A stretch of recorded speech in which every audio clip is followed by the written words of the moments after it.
Hear ye, man. Welcome to the show. If you would not mind, go ahead and find yourself a spot, get comfortable, grab a snack, do all that good stuff that we need to do, and we're about to get started. It's not important who I am.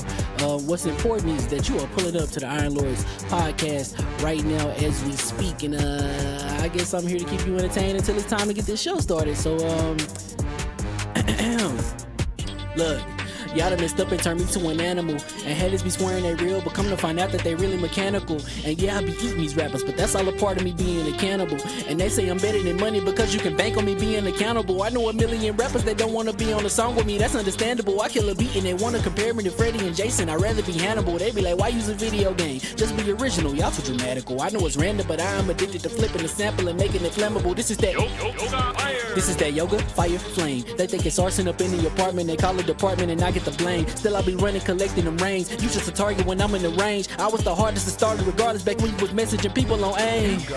Check my vocals, all on Twitter but I'm anti-social. Love my city but I'm still bi-coastal. I got let's switch that up. What is you doing? I want to do Don't stop. Nah, that was dope. I'm Keep that going. Keep that going. Nah, go ahead. Look, I guess you could say that I'm very spoiled. For them to be your dogs, they ain't very loyal. But I ain't gon' hold ya, I ain't here to boil you. You ain't gotta say it, I'm embarrassed for ya. Always been a nerd, never been a loser. Making Voltron with a gang of cougars. And I'm going places, better tell a Uber. Cause it's pretty hard to sleep on Freddy Krueger. Let's do that again. Hear ye, man. Welcome to the show. If you would not mind, go ahead and find yourself a spot, get comfortable, grab a snack, do all that good stuff that we need to do, and we're about to get started. It's not important who I am. What's important is that you are pulling up to the Iron Lords podcast right now as we speak, and I guess I'm here to keep you entertained until it's time to get this show started. So look. Y'all done messed up and turned me to an animal. And haters be swearing they real, but come to find out that they really mechanical. And yeah, I be eating these rappers, but that's all a part of me being a cannibal. And they say I'm better than money because you can bank on me being accountable. I know a million rappers that don't want to be on a song with me, that's understandable. I kill a beat and they want to compare me to Freddie and Jason. I'd rather be Hannibal. They be like, why use a video game? Just be original, y'all too dramatical. I know it's random, but I am addicted to flipping the sample and making it flammable. This is that yoga, fire, flame. They think it's arson up in the apartment, they call it department and I get the blame. Still I be running, collecting them rains. You just a target when I'm in the range. I was the hardest to start regardless back when you was messaging people on AIM. Check my vocals, all on Twitter but I'm anti-social. Love my city but I'm still bi-coastal. I got let's switch that up. What is you doing? Don't stop. Nah, that was dope. Keep that going. Look, I guess you could say that I'm very spoiled. For them to be your dogs, they ain't very loyal. But I ain't gon' hold ya, I ain't here to boil you. You ain't gotta say it, I'm embarrassed for ya. Always been a nerd, never been a loser. Making Voltron with a gang of cougars. And I'm going places, better tell a Uber. Cause it's pretty hard to sleep on Freddy Krueger. Let's do that again.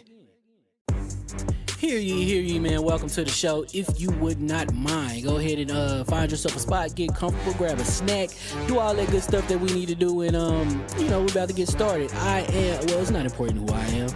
What's important is that you are pulling up to the Iron Lords podcast right now as we speak, and I guess I'm here to keep you entertained until it's time to get this show started. So look. Y'all done messed up and turned me to an animal. And haters be swearing they real, but come to find out that they really mechanical. And yeah, I be eating these rappers, but that's all a part of me being a cannibal. And they say I'm better than money because you can bank on me being accountable. I know a million rappers that don't want to be on a song with me, that's understandable. I kill a beat and they want to compare me to Freddie and Jason. I'd rather be Hannibal. They be like, why use a video game? Just be original, y'all too dramatical. I know it's random, but I am addicted to flipping the sample and making it flammable. This is that yoga, fire, flame. They think it's arson up in the apartment, they call it department and I get the blame. Still I be running, collecting them rains. You just a target when I'm in the range. I was the hardest to start regardless back when you was messaging people on AIM. Check my vocals, all on Twitter but I'm anti-social. Love my city but I'm still bi-coastal. I got let's switch that up. What is you doing? Don't stop. Nah, that was dope. Keep that going. Look, I guess you could say that I'm very spoiled. For them to be your dogs, they ain't very loyal. But I ain't gon' hold ya, I ain't here to boil you. You ain't gotta say it, I'm embarrassed for ya. Always been a nerd, never been a loser. Making Voltron with a gang of cougars. And I'm going places, better tell a Uber. Cause it's pretty hard to sleep on Freddy Krueger. Let's do that again. Hear ye, man. Welcome to the show. If you would not mind, go ahead and find yourself a spot, get comfortable, grab a snack, do all that good stuff that we need to do, and we're about to get started. It's not important who I am. What's important is that you are pulling up to the Iron Lords podcast right now as we speak, and I guess I'm here to keep you entertained until it's time to get this show started. So look. Y'all done messed up and turned me to an animal. And haters be swearing they real, but come to find out that they really mechanical. And yeah, I be eating these rappers, but that's all a part of me being a cannibal. And they say I'm better than money because you can bank on me being accountable. I know a million rappers that don't want to be on a song with me, that's understandable. I kill a beat and they want to compare me to Freddie and Jason. I'd rather be Hannibal. They be like, why use a video game? Just be original, y'all too dramatical. I know it's random, but I am addicted to flipping the sample and making it flammable. This is that This is that yoga, fire, flame. They think it's arson up in the apartment. They call it department and I get the blame. Still I be running, collecting them rings. You just a target when I'm in the range. I was the hardest to start regardless back when you was messaging people on AIM. Check my vocals, all on Twitter, but I'm anti-social. Love my city, but I'm still bi-coastal. I got let's switch that up. What is you doing? What I wanna do? Don't stop. Nah, that was dope. I'm Keep just that sick of going, keep that going.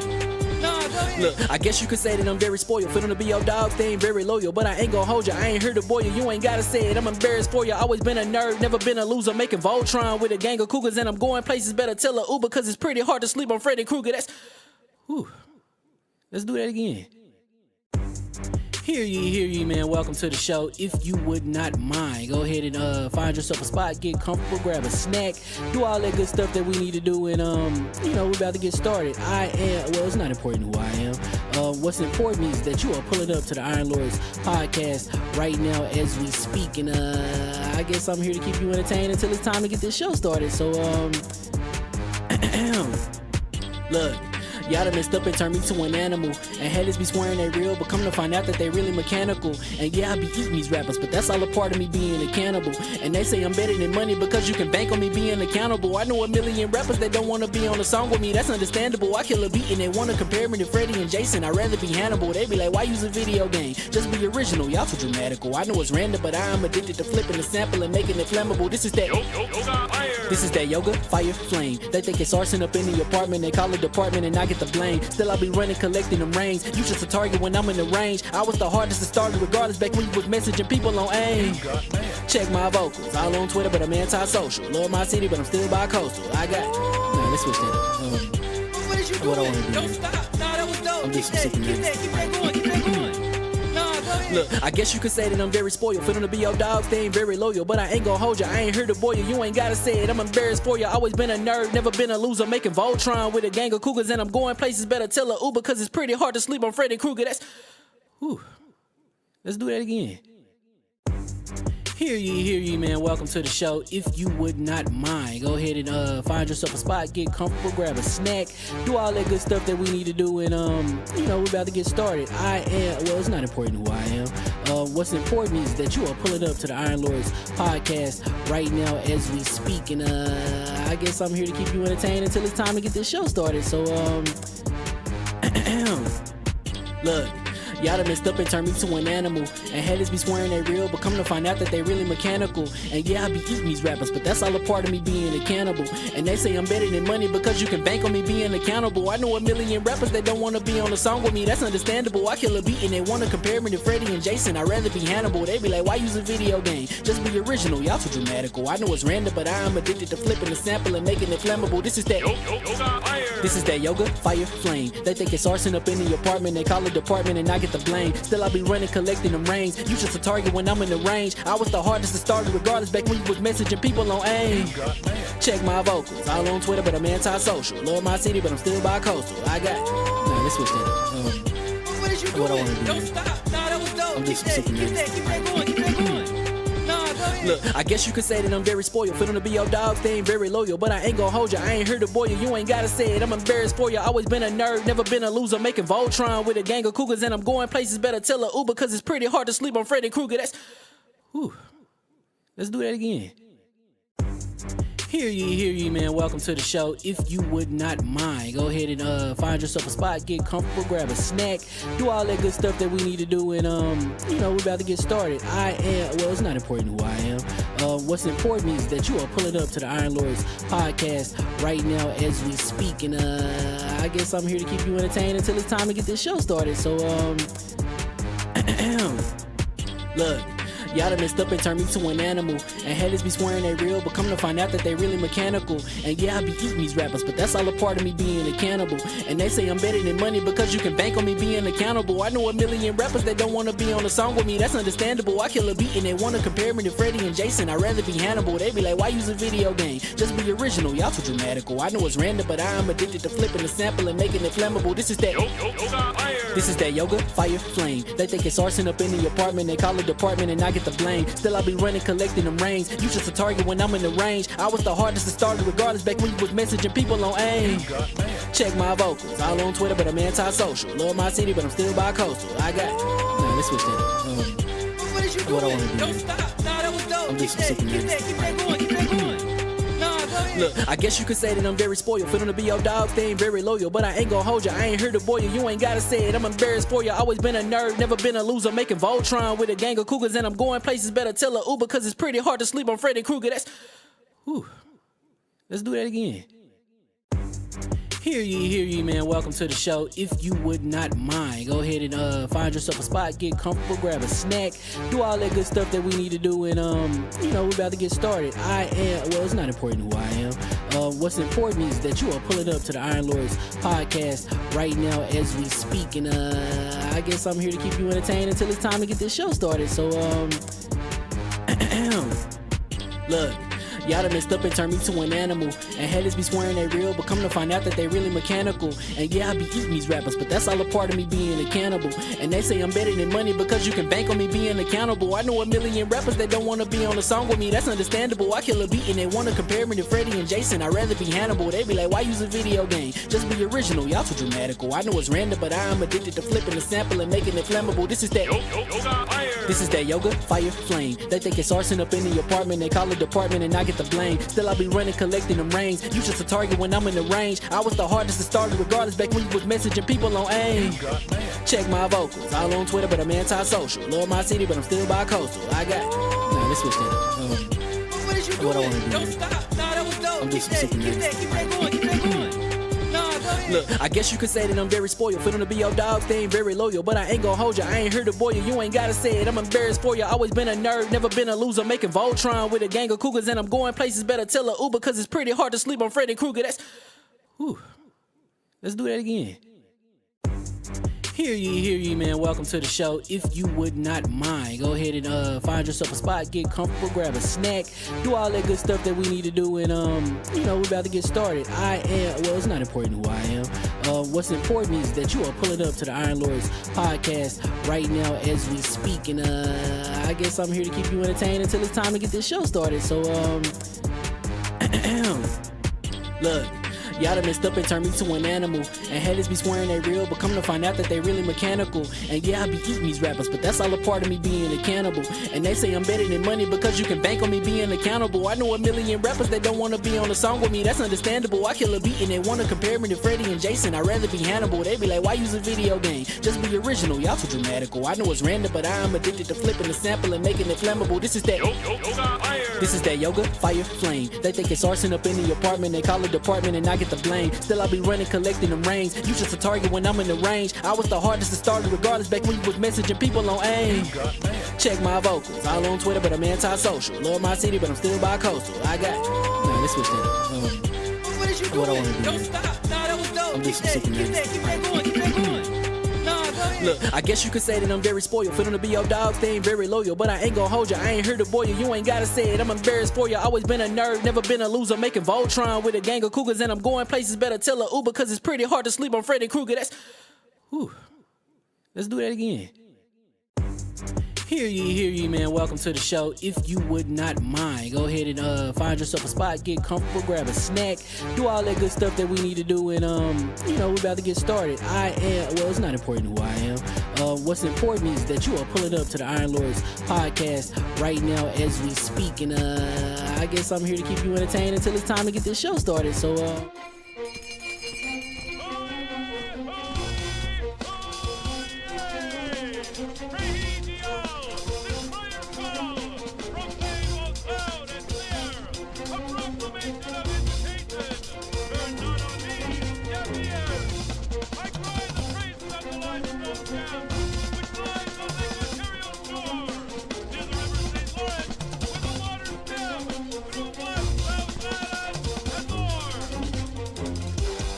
I'ma just chill and watch them and eat snacks in the attic. I wanted to chill with the pack and be like a young whoop, but then they would mistake me for addict. If I can imagine it's cool to give you some advice, then invite your girl to your squadron. Cause if you don't give her that option, you gon' be single player like Sovereign. You gon' get tossed in the bushes by King David. Royalty and not a pretender.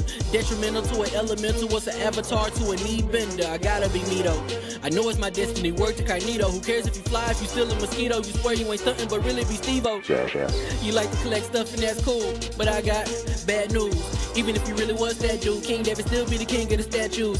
Since a juvenile, I've been cursed with a curse to be musical. And if you hate it, we'll meet in the crucible. Other than that, then it's cool and it's beautiful. We let you know that your dreams are pursuable. Whatever you wanna do, then it's doable. If you got work on a Sunday, it's suitable. Cause you can listen to this in your cubicle on the Lord's Day. Woo.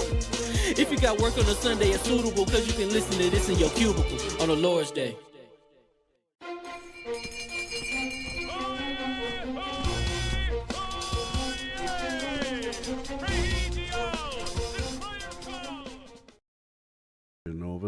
Pause is coming, and so are we. Pause.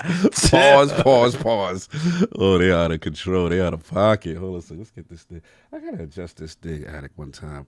Whatever reason, the video joint be lower. What's up? Are we? No, we're hot. The mics are hot. The mics are hot. Okay. We're super hot. I'll bring it up just during my segment. We're the blazingest of hot.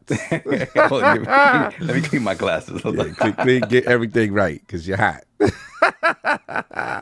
Give me 1 second. And then, Attic, let's get a mic check from you right quick. I want to make sure my levels. Hello. Yeah, you're coming through high. Okay, I'm going to turn myself up a little bit. I'm a little low. All right. We're down. And then at our solves, get a little Mikey check.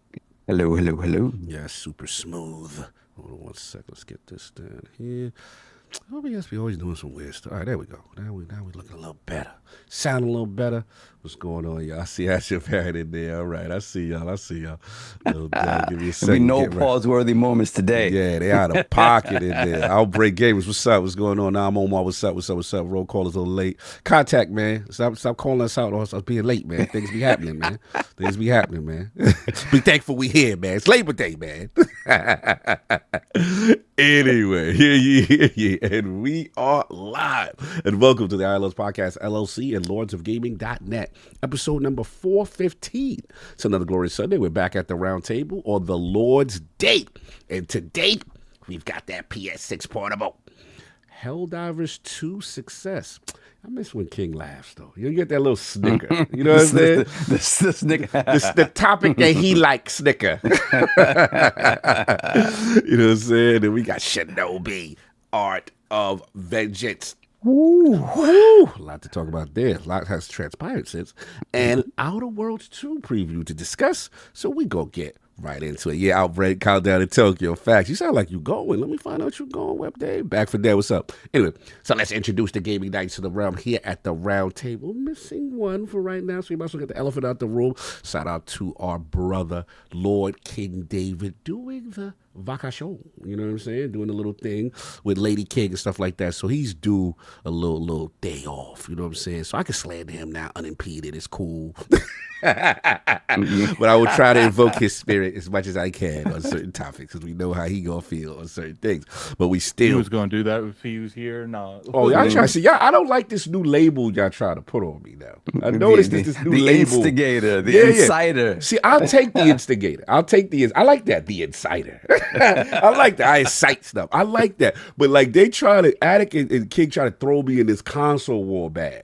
That part, I was like, I'm the insider. I'm not. That's the King is the king of that. Because he's not console warring anymore. Not at all, right? Yeah, because he's ascended, but we know what he be doing. Anyway, we still got the Jackson 4 to gaming nights in a row here at the round table. And hopefully our man Forte will join us soon. My co-host, the co-most, my brother from another mother, the difficult game conqueror, Lord of the Spin Clap, and the How of the Young Wolf. My man, Lord Attic, back to back. How we doing, sir? Doing pretty good. First off, get right out with it. I played like 3.5 hours of Helldivers last night, and those machines on harder difficulties, man. Like it's you running. Like, I heard you and Rook was up in this.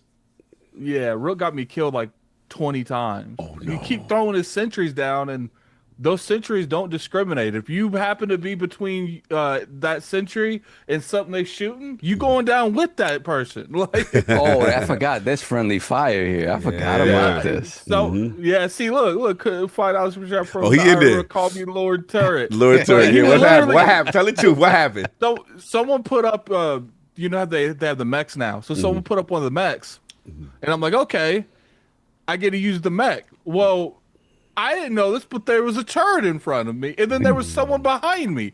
So the turret just completely self-centered on killing the person behind me and killed my turret before I could even understand what was going on. Like, and it just blew up, and I'm like, how'd I die?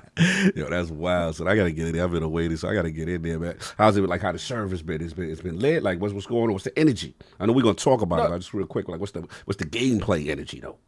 No, it's fun. I definitely, the updates they've made since launch, like they put like vehicles in the game, you know, turrets. They put a lot more weapons, a lot more strikes. There's this napalm thing that blows up like half the map, it feels like. So they put a lot more into this game in terms of, you know, being able to really sit down and play something. I gotta break protocol. Rook is defending himself about his play session with Adam. Let me see. He got in the way of my turret doing the Lord's work. I did nothing wrong. $5 in the chat for the Iron Rook. Rook said you was in the way, man. He dropped his turret. His turret was doing his thing. Turret. I don't blame you. I blame your turret. Your turret saw friendly people right in front of it. Like, how is it that I stopped shooting and then start shooting after I've cleared my ally? But your turret's like, I'm just gonna go through you. So yeah, it's been a pretty fun time. I will say I was wrong about Helldivers. Do I still think it's you know, kind of like a weird gameplay thing. I usually don't like stuff that's like shoot. Like, there's not really like a lot of gameplay besides just shooting. Right. But I will say that, like, between that, the options they have you to where you fight, the amount that you could scale the game up to, how hard it is, how strong, because we were playing the bugs for a while, then we ended up playing the bots, the Terminator people, and I was like, yeah, let's go back to the bugs. So I enjoyed it. I had to get off because people are like, Attic needs a cigarette. I was like, because it was rough. We dropped 2 hell bombs in one match. Wow. Like it was that serious. It was that serious. So yeah, we'll get to that a little bit into the future. Yeah. So I do want to address last week. All right. So we have had to make some adjustments. Okay. What we do? What were you addressing? No, this is the Demon Slayer thing. Oh Lord. So last week we did a goal for the Demon Slayer thing. We were going to, because the essential goal that COG checkmate mine and King is that we all had to do it. Well, Saul can't do it because he has stuff he has to do with his family. Because you got to keep in mind we are going to Tokyo for 2 or 3 weeks. Yes, sir. Yeah, and I will be divorced when I come back if I don't.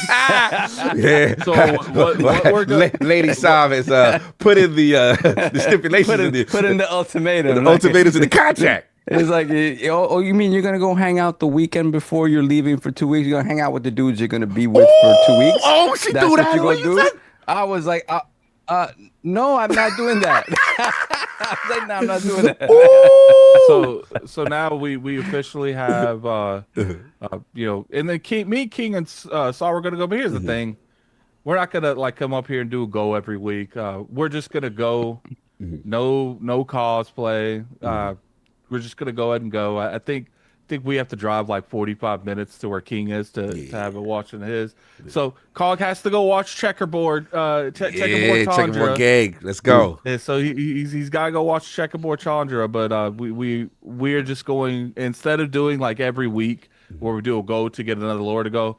Last week we're just all gonna go. So I hope that mine that's is good. off so that he's okay. Yeah. I mean, we gotta be you don't clear. need We to gotta be clear what we're offering. I mean, we could.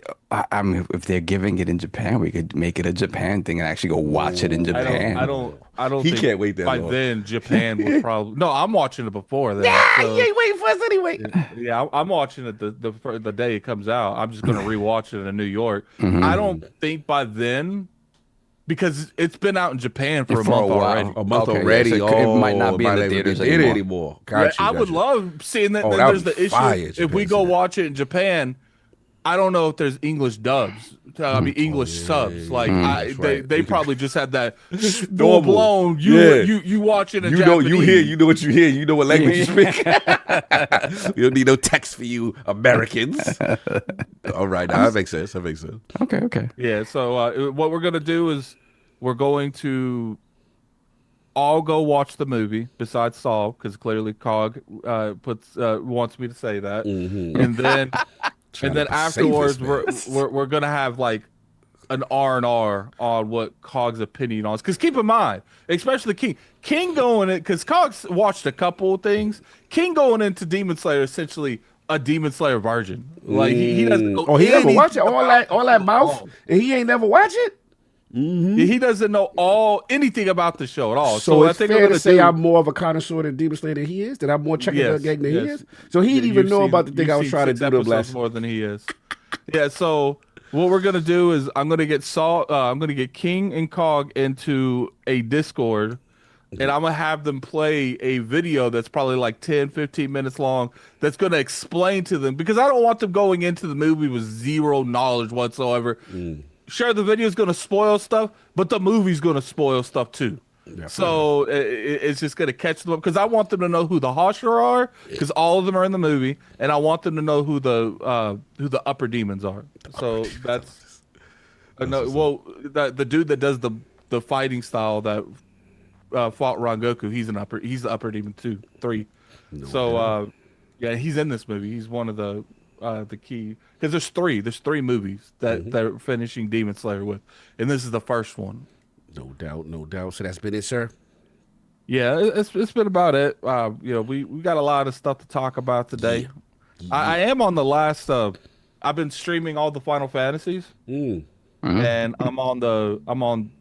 I'm in the Chaos Shrine for Garland. Okay. Chaos technically is his name now. So I'm at the very end of Final Fantasy 1.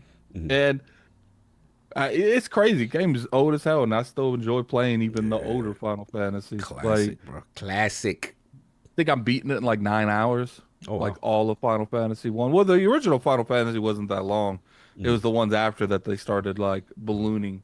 Because once you put more dialogue, because like you get the ship in Final Fantasy 1 and then just goes you flying around in the ship. That'd have been a 30-minute conversation in newer Final Fantasy. It just shows up and bam, you got it.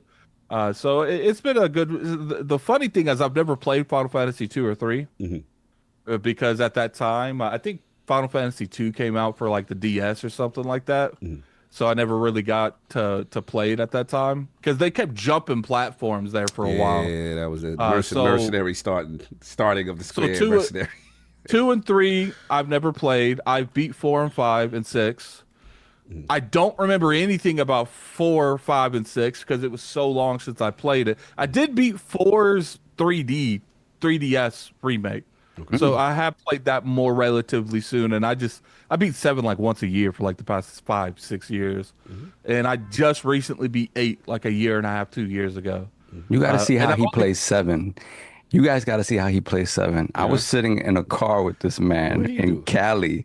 He plays 7 like it's a speed run. Like he knows it front to back. Oh yeah, so it's crazy. Yeah. I was watching him. I'm like, dude, it was like a 2-hour ride when we were in Calabasas out in Cali. Oh, that was the year we did Calabasas? And I was sitting there and I'm watching him play FF7. I'm like, dude, and he just knows what he's gonna do. Pressing buttons and it's just flying. I'm like, oh my god, he knows the game front and back. So that's crazy. How long does it take you to get through it, Attic? I could probably beat Final Fantasy 7 in 5 hours if I wanted to. Christ.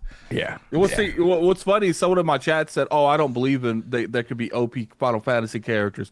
I was like, "You ain't see my characters on Final Fantasy." Yeah, it's ridiculous. My Final Fantasy 10 characters is absolutely absurd. Like everyone's, I have Yuna that's a summon that's really supposed to cast magic and cast summons on you. Her attack does 99,999. Just her regular attack, and she ain't supposed to do that. Like, So that's been it, sir. Besides speed running games and beat them in 5 hours. no, I didn't speedrun Final Fantasy. There's just not a lot. I'm interested in playing 2 and 3 though, because I've never beat them.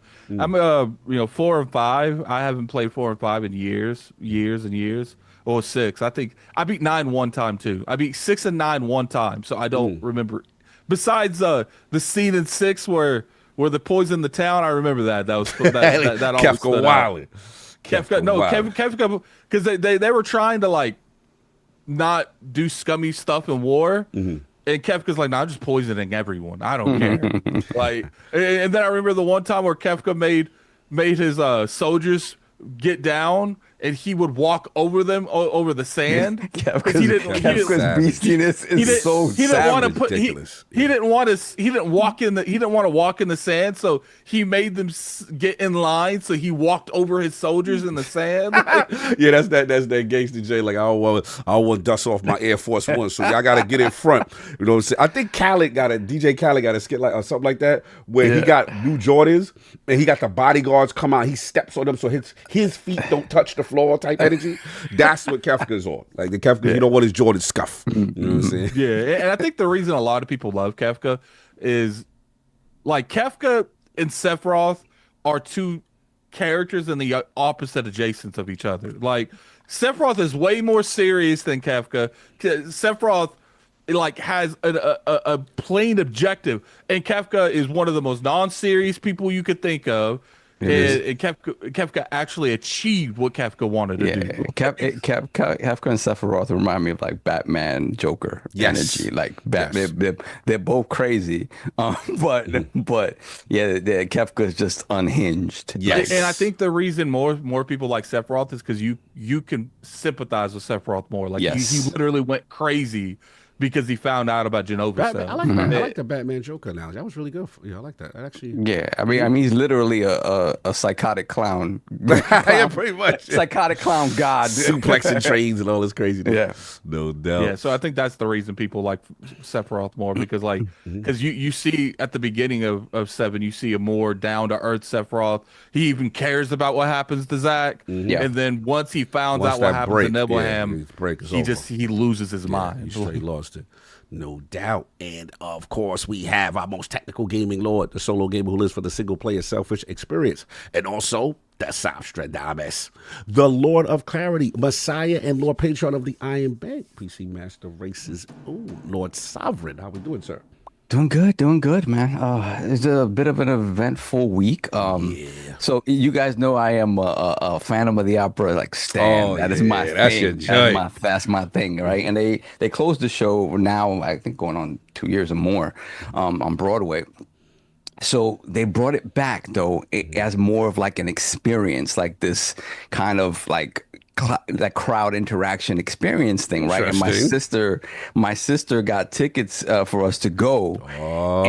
But I mean, when I say it's an experience, like they want you dressing up, like they want you. Oh, it's one of those masquerade ball. It's literally a masquerade ball. They want you to put the mask on, dress up, like it's a whole thing.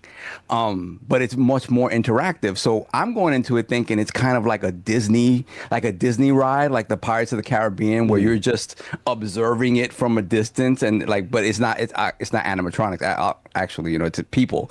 But I thought it was that, like you're going from scene to scene of the show, watching it at a distance, and then you're in this environment that's very much sort of like, you know, made out to be like, you know, France at the time, the Paris Opera at the time, like this very cool thing. But no, it is super interactive, and you're in the middle of it. Like literally that you are part of the scenery, and you're in there. Like, for instance, there are parts in the show like where there's a masquerade ball, and you're in the middle of the masquerade ball. Like you're like, y'all gotta get up and interact. No, like, you the whole thing is walking. You're not sitting down. Oh, there's no sitting and watching. Well, they were sitting and watching when you get to certain scenes, because it's literally you walking through this entire. It's basically like a done up warehouse space that's made to look like the different scenes in Phantom. They did an amazing job with that. Sick.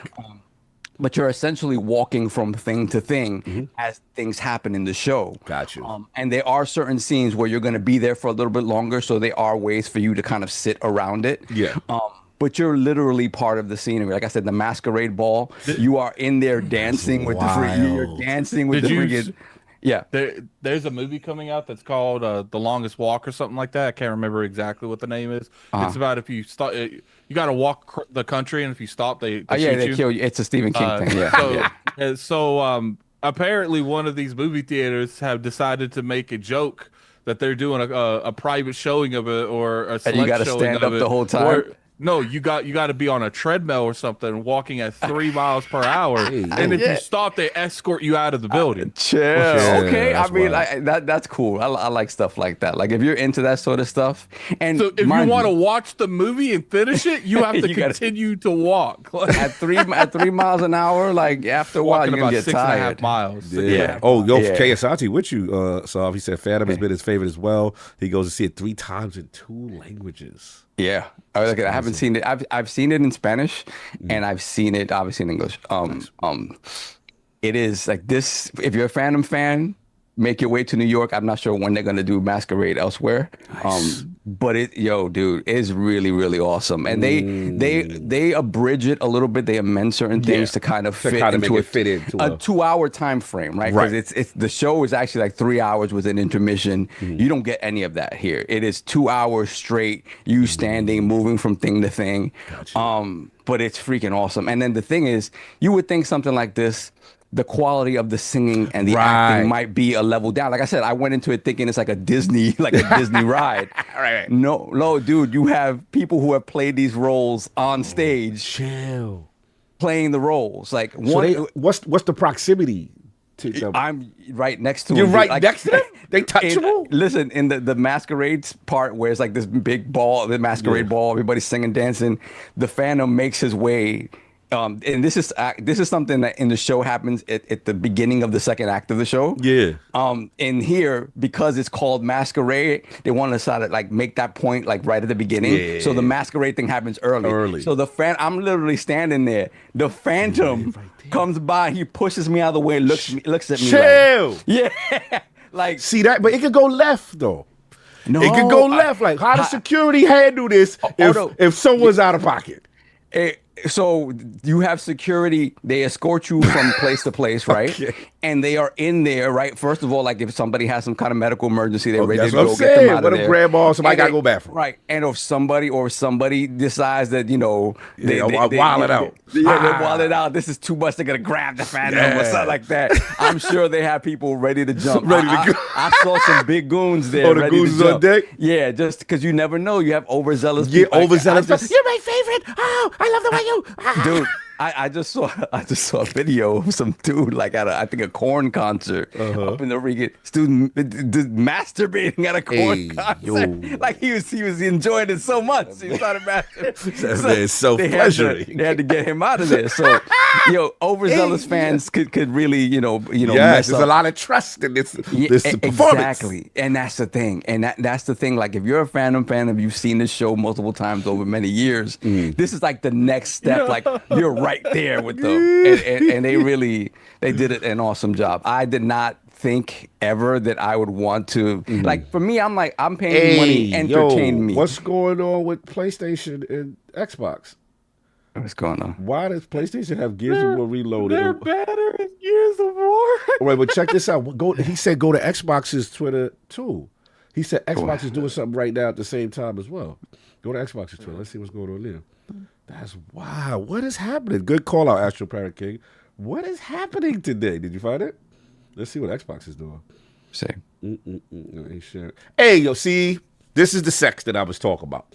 This is Let's put our outfits on today when we go to the club. Like, this is what they doing. Come on, man. The social media of both of them is promote. Come on, man. Y'all know what time it is, man. I told y'all, sexting. They trying to let y'all know they wasn't comfortable coming out to the world about this relationship at first. They were sliding the DMs. Why are y'all surprised by this? No, I am surprised because for them, like, we know what Xbox was doing because of the strategy, and we were like, okay, cool. No, I'm not surprised. After I saw them promote them on their website. No, I'm saying, but it's been a progression. It's been more aggressive of showcasing the love. I mean, the Xbox is the one making the move, right? So it's like, I get it, but I mean, PlayStation is receiving very well. Like, but when do we know them to put their stuff out there like that? I mean, but here's the thing: when have they ever been in a situation where their competition just bent the knee and throw the white flag? There's no real reason to compete anymore. But here's the thing. See, I'm not buying that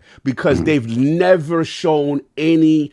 They've continued to put the foot down. Oh, word, we gonna stop this from coming over you. Oh yeah, you could do all that you want, but we still look y'all as the ops. That's how they've always moved. We gotta act like this is a shift. I just think recently it just like certain things don't make sense to go. Like a Helldivers, to, obviously to continue to grow that player base and to have the you need people playing that game. I get it that you don't bring a God of War, you don't bring it, or you bring it like 10 years later after you're not selling any more copies of it on PlayStation, sure.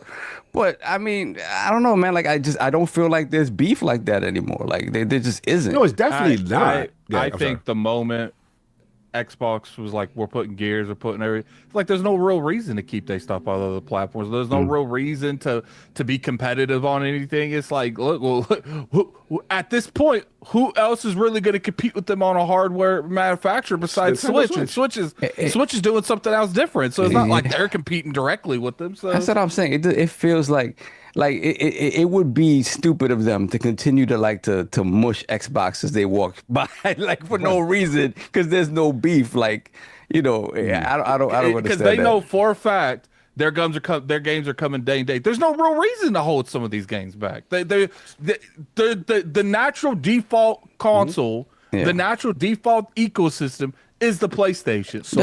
So why not receive their games and keep your own? Because there's no reason to. You're not competing anymore. There's no reason to. You're just adding to the people. We've already seen that on the PlayStation side. On the PlayStation side, there are definitely people who do not play Xbox games at all. Like, if it's not on a PC, and that's more recently, or I'm not getting an Xbox. So there's certain things that just not picking up. Right? We saw that with Forza. Like, so, and I haven't even looked at how Gears is doing. Right.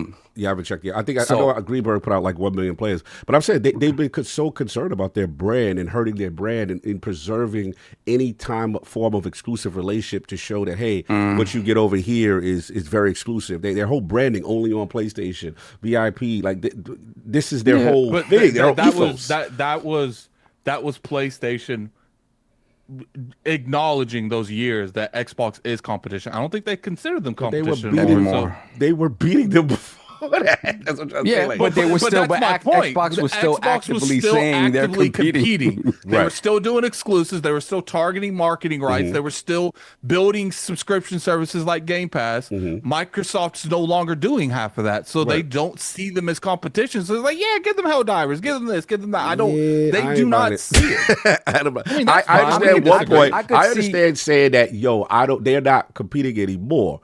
But that don't say, okay, now we're giving you our stuff too. That's where because they're not competing. That's the point of doing it. They're not competing, so it's easier to do it now because they no longer see them as competition. That's the point I'm trying to say. It's easier to do it now. You only do those things if there's something going on with you also that you need to do it. Otherwise, you just smack. What's the art of war? You kill. You finish completely. But okay, I think that it's really in the gaming space.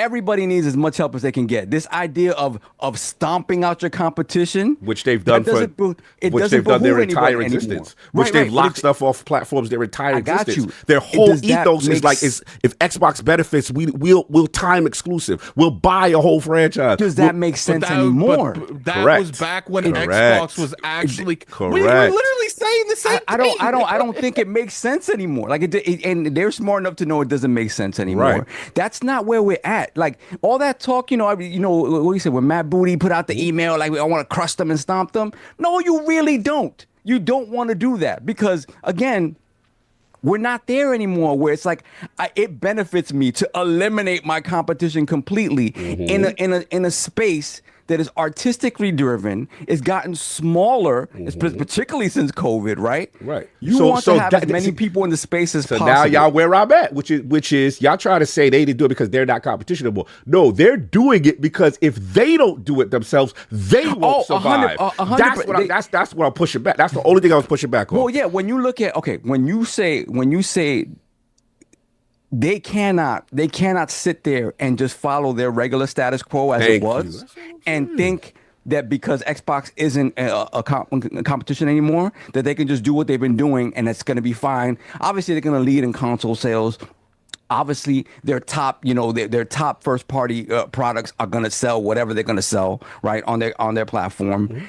But it's just not the same. Like when you see them making Xbox-like moves without, like to our point, without having the impetus to really do it because they're winning already, that's just where the tides are going. Right. That is just where it's going because again, that's all I'm saying. Otherwise they wouldn't do it at all. Thank you. That's all I'm saying. I was just trying to say was that it's not because these dudes lay down so it doesn't matter. It's we got to adapt too. That's all I was saying. No. But the specific reasons, but I mean specifically about the first party stuff. I personally believe they're way more open to doing stuff like this because Microsoft will go multi, because Microsoft's putting their game. You don't do that. You don't do that unless you realize you see the team. Let's move on though. We don't agree on it. That's fine. That's what I'm saying. Okay, so back to Phantom. No, okay. So again, if you have the opportunity to see this is freaking amazing. It's still in preview, so we had one technical hiccup that was like, we had to stop for like 5 minutes while the sound got fixed. But again, you're in the middle of this, and so the actors just walk off the stage, and then they come back and act like nothing happened. It's pretty freaking awesome. Then at the end, everybody's like the last place you go to is like a party area where obviously there's drinking. You can meet all the actors and and talk to them like right up close. Like I said, like up close. They give you the opportunity to purchase merch and stuff like that. So it is very much a commercial thing, but it's freaking awesome, man.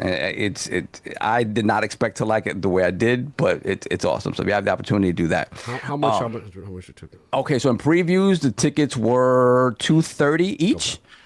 $230 each. I don't know if they go up after previews are done, but definitely worth it. I thought it was going to be because when you look at the time frames for when they bring people in, it's every 15 minutes. So I'm like, wait a minute, is this a 15-minute thing for $230? Yeah. No, what it is that they have multiple casts every night doing the show. So what happens is like you'll go in at 7:00.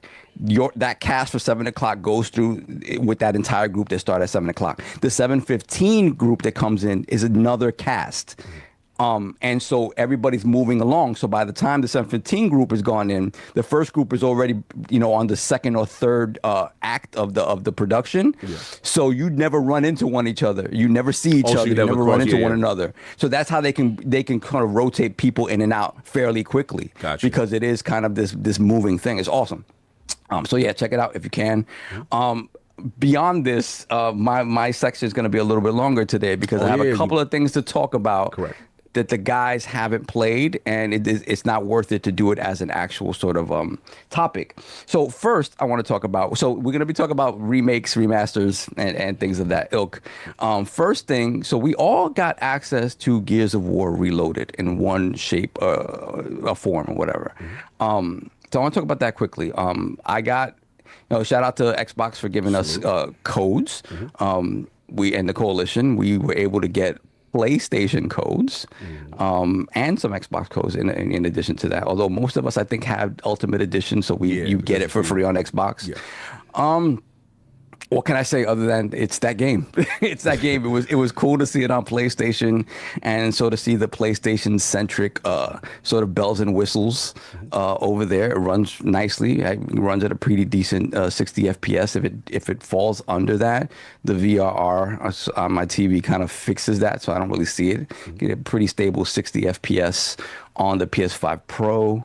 Whatchamacallit, active reload feels cool on the DualSense controller. Stuff like that, but it is Gears 1. And Gears 1, if we really think about it, is probably, obviously the story, there's nostalgia there. This game is almost 20 years old at this point.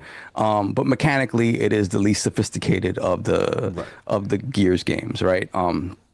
So it's cool to see on the, again, it would crisper, it runs nicely. I heard the DualSense features are really cool. Yeah, like DualSense features are cool. Like yeah, you have sound coming out of the controller and things like that. So that's pretty cool. On the Xbox side, I have not actually played the Series X version.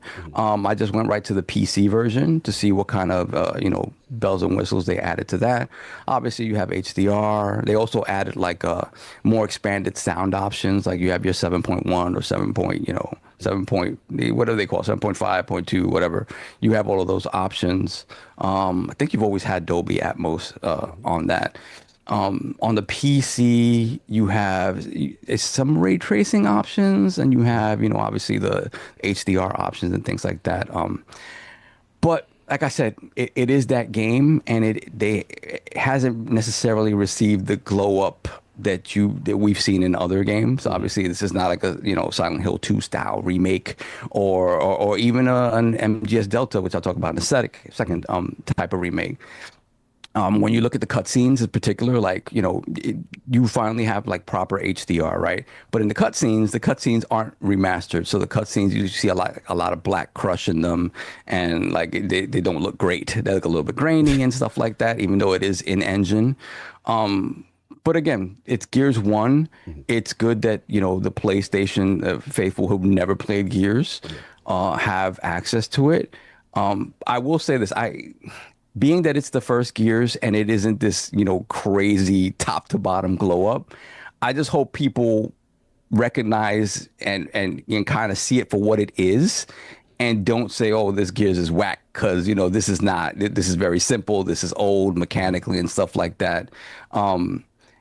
Looking at it now, I kind of wish they maybe waited, and being that E-Day is a prequel, they probably, just start with E-Day, right? And start people from there, and then maybe give people the full trilogy, so that way you have access to all the original 3 Gears games. Very financially favorable. No, it definitely is, but because Gears 1 didn't get that level of glow up, I'm like, again, I just don't want people, and this would be people being disingenuous, right? But I can see people looking at it and be like, oh, what's so special about this? Well, this is the original that's 20 years old at this point, right? Right. And less mechanically sort of diverse than the games that followed.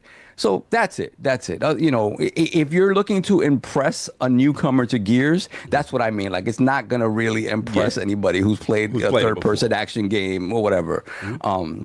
So that's the thing. But again, this game is 20 years old. Even if you are PlayStation, maybe you found some way to play this game at some point. I hope. So, but it is the best version of Gears 1 that you can play. So I will say that. I would have loved to have seen like an even bigger glow up to it. But that's not what it is. But it's cool that it's out there. And for those people that have never played Gears, I'm happy for y'all. I'm definitely happy for y'all. No doubt. All right. What else? MGS Delta Snake Eater. What's going on over here? So, MGS 3. When did that game really come out? I completely forgot. MGS 3 Snake Eater. Let me see the date real quick. So it was what? 2004, November 2004. So more than 20 years old this game is. when I played this game originally, that was kind of the last one that I really just played before MGS5. I was kind of burnt out a little bit by the time I got to MGS4 and, the hour and a half cutscenes and stuff like that. I was like, I don't want to do this. And I've never finished MGS4. Hour and a half cutscenes. Dude. Yeah. Yeah. Yeah. Yeah. Yeah, maybe I'm exaggerating. But first time I've seen one of those, if there's a cutscene more than 20 minutes, I'm turning that off. Yeah, there's some really, really long cutscenes. I might be exaggerating a little bit, but they're long. Pause. So for better or worse, this game is that game. Obviously, the graphical glow up that it's gotten is like astounding. It is really, really beautiful. I haven't experienced any of the issues that people are talking about with the Unreal stutter. Again, I'm not playing it on console. I'm playing it on PC. Playing it on PC, so it runs beautifully on the AMD rig, and it runs beautifully as well on the NVIDIA rig. So I haven't had much in the way of issues with that. But again, I have like my screens have VRR, super high refresh rate. So any sort of imperfections or inconsistencies get fixed by the hardware in that way. You know what I mean? Like, so I don't know if it does have what we generally call the UE5 stutter and stuff like that. I haven't experienced it. Gotcha. It is a beautiful glow up of that game. Like graphically, it is absolutely gorgeous. That said, there was a griminess to this game that was part of its appeal a little bit, right? PlayStation 2, Kojima extracted possibly some of the most beautiful, iconic graphics from that console. And MGS3 was no exception. It was something about like this sort of grainy filminess over, the graphics of that game that kind of gave it a lot of its personality. And here, a lot of that is gone. There is a filter where you could apply to it, at least in terms of like the colors and to kind of make them similar to the old game. But, if you have this game running at 4K and, obviously high resolution textures and things like that, that sort of graininess and griminess that was, part of the kind of the appeal, visual appeal of that game originally is gone. It's very clean looking. So, some of the personality is gone in that regard. And I can see how some people could find it like a little too sterile. Yeah. But I mean, again, the level of glow up it's getting, I'm fine with it. Like it is so pretty and graphics are crisp and like the facial models, like everything about it look like it's really, really a pretty looking game. But much like Gears, underneath, it is that game. and they have made some quality of life improvements, I will say. They do give you, so if you guys, anybody who played the game remembers, like the classic sort of camera angle for Metal Gear games is kind of almost like overhead. So you can see, so you can kind of see like, kind of the entire terrain and sort of be better prepared for the stealth and stuff like that. You have that here if you want. And they also, like I said before, they have legacy sort of like color filters to make it look more like the PS2 game. I went with the modern controls and the modern filter, right? So the modern controls make it feel more like your typical sort of third-person action game controls, much in the same way you would expect a third-person action game to control. But some weird camera stuff is still kind of intact. Like, for instance, like when you crawl. When you crawl, you figure the camera just controls the way it does when you're walking or when you're kind of like a perspective. It's very weird. Like, for instance, like it almost controls. How can I compare it to controlling like a Halo Warthog with both analogs? Oh, got you. Yeah. It gets a little weird where the camera, like you're moving the camera in the opposite direction of where you want to go in order to turn around. Otherwise, he'll just crawl backwards. So it's weird stuff like that is like, okay, you made all these quality of life improvements. You didn't do that. Like, and in terms of like the gameplay design, right? This game is, it's a great stealth game, but it is sectioned off. It isn't an open world game like what you might expect from like an MGS5, right? And they took a lot from MGS5 in terms of these modern controls, but the game still is very much section to section, right?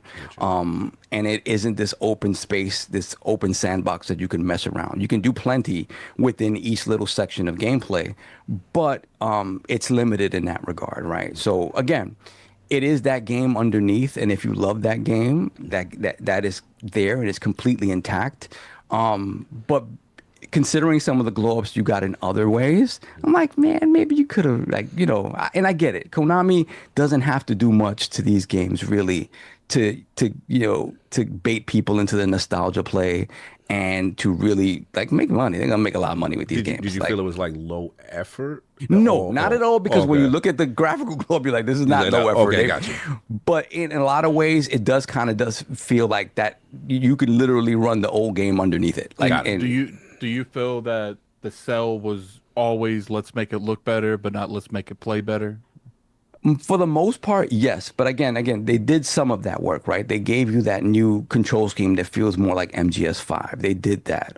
They do have some other quality of life stuff. But it just, again, at the end of the day, they would have had to change the game fundamentally in a lot of ways to change some of this other stuff. Like, for instance, this is the game that sort of introduced the camouflage mechanic and the whole, you know, the namesake of the game, Snake Eater, right? The eating and stuff like that, and sort of healing yourself when you're hurt.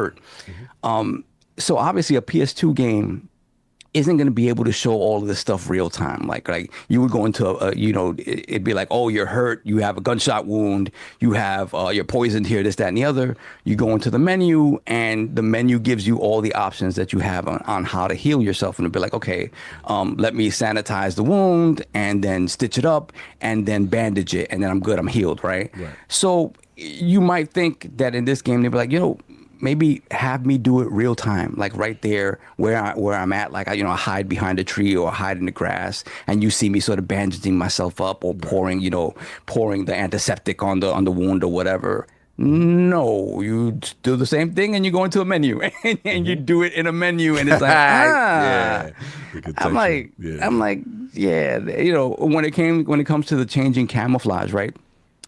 The camouflage has like a percentage on it in terms of how much it hides you, right? Depending on the terrain you're in. And you have different color camouflage. And it'll tell you like, hey, this camouflage in this particular terrain will hide you 90%, you know, where, you know, it's really comparable to what terrain you're in, and you'll be able to hide really well in the tall grass and stuff like that.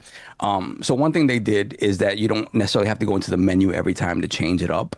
You can just hold up, I think it's up on the D-pad, and it'll give you all your different permutations of camouflage, and you could just pick the one. It'll give you the percentage too. It'll be like, oh, this one is 30% better than the one you have on. Put that on, and it'll automatically put it on you, and it's good quality of life sort of improvement to a kind of old archaic gameplay mechanic. So in some instances they've done it, and other instances not so much.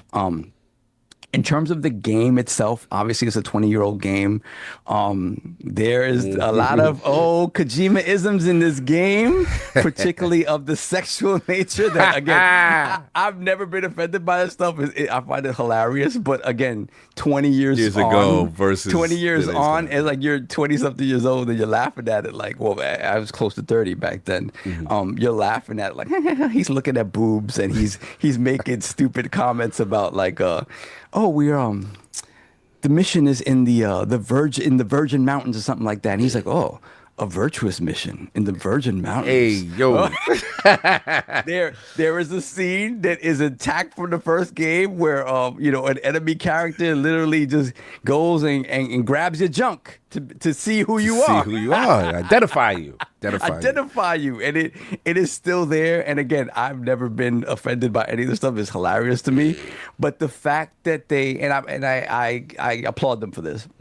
They didn't go in and be like, oh, we got to change this, sign of the times or whatever. They didn't change it. It's all in there. So for its stupidness and quirkiness and all those things that make Kojima games, make them what they are. It is still that game. And that game for its time was it was a masterpiece, right? It was a masterpiece, and it takes me back to when I could look at the Kojima stuff and find it hilarious and not find it overbearing. Like, oh God, I don't want to do this anymore. Halbish X did ask if you could skip the cutscenes or pause the cutscenes. Pause the cutscenes. Yes, 100%. 100%. Pause cutscenes. Yes, because I had to do that a few times. Yes, you can 100% do that. So I'm excited to have it back. I'm excited to have it look as pretty as it does. They did a good job with this. They did a very good job with this. You know, as good as it looks, I wish that, you know, it would have been more of a stem to stern remake in terms of systems and stuff like that. But I get it. You know, but if you like that game, or if you're looking at it now, you're like, wow, this is a pretty game. I think there's plenty to like here. And they made the right choice in terms of, if they're trying to bring back all these Metal Gear games, which I think they're trying to do, because why not? It's just money in the bank. You start with 3 because it is essentially the beginning of the timeline. So look out for more Metal Gear. I'm not sure how it's doing. I'm sure I'm assuming it's doing pretty well. But look out for more Metal Gear, because they do more. It makes sense. If you can milk this for as many Metal Gear games as they are, and if they decide maybe to go back to the original NES ones and make those like in 3D, you have plenty of Metal Gear here to glean from, where you don't have to worry about making a new one without a Kojima, right? So yeah, I'm assuming that's what they're gonna do, because it just feels like it's easy money. Yeah. Shout out to them. Shout out to the obviously the PC version that you played, and then hopefully it looks like they put out they're trying to put out patches, because there were issues for the console stuff, guys, and it looks like they have a 1.1.2 patch notes addressing a lot of issues, because on the console side people were upset. Yeah, on the PC side, I guess there was some, I guess like certain things are locked in terms of frame rate, and frame rates were not quite hitting what they expected. On the PC side, thankfully, it's hitting 120 for me. Nice. But again, VRR, it'll dip. It's not staying there. It'll go down to like 101. But what I've managed to do, obviously, like with VRR and frame gen and things like that nature. Wait, does it have frame gen? I don't remember. But definitely VRR. It smooths it out where it's not something that I see, and it runs super smoothly. Nice. I think Konami has put such a high expectations on remakes. Not Capcom, not Konami. And I think if they want to continue this, they're gonna have to put a little bit more effort in the gameplay portion to like compete with stuff like that.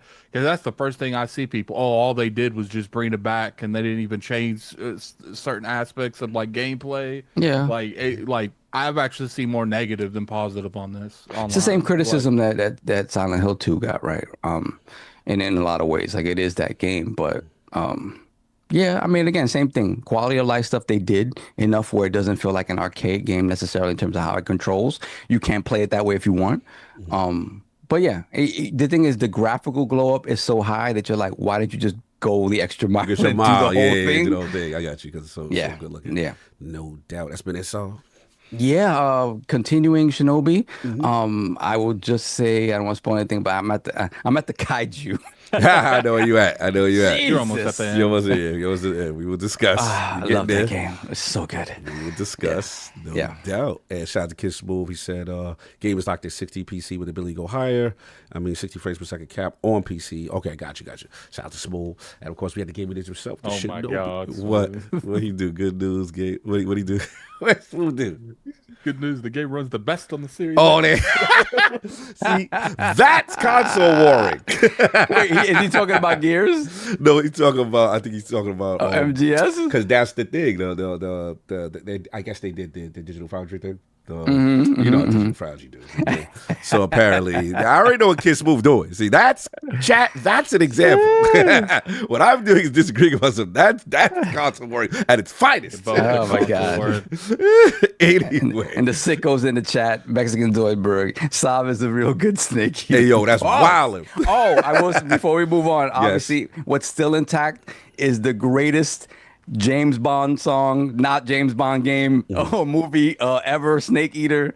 Listen to Snake Eater. It is hilarious and like so out of place, but so perfect. And I love that song.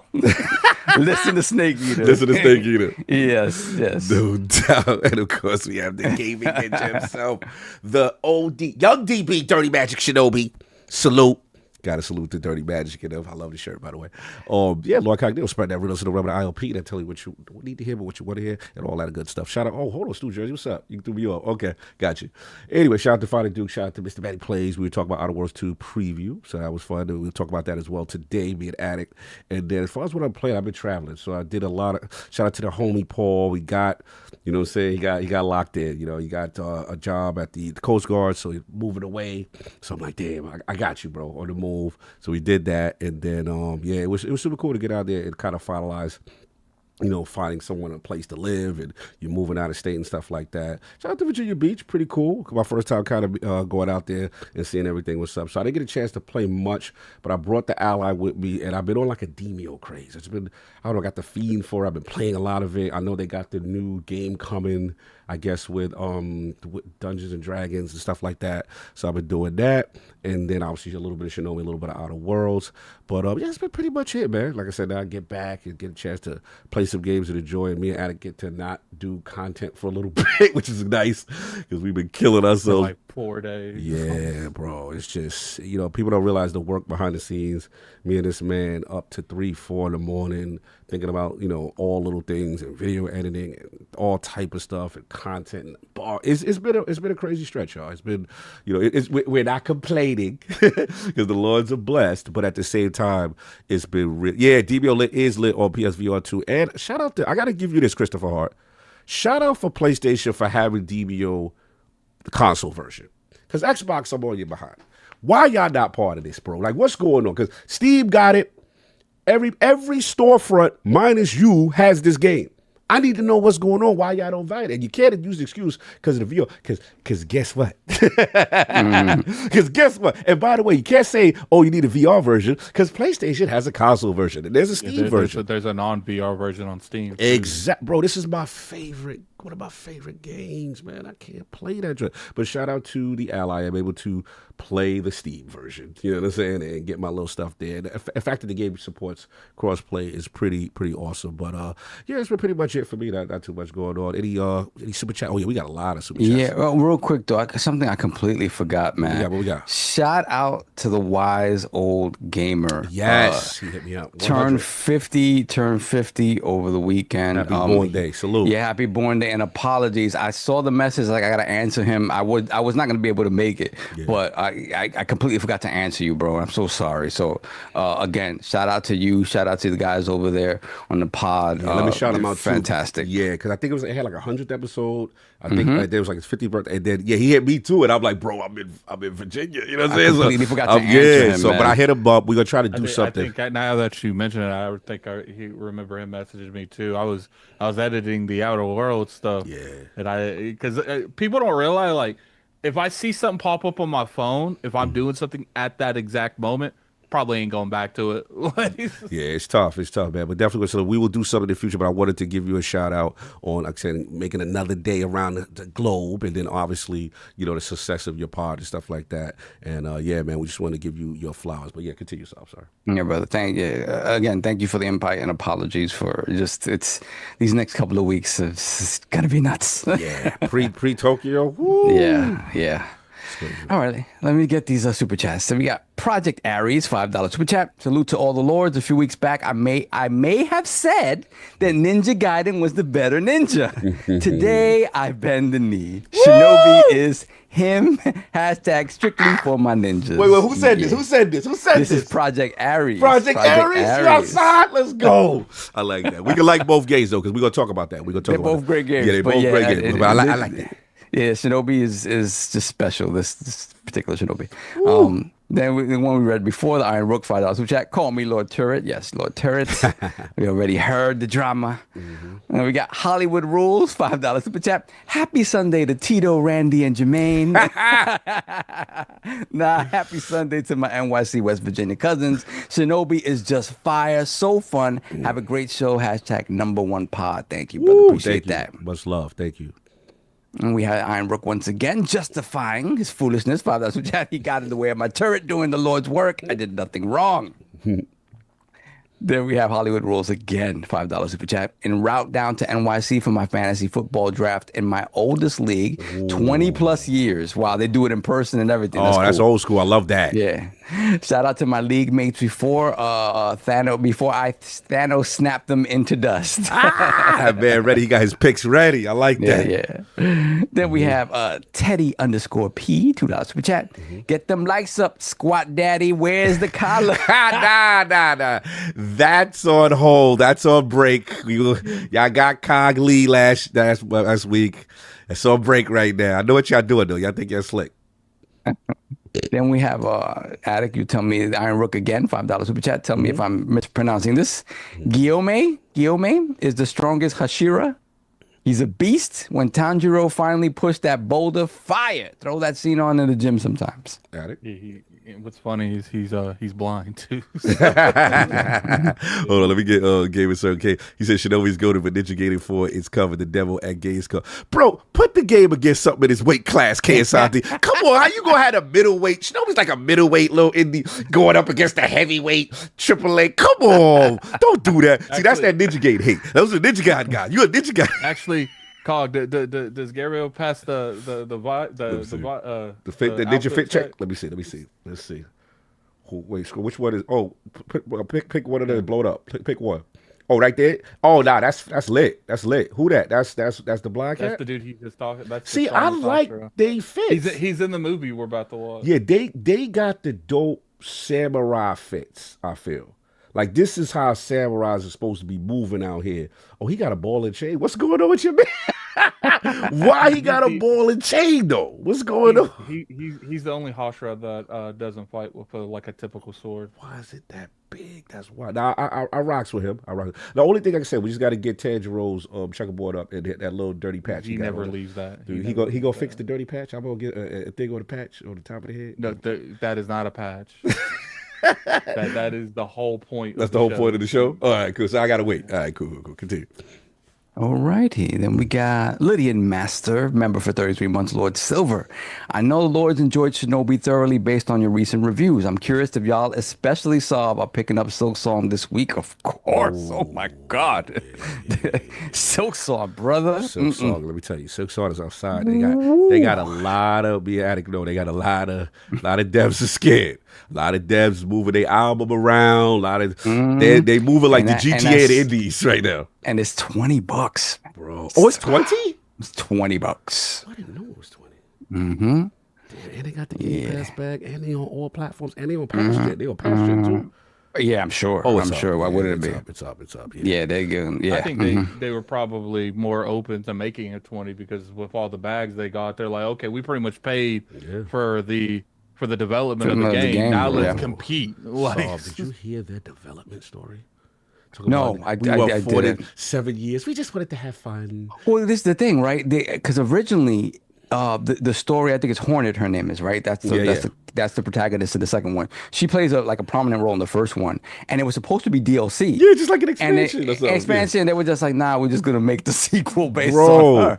Their story is so magical. I just look at it, I'm like, it's just such an anomaly in game dev. Like, no one would be afforded this, but they sold so much. The thing is like, a lot of studios are taking 7 years to make games. Like, what are we on Fable? Like, what, 6, 7, 8 years at this point? Like, but the problem is like, what's gonna make them a little bit a lot different than something like a Playground Games is they're more small and adjacent. Like, they're not spending. They probably spend more in 1 year. Playgrounds probably spent more in 1 year making Fable than these people spent the entire development process. Right. So they have a little bit more roped in that regard for sure. Mm-hmm. Yeah, but I'm excited, man. It's finally not vaporware anymore. I know. I played that game at E3 2019. And now that's crazy. All they got to do is land. It's like they've had. Because here's the thing: you take 7 years, even if it didn't financially hit you hard. Your fans gonna be like expectations. I want 7 years. Oh yeah. I felt sorry for Nintendo because every Nintendo Direct, nobody cared about what they was talking in the chat section. It'd be like Silk Song win. Silk Song said we don't care. They'd be like, the guy come out with the voice introducing the new, and they'd be like, that's how ravenous that base is. It's up. So yeah. So excited for that this coming week. Let me see. We got One Pump Man. For Whoa. 4 months. Whoa. Lord, bruh. One pump is all it takes. Wait, he put that in the super chat? Right, that's his at. One pump man. Chill, son. And man, he gets straight to business. He gets straight to That's all he needs. That's all he got. That's all he got. That's all you gonna get. PlayStation and Xbox are pressing each other's buttons. Yes, they are. They are diddling each other's paws. Nah, that's sexting. You gonna put that outfit on social media today? Yeah. Then we have Akizi Boo Boo, £5 super chat. Saab, I know what you're talking about. The Phantom of the Opera guy pushing you out of the way. I got a lap dance from Danny from Grease Show in Spain. Whoa, what kind of Grease show did you go to? He said the Grease from Danny at a Grease show? What's going on? I don't remember the Danny Zuko lap dance part from Grease. I don't remember John Travolta lap dancing anybody in Grease. That is a new production. That's something else going on. Peter North Productions. Yeah, so that definitely sounds like a Peter North situation. Grease. Hold on, I'm coughing. I can't. That was wild. That was wild right there. Your man is out of pocket. Wow. Then we got Hamish K, $5 super chat. Hopefully y'all are going well. It's been a few weeks since I've watched live. Much love and support. Probably passing out soon. It's 4 a.m. in Australia. Thank you, Hamish. Appreciate you. That's the homie, man. Salute. Then we have, let me see. We got jumped a little bit. Kool-Aid back. 117. Yeah. $5 super chat. Life is always up and down, but Iron Lord stay consistently great. Thank you. Best pod ever. Thank you, bro. Appreciate that, Kool-Aid. Much love, for sure. Appreciate that, Kool-Aid. Then we got Fonz Gaming, member for 51 months, Lord Bronze. Thank God Cog ain't wearing a wig this week. Shout out to Fonz. Why you ain't take me serious last week, Fonz? Are you implying that my commentary could not be taken seriously based on what I had on? It was hilarious. I'm not gonna lie. Yeah, that was like it fit so perfectly. It was hilarious. It took so long to get into that, but I was just like, I'm here.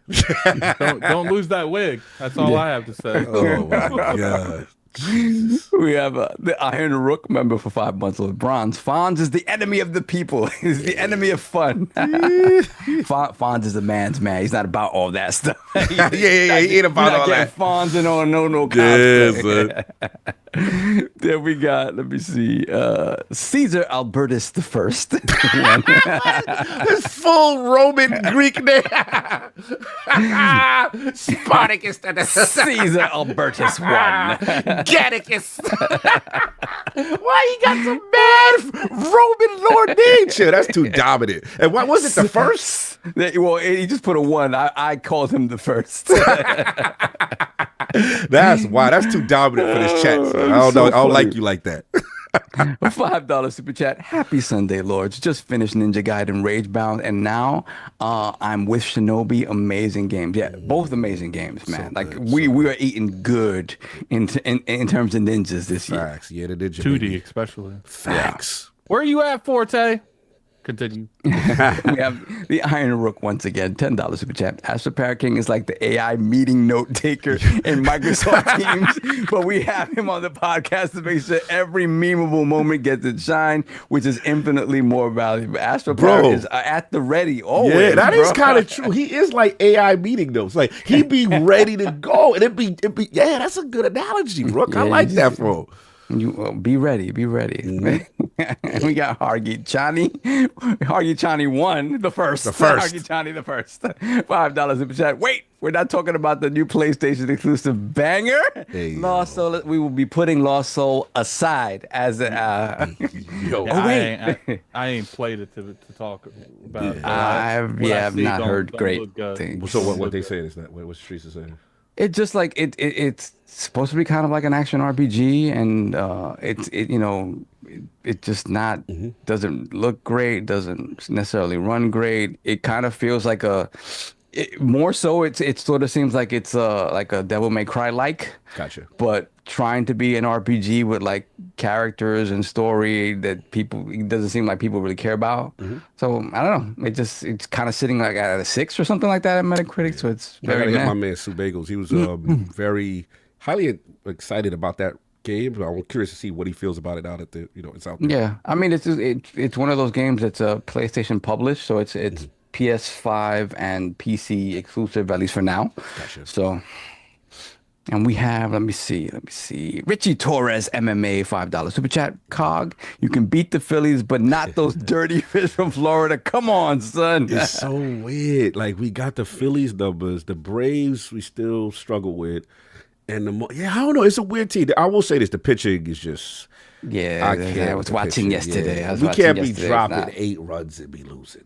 Like, there's been a lot of that this season. I turned to the game in the 5th inning, and it was like 8-6, and I'm like, what's going on, bro? Like, that's what. So my hope is just the 2 kids that they brought up, kind of solidify, and then hopefully someone in the bullpen outside of Diaz, saying kind of thing. But they've got the offense now. The bottom of the lineup's hitting. I'm like, yes. It's just this pitching. So, and what's funny is I called it though. I said I was never. Me and Maddie was like, we were never confident on these starters. We felt like those starters were overachieving. We don't have a true number 1. So we'll see. We'll see what happens. But yeah, shout out to the Mets though. They still hopefully in the mix with the what you call facts. That's it. We are caught up. No doubt. Let's get to it. Is Forte available? Is he there? Is he chilling? What's going on with our mans? What's up with Puff? Stay Puff. What's up?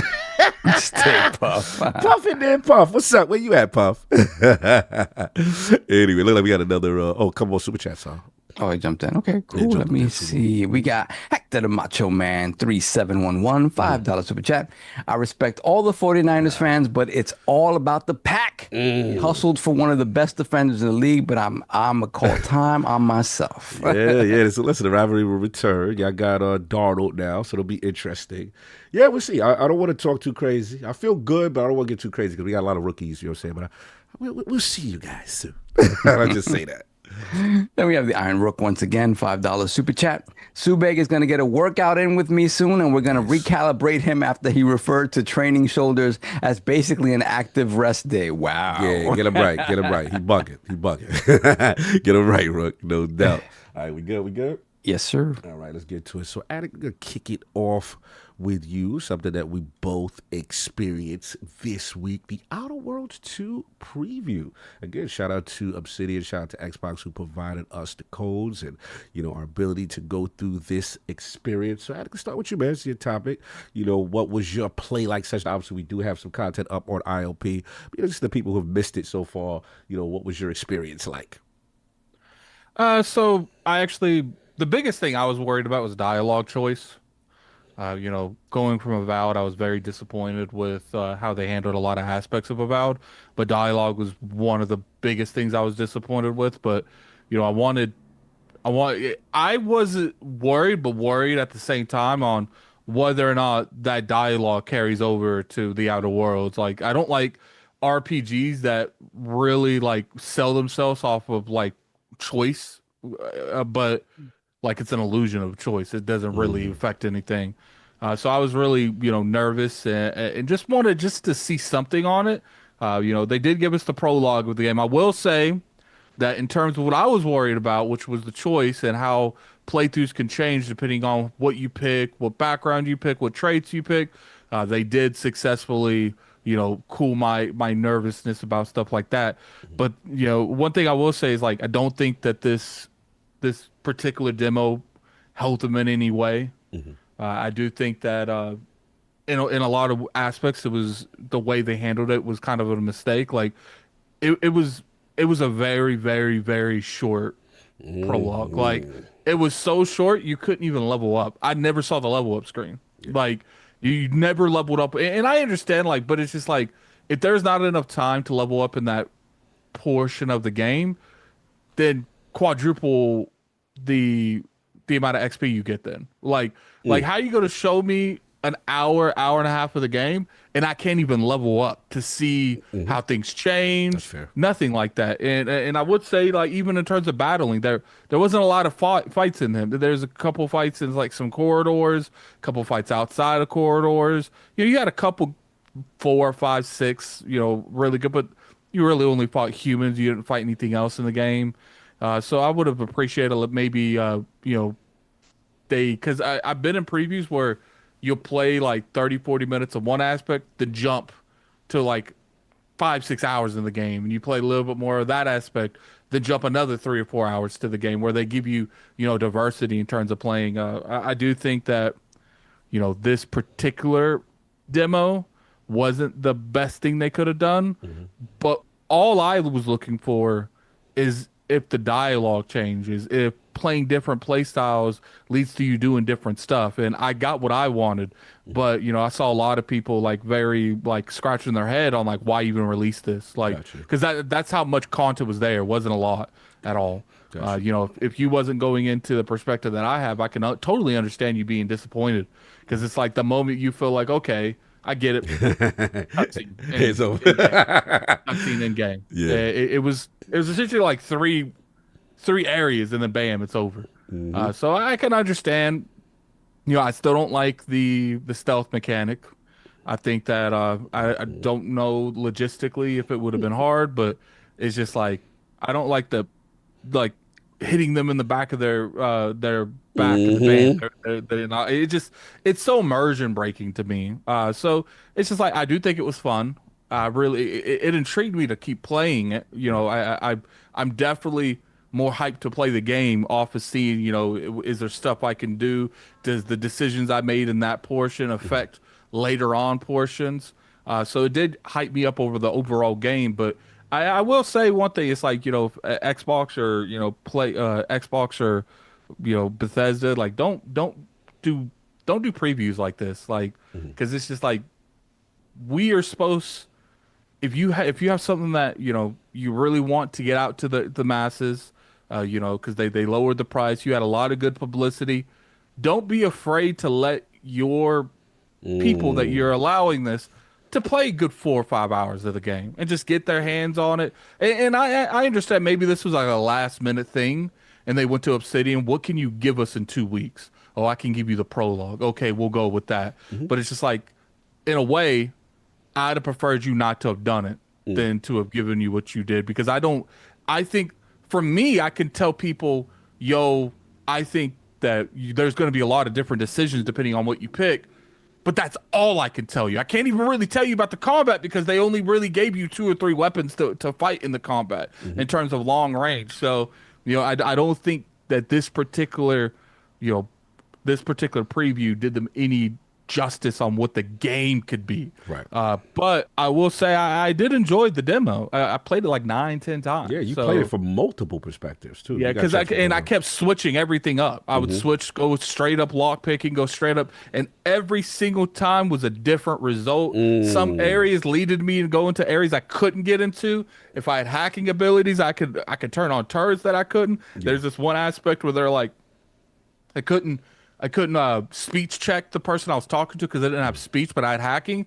And then I went into a room, literally two rooms down, and then I just hacked the computer and because I was supposed to talk them out. It was like, yo, deactivate all the robots, all the you know, the turrets. We good, but they were like, no, we're not. So I just walked two rooms down and hacked that terminal and just turned the turrets on everyone else. So it's just like, there is a lot of aspects, and that's the biggest thing that I want. I like when I'm playing something to feel like there's a variety of ways that I can take on every perspective. Thanks. And I do feel like in terms of that, it did give me what I wanted. But I also wanted to play a little bit of the combat more than I did. I also wanted to see, you know, how the leadership skill works. Yeah, but me too. Got no companions. Me too. I wanted to see that. So you can't really do anything with that as well. So, you know, I do think that next time my criticism isn't on the game. It's just how you perceive to do these previews. Give us a little bit more to play with. That's about it. No, I agree. I'll jump in. Sorry if you don't mind, because obviously I experienced with the demo now, and I think we're pretty much aligned on pretty much a lot of stuff. Look, the game, you can tell it's polished. You know, it's still. I want to give Obsidian. My expectation with Obsidian has changed. I have put unfair expectation that they are supposed to be the AAA super high fidelity studio. They are not that. They are the AA plus with polish. And what the glow up is the engine soft. Like it's 60 smooth. It's crispy. The light and the lighting, the way the game controls and moves and performs. I believe there's performance mode, balance mode. There's a visual mode. It's VRR.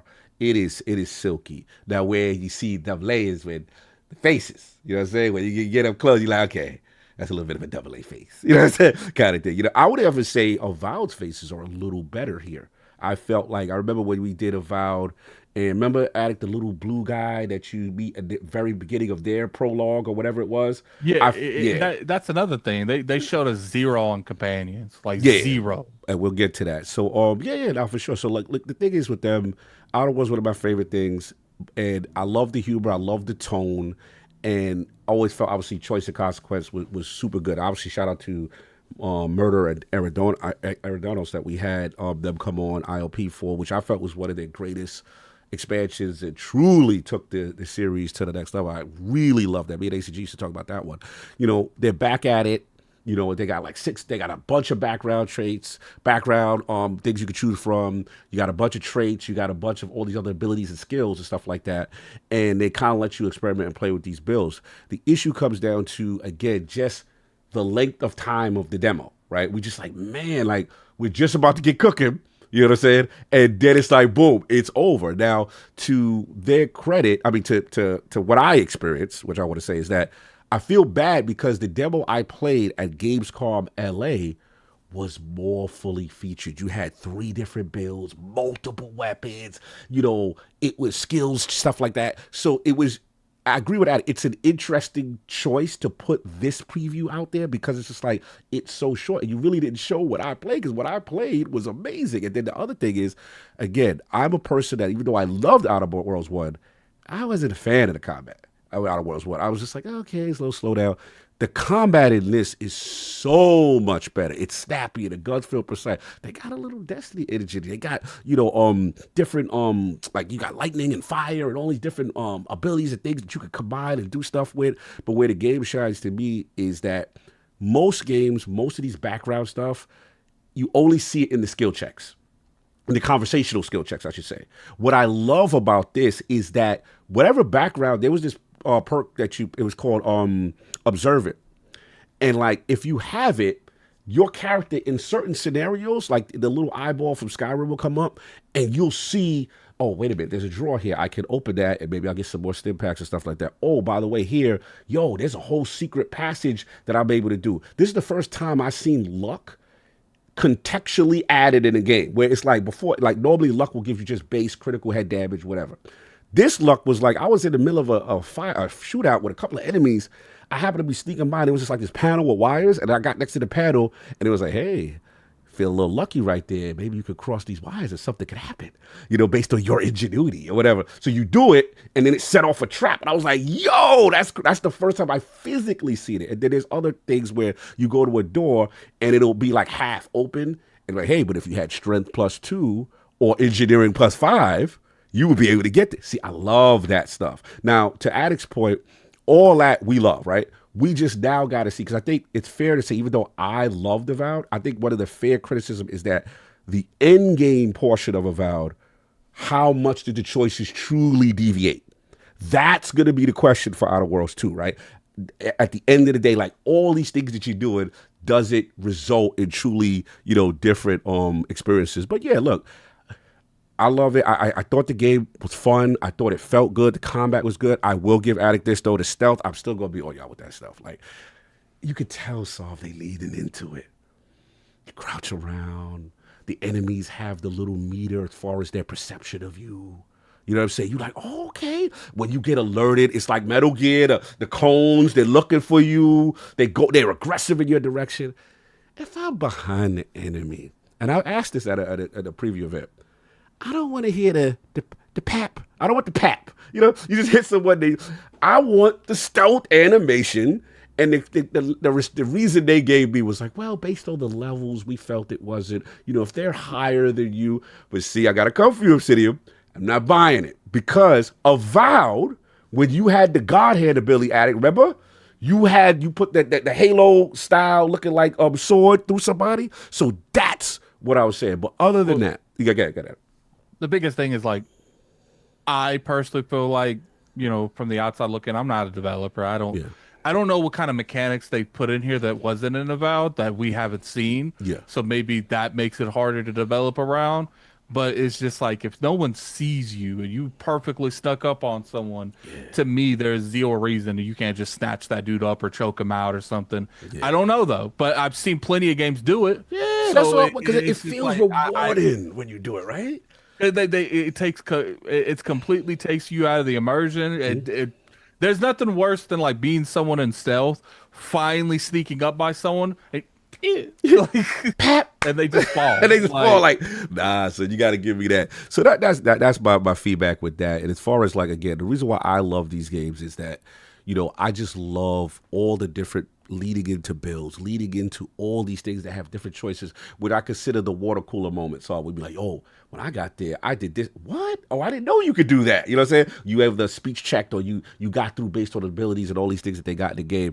And I think that, and where the glow up you see is the cinematic transitions where they talk with each other, and like it'll transition from regular gameplay to the next scene you're about to get into. And I thought that was dope. I just wish, again, because I built it to leadership skills to kind of make my companions better, but in this prologue, there's really no companions. You know what I'm saying? Kind of thing. So I was like, I didn't get a chance to see that. So it's so much that I feel like the audience hasn't seen that I've seen. And I just feel like I'm wondering what the thought process was, because is it a panic? Because, this was once an $80 game, now it's a $70 game, right?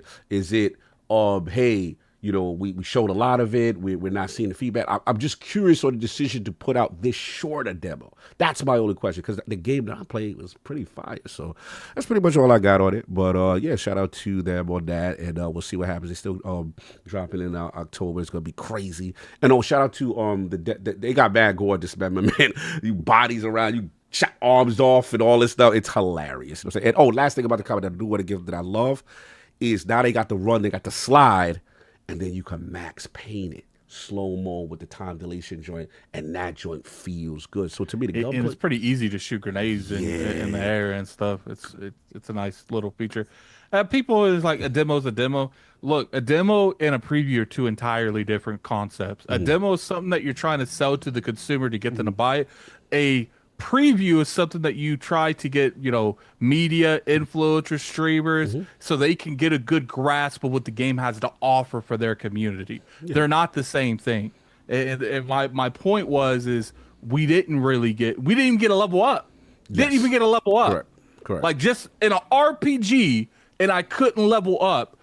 That is what I was saying, is that there was multiple things that I felt like they should have gave us access to. Right. Even if there wasn't enough time in that little hour and a half to like level up like naturally, they should have raised the XP so you can level up yourself. Just to see how it is. That's what it is, because people will realize it is very short. I just said, people say, yo, it's a demo. I get it, but it's very, very short. Like, you blink and it's over. You know, that kind of thing. So that's pretty much it. But other than that, that's all I got. So just so any question on it.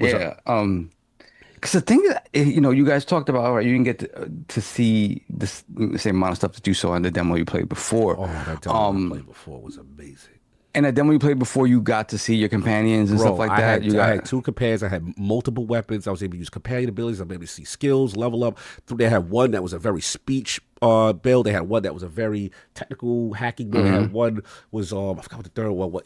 Like stealth build. Like, bro, they had that's another thing. We got zero interaction with companion. You didn't see if any conversations affected anything. It was like that's the whole point of these games. It was literally this demo was like almost an hour short. It was like, create your guy, start 1 hour, over. And I was just like, okay, but we didn't really get to do anything.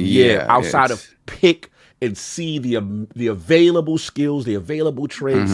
I do like the trait system. If you try to pick an extra trait, you have a negative trait. You know what I'm saying? And I thought that was an interesting balance of stuff. And then remember, this is a faction-oriented game as well. We didn't get to see, obviously, when it's a demo, I get it. You're going to do everything. But it's so much of the game that I feel like no one is seeing that I've seen. And I'm like, damn, why y'all not showing that? Like, it was amazing last year. Sorry. So what I find interesting about what you guys have talked about so far, and it's something that I got when playing the original Outer Worlds, is that it was like touching upon some immersive sim stuff where it was like the options that you get to sort of manipulate and traverse the world, and in addition to the RPG elements, right, the skill checks and the different, you know, companions and stuff like that, it felt like it was trying to meld those two things. And from what you've talked about, you know, now with like meters over these guys' heads in terms of stealth and stuff like that, do you feel like they've gone even more in that direction where it feels like even more of this of this melding of RPG, choice-based RPG and immersive sim where it's like you can tackle situations in a number of different ways? Hell yeah. And not necessarily in terms of the dialogue options you get depending on what skills, right? But more so like physically, the situation itself, like you could do. You nailed it. That's what impressed me about the demo, because I didn't see him more than me, so I can just talk about quickly. I'll let him expound after me. I picked the professor background, right?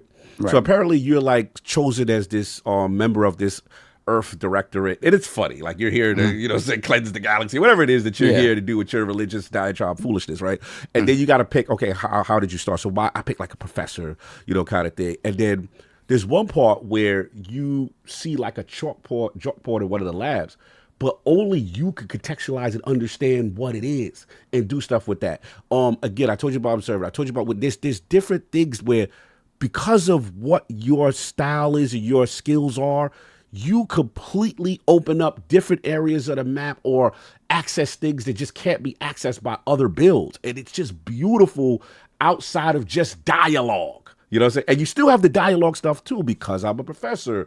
I was able to do this or say these things to a character. And they'll tell you, which is dope, the options. There'll be other options you'll see in the choices that'll be locked out. And it'll tell you, hey, if you had this, you'd be able to, it won't tell you what you'd be able to say, but it'll just say, you know, I'm just making up a thing like, you know, whatever, or ex-convict is a thing. Like ex-convict would have been able to say something right there based on if you pick that or you pick certain personality traits. And that's throughout the game with physical objects, you know, in the game stuff as well as conversation. And I thought they did that beautifully because there's multiple ways to tackle going into an area or dealing with situations. I thought that was cool. Yeah.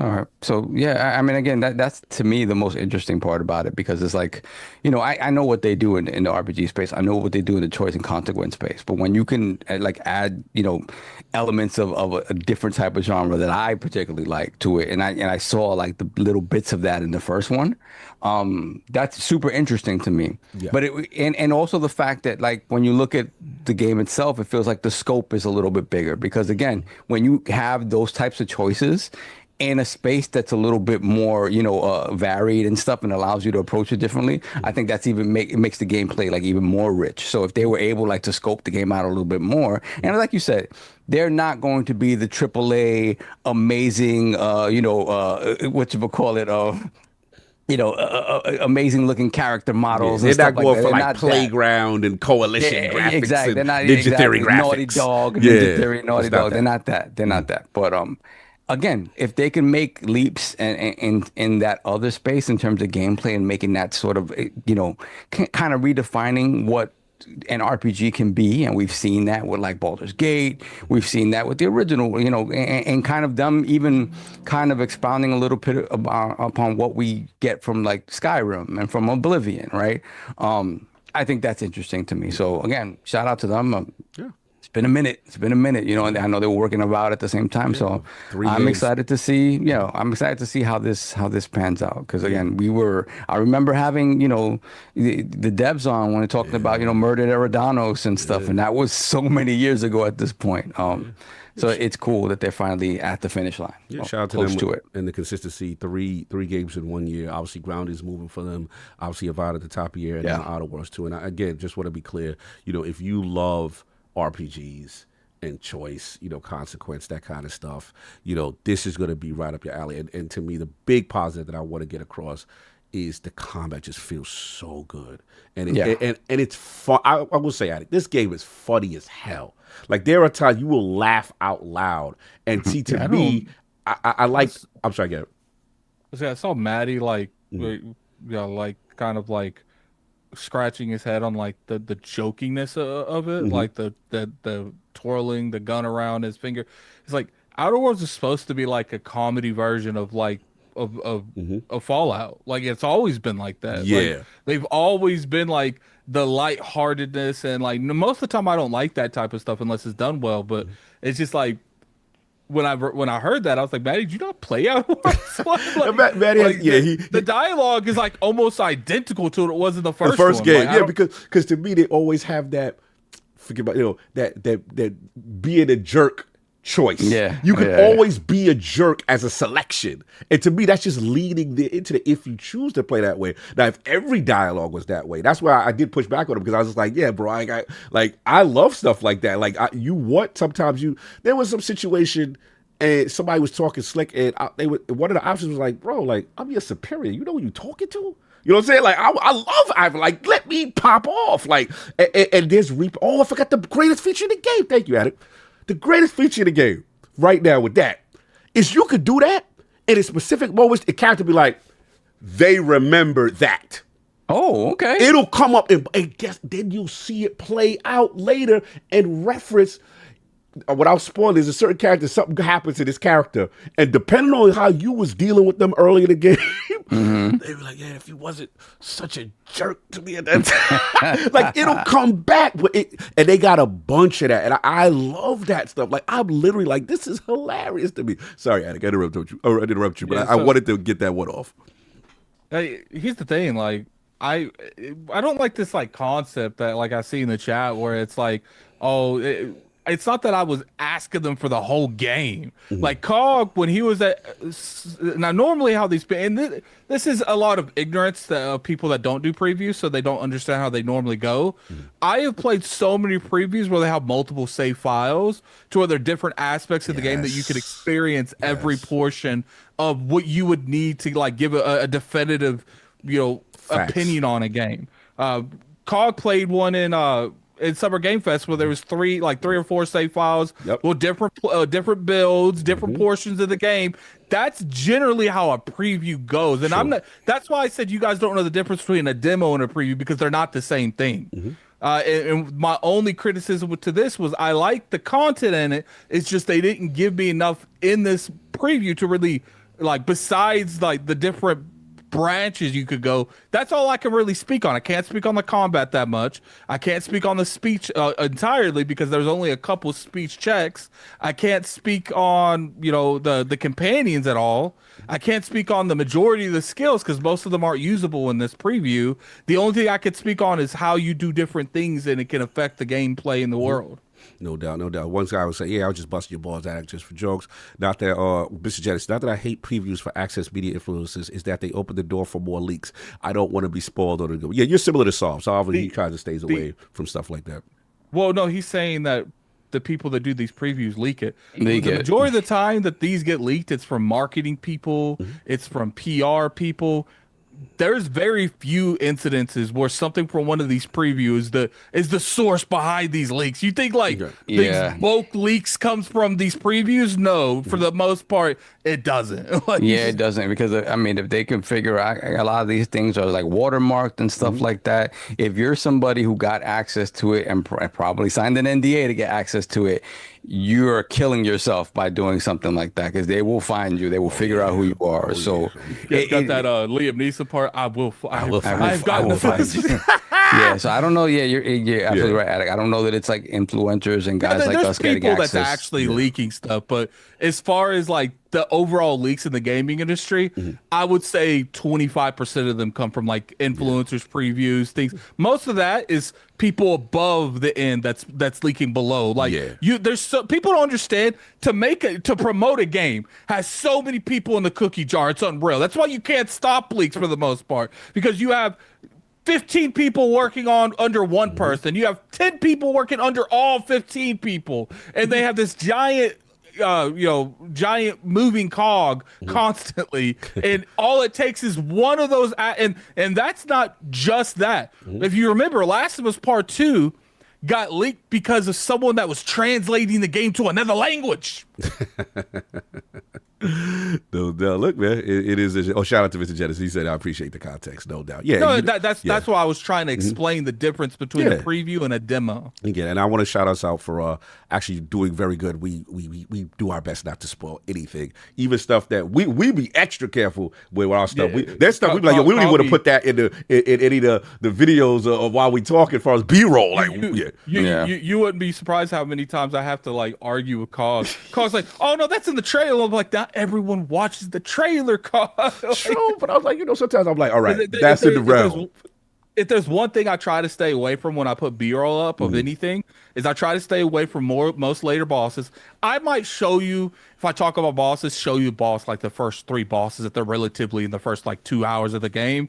But if like, I feel like once you get past that 3-hour mark especially of a short game, I most likely, unless I show you like, if I'm talking about the biomes of the world, snowy regions, sand regions, I'll skip them because that's not really spoiling anything. If you get mad because you find out there's a desert in a game, then I don't know what to tell you. But if I'm talking about how well the game looks and the different biomes, I kind of have to show the desert. But I'm not going to show you bosses from 50 hours in the game. I feel that. I definitely feel that. And like I said, I feel we do a good job about that, trying to keep you guys spoiler free. But that is the Outer Worlds preview event. And looking forward to when that thing releases, man, so we get the full slate on all of that. Yeah, shout out. So let's get these super chats before we move on. Let me see. That's it. We didn't get any more that I see. Good to go? Yeah, the last one was the Iron Rook. Let me reload. But in game, you would be surprised on what people considered spoilers. Yeah. Some people are very sensitive in game. Trust me, we see them in the comments like, damn, that wasn't even a spoiler. That kind of thing. But yeah, so we try to be extra careful. So we good. There could be a spy. There could be a game about spiders, and I mentioned a spider. Oh, it's spoilers. No doubt. So it's me, man. Shinobi. Yes, the Art of Vengeance. Sitting currently at an 87 Metacritic, man. 87 Metacritic. Again, shout out to Ben for K and the entire Lizzie Cube. And man, they did that. Salute to them. I was just kind of following the socials and seeing, what's been going on with them. And obviously, we have a lot of content on this game. We have a review. I said, be an addict. Actually, the whole squad. That's actually the first time in a while we've did a whole squad since Doom, I would say the Dark Ages. I would say the Dark Ages, yeah. Doom, the Dark Ages, where we got everyone involved, and that was super cool. Obviously, talking about that art style, that combat, that platforming. Please, if you want the most in-depth of that, go check out that. We also have a review. Shout out to Sue Bagels, man, my man on Lords of Gaming, .net, said it's sharp as a kunai, so salute to him, you know what I mean, kind of thing. And obviously, we have amazing, if you stick around, please, stick around. After ILP today, we got something special for you. The legend himself, CEO of Lizard Cube, Ben Fike. It's Fike, right? So I gotta get is it Fike. He correct. I felt so bad. I was like, damn, I messed up. You said it after I told you. Oh, you coached me, and I don't know. It's the American me always Fiquet. Yeah, Fiquet. Like I'm terrible. See, you went to France. You got the nuance. You know what I'm saying? I'm coming with my American nonsense, but yeah, man. Shout out to the legend, man. He did his thing, and stick to it for that. But I want to just talk real quickly. Obviously, what I'm seeing, around that, I've seen, obviously, shout out to T. Lopes and the legendary Yuzo Oshiro who did the music. They put out, their tweet about their contributions to the game. We're seeing a lot of positive stuff. Oh, first, a shout out to Wu-Tang Clan and the young, dirty, you know what I'm saying, YDB. You already know what it is. To see that promotion with Wu, you know what I'm saying, and Shinobi, that's a moment. Then they got the, I don't know if you saw the Kinjis, the dance joint. They got, they got the Kinjis dance. They got a whole thing to the music of the stages of the game. They doing the dance in the ninja suit. Fire. You know what I'm saying? Like, it's crazy. But here's the ultimate. Granted, as a person who loves Shinobi and Ninja Gaiden, I'll be honest with you, I was worried about Shinobi at one point because, again, y'all know my history. I'm sitting there just like, yo, please just be good. Give me Give me a new coat of paint on Shinobi 3 Ninja Master or Revenge of Shinobi. I'm good. Give me a little 6 to 8. I'm good. That's what I thought I was getting. They want to change the game. They want to really do platforming, Metroidvania, crazy combat, this amazing painterly art style. But the thing that surprised me is then remember Ragebound drops. So we go, yo, that's that classic NES feel, bro. That's the classic difficulty. And let's be clear, you know, Ninja Gaiden always had, even though it's ninja nonsense, right? But at least it's more of a cinematic feel to their storytelling, and we know about the iconic Ryu Hayabusa, and he's kind of like a master in it. So I'm seeing, and I played Rage, but I was like, oh man, and it is of the two, it's the one that kind of survived the modernization up until now, right? So then Ragebound drops, and we go, man, maybe people gonna forget about Shinobi now. Damn, it's happened to them again.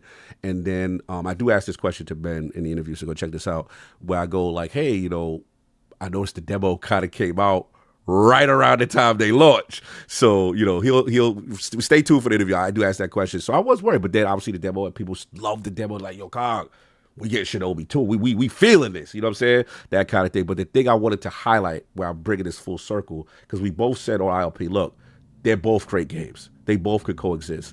And to see, I don't know if you saw Solve and Attic, did you see Dotemo put out the tweet with both Joe Musashi and your man? Oh, no, I didn't see that. Oh, bro, it's crazy. Let me send y'all a link to the joint.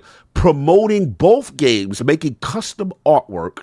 And then, hold on, I'll put it in the chat first so that, shout out to Plant the Blue. Yeah, buy both because they got a Steam sale for the Dotemo. I just put that in the chat and I'll put ILP. Oh, chat. I see. Yeah, I did see this. You know what? I saw it and didn't really pay attention to it, but yeah, I didn't realize it was Dotemo that did it. Dotemo did it. And they're like, yo, the Ninja, buy both of the games. I know Ryu's game. Ryu, all right. Shout out to Mets.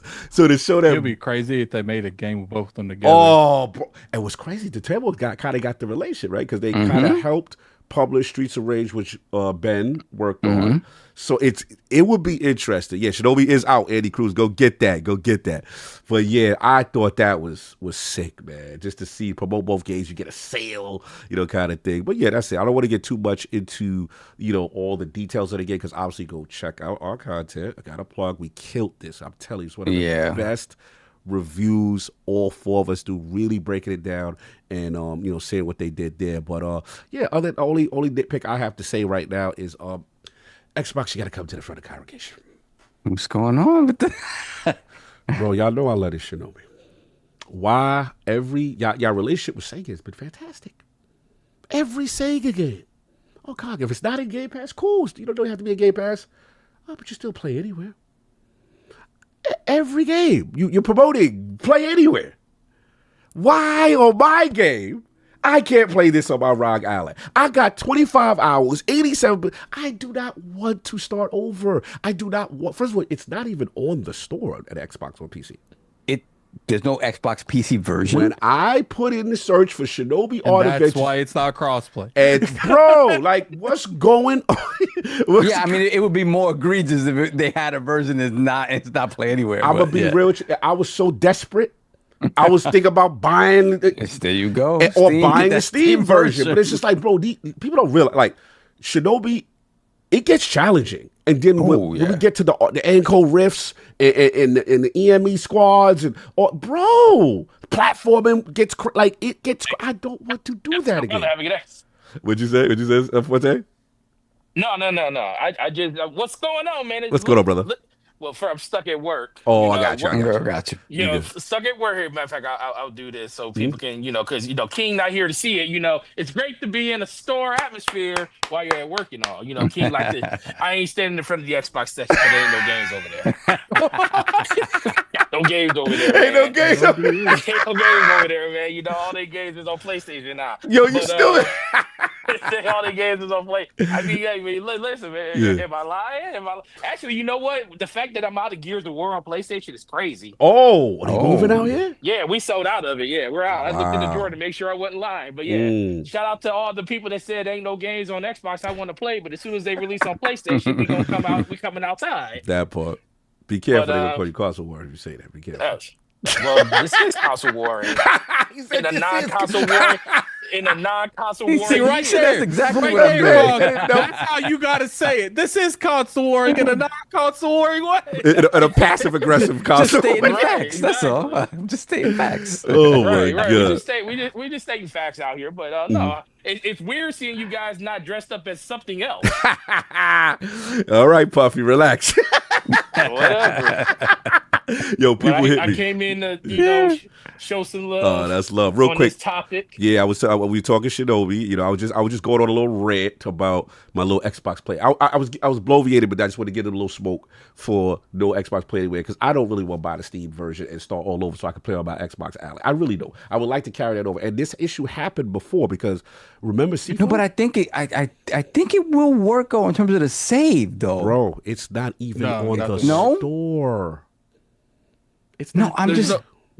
Yeah, it can't work on the save if there's no PC version. of it when you go to Windows Store, it tells me because there is no Sega account, right? There's no okay. Can you stream it, bro? It's not there. Like when you go, like how you go to Windows Store updates, it says that I have the license for Shinobi Art Adventures, and then when you click, it says not available on this store, and I'm like, yo, that's crazy. That's crazy. You can't be promoting this initiative and you got holes in the game. So I just want to give a smoke for that, and then other than that, Year of the Ninja.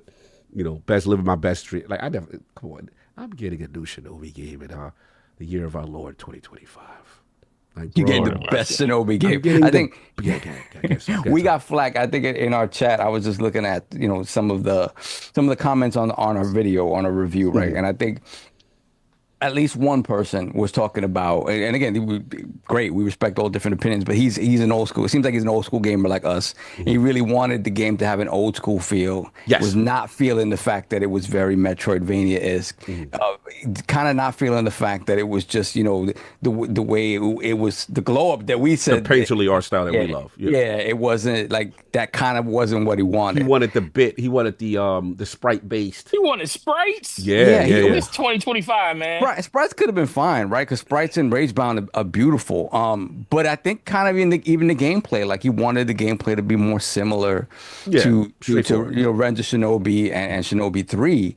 And I mean, I respect it, but I mean, my thinking in that regard is like, hey, those games are great at the time for us, and there's plenty of arguments that they weren't great at the time for other people. Like you compare how those games controlled to like a Mario game, not really. They're different type of games, but in terms of control, they weren't necessarily the same. And again, it wasn't until Shinobi 3 that he kind of really felt like a ninja to a certain extent. So I don't know, man. I get it. Like. To be a fan of something and to see it move forward, I've always been the one that doesn't care if they freaking blow it up and start over. Like, I don't really care about that stuff. And I think in this instance, I think it works well for Shinobi, where it's like they've redefined what Shinobi is in the modern era. And maybe, I can see some people, old school, fans of the series not necessarily wanting that. But I don't know that, I don't argue the part that, everything about it feels like a modern game, tighter gameplay, like visuals in terms of the things they made it to make it more relevant today. Because again, I think making it somewhat of a Metroidvania makes it more appealing to a modern audience as opposed to just a straight up action platformer where, it's just like, I feel the scope of its popularity would be limited by that. I don't know. I think they pushed all the right buttons in moving it forward. But I can see and respect how somebody kind of wants it to feel more traditional. Now, I will say, not knowing it, people's history with the franchise and the last time they played it and everything, because I do think a lot of the times we play these older games and we have this love affair with them. But then you realize when you play something newer, it's like you're looking at it through old rose-tinted glasses. Facts. Like, go back and like really give the newer versions a really good try, and then try going back and playing those older games, and then you kind of will understand more of the systems and everything that they wanted to change to kind of modernize it and make it a little bit better for people that are playing it now. Metal Gear Solid, man. When I played that first one, I was okay. I could crouch. Okay, no, I'm proning. Okay, I could just press it. No, okay, I there's no crouch button. There's just proning button. And yeah. So I'll give people a really good example. Metroid is one of my favorite franchises. The original Metroid on NES, freaking incredible. Still go to this day. I play it every once in a while on my Switch 2 through emulation, where they have it in the store where you can play it that way. But guess what? When I played Metroid Dread, a very new version of that game, I was like, it's hard to go back and play. It's hard, yeah. I mean, it's hard to go to the original playing Super Metroid. You play Super Metroid, you're like, I don't know, play the original. What is this? I mean, have you tried to go like this? The thing, like even the modernized versions of the Mario games, like New Super Mario Brothers and stuff. You play those and try going back and playing a regular Super Mario with Duck Hunt on it, and you tell me how you really feel about how your character felt like he's floating through the air, and it is more about just the visuals. The visuals is fine. I can understand people understanding one of the sprites and everything and wanting kind of that more of an experience. But I think the gameplay evolving is the thing that they're trying to do, because listen, man, 1986 is a long time ago. And we ain't living in the dungeons anymore when it comes to stuff like that.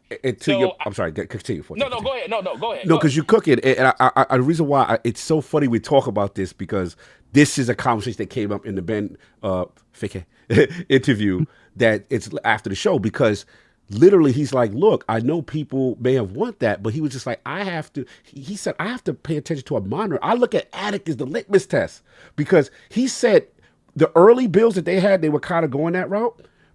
Some kids were falling asleep playing. You know what I'm saying? They were like, bro, real quick, I do have to give smoke. As y'all can see, it's my ally, right? It's the Xbox app. Switch 2. It's not the Switch 2. I'm going to press the Xbox app, right? And then look what I got typed into the app. Look at Shinobi. It does not exist. Exactly. So this is unacceptable, Xbox. Where is my Art of Vengeance? I want to play on the go. Even if you don't have Play Anywhere, why is it not on the storefront? Every other Sega game is. Well, and that's the thing we were talking about when we were talking about with the new Xbox handhelds and everything coming out. Like, the biggest hurdle is taking your existing Xbox library with you. Right. That is non-existent on PC for the most part when it comes to a lot of the games. Like, people don't realize how small of the library is actually on the Microsoft Store when it comes to that. And even if it is on the Microsoft Store, most of those games don't talk to each other, meaning you got to purchase them twice. Right. So like Wasteland 3. They need to fix that issue before they come out and say unified gaming experience with all of their games, because they're talking like that future's here now when literally it's not. I think they when we complained about that initially, like, they're not being clear that you're not going to be able to play your Xbox games on these things. I think they went back and kind of had to clarify it, because it was now it's like stream on the cloud. You can't stream. It's not even available to stream on the cloud. Where's not in the cloud? That's why, like, I don't be like 100% paying attention to them when they be talking about like those pillars that they're standing on, because they change that every couple of years. Remember, it used to be everything's on Game Pass, every game's on Game Pass, but then they had to pivot away from that, because this used to be something they pushed hardcore with Quantum Break. Remember, everything's play anywhere. Like, we are experiencing something that they started decades ago that they just recently started taking serious. Like, not decades. But good point. I just had to point it out. But real quick, Forte, because I don't know your time's limited if you're there, because I want to get to you. Yeah, I'm here. Yeah, so let's talk about the game. He said, how do you do offline on them? Oh, that's that easy. You just go to the Xbox app, go to the offline mode, and then you do it in the Windows Store as well. And then it says you have to pick one device to do it with, so you make sure it's that. That's how you do it. But they're going to be much easier with the true Xbox Ally. Like, this is still Windows 11 nonsense. So, yeah, they're going to address all that. They got a compatibility list. So it's good. They're making strides, but I'm going to be on their head about Play Anywhere. You can't be promoting this, like Attic said, this new initiative, and you still got holes and stuff, especially with new games. I can understand, okay, you go do the back compat program and get other things up, and that takes time. New games, especially Sega, like, come on. Anyway, continue. Yes. How is Final Fantasy games coming for play anywhere but Shinobi didn't? Don't get me started. The franchise that eluded the Xbox brand for like a decade, and now all of their games are coming. I think even Tactics is play anywhere. Yeah, all of their games are coming everywhere, but Shinobi was like, "Nah, we good on that one." Yeah, like how does that happen? But anyway, you right. Forte, your experience. You got a chance to play. Art of Vengeance. What's up? How you feel, bro? Talk to me. This game. Let me tell you. Well, first of all, I was playing. Shout out to you guys. Mm-hmm. I was, Addict hooked me up. Was able to get on Steam and get a version of it. Mm-hmm. And let me tell you something, bro. I was playing this on Switch beforehand. Now Switch is awesome. Okay. Switch is awesome. It runs great on there. It's a great experience. I feel like Shinobi on a handheld. It's made for handheld. It's made. It's made for it, bro. Like when Addict asked, he said, "What you want?" I said Switch. He was like, "Oh, Switch is sold." I was like, "God dang it." Okay, Steam then. Yeah. So I want, but let me tell you something. The thing about Nintendo that kills me is the fact that they reverse their buttons. It's the Japanese sensibilities. Yeah. No, it drives me crazy because of muscle memory. I'm doing moves and I'm like, oh yeah, I forgot this is Nintendo. So that's like, okay. So when I went to Steam, I had to like relearn everything, and it didn't take as long. But bro, let me tell you, it is hard for me to go through levels and not fully complete them. When I'm talking about get the highest score you could possibly get in the level, like to the point where I'm going back and replaying levels, trying to get elite status and doing all this stuff. Like, bro, it's already hard to get to like really like learn these levels and get these high statuses in them. But then once you complete it, it's like, I could do this better. Let me go back and do this again. So look, I done replay, like there's only 14 missions. I done probably I'm about, I think 6 in. Okay. Like 6 in. Don't want to say because spoilers and everything. But I done already went back and made sure I mastered the first 4. To the point where I won't move forward until I get 5. Fact. I would get mad. I'm like, what you mean 92%? What did I miss? Was it a relic? Exactly. Was it ENA squad? Where's that rift at? Let me go. Then you looking for the purple on the map. You're like, all right, it's got to be a way to get over there. Maybe I ain't got the ninja just yet to get to that thing. And sometimes you get it later, but continue. Yep. Sometimes you get it later, but like I really like the meld and the in the overall gameplay aspect. Like the art is incredible, the story is crazy, just the overall abilities and just the progression is like. It's been a long time since I played a Shinobi game. Talk to me. It's been so long, and then picking is like a breath of fresh air. Like when people were in the chat, we always talk about Ryo Hayabusa, and I'm like, Ryo Hayabusa, that's God tier, that's GOAT status. That's God tier. Then this comes around, and I'm like, wait a minute. Hold on. maybe it's just the fact that we just ain't had a really good Shinobi game in a while. We just ain't had a good Shinobi game. But in general, I think this game hits all of the points it needs to hit. It's not a long game, but it's a challenging game, and it's what you like. If you want a really good platformer, that's what this game is. It's a really good 2D platformer. If you just play it for the way that this game is, you're gonna have an amazing time because the story, just the overall. The effects in the game, the things that you could pull off on people in this game is really, really crazy, and it's cool. It's a cool. That's the thing. The cool factor is there. He says that in the interview too. But if you want deeper sensibilities and you want to like feel like you truly, quote unquote, master what the ninja truly is and going through the levels. That's what all those elite statuses are for. And let me tell you, you run into some of these elites in this game, I'm like, is this a Dark Souls game? Yeah, bro. And some of the scenarios they put you in, it be platforms and spikes, and sometimes you gotta move around or some of them. Like, and they got mad armor and crazy. It get crazy sometimes. It gets crazy, and then it's like you just. I mean, listen, you are literally thinking on your toes. Yes. Every second, and just to get a faster time, just to get that one missing thing that you probably just kept jumping over because you were going through a challenging part of the level, you go back and say, oh, that's why I missed it, because I have to deal with this thing. Yes. And I really, really like that. So I've always liked games that challenge you and give you a reason to want to go do it, because that's the dopamine hit. The Hell yeah. dopamine hit is like, if you play a game and you feel like I just want to beat it, then did the game really truly do what it was supposed to do to keep you engaged? Because I think that's where we are now when it comes to like gaming in 2025 and beyond. How do we keep people engaged in our game as long as possible? We don't have to be a live service to do it.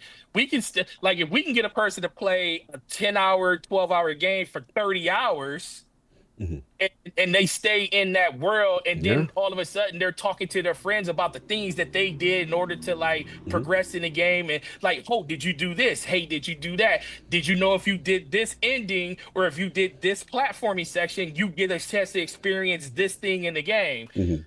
That's where games like this truly shine, and I definitely can't wait to see what the second half of the game looks like. Oh, bro, But you ain't ready. I'm just telling you, the fact that I got to the sixth level, and then I was like, you know what? I hit a roadblock. I was in that, hit a roadblock in level 6, and I was like, okay, you know what? I'm gonna go back and redo some of the other levels, and then try to like, get higher grades on them. And then I just called myself going back and showing my dog, because my daughter likes to play games like this. So I was showing her like the earlier levels, and I was like, you know what? Let me go ahead and just try to master these levels real quick. And then that's better practice to get you readier for the later versions of the game too, which a lot of people don't really think about. So I think they knocked it out of the park with this game, bro. It's a breath of fresh air. It's really the honest to God truth that I'm really into this, because it's getting me ready for Silk Song. It's getting me ready for like Hornet ain't gonna be no joke. Oh yeah, for sure.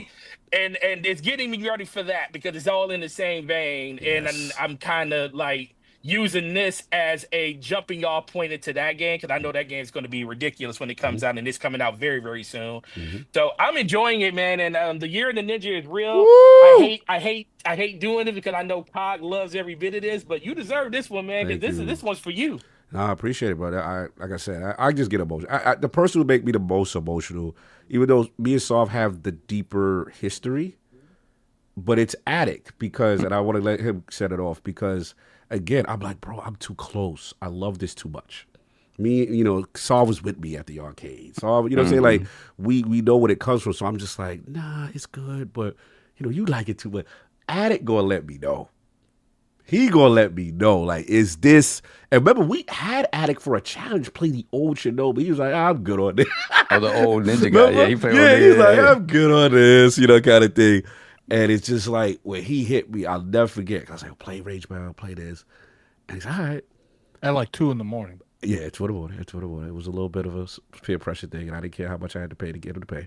But I was just like, look, man, I need your feedback. And he was like, nah, it's a good game, bro. I was like, oh, I felt good. I felt life was good. It's full circle. You know what I'm saying? But Attic, it's you, man. Like, now that more time is settled, obviously we did coverage. You got the interview with Ben, Lord Ben coming up. What's your feel? Now you see more people experience. You see the Metacritic come back. A lot of positive reviews. Like, what's the energy?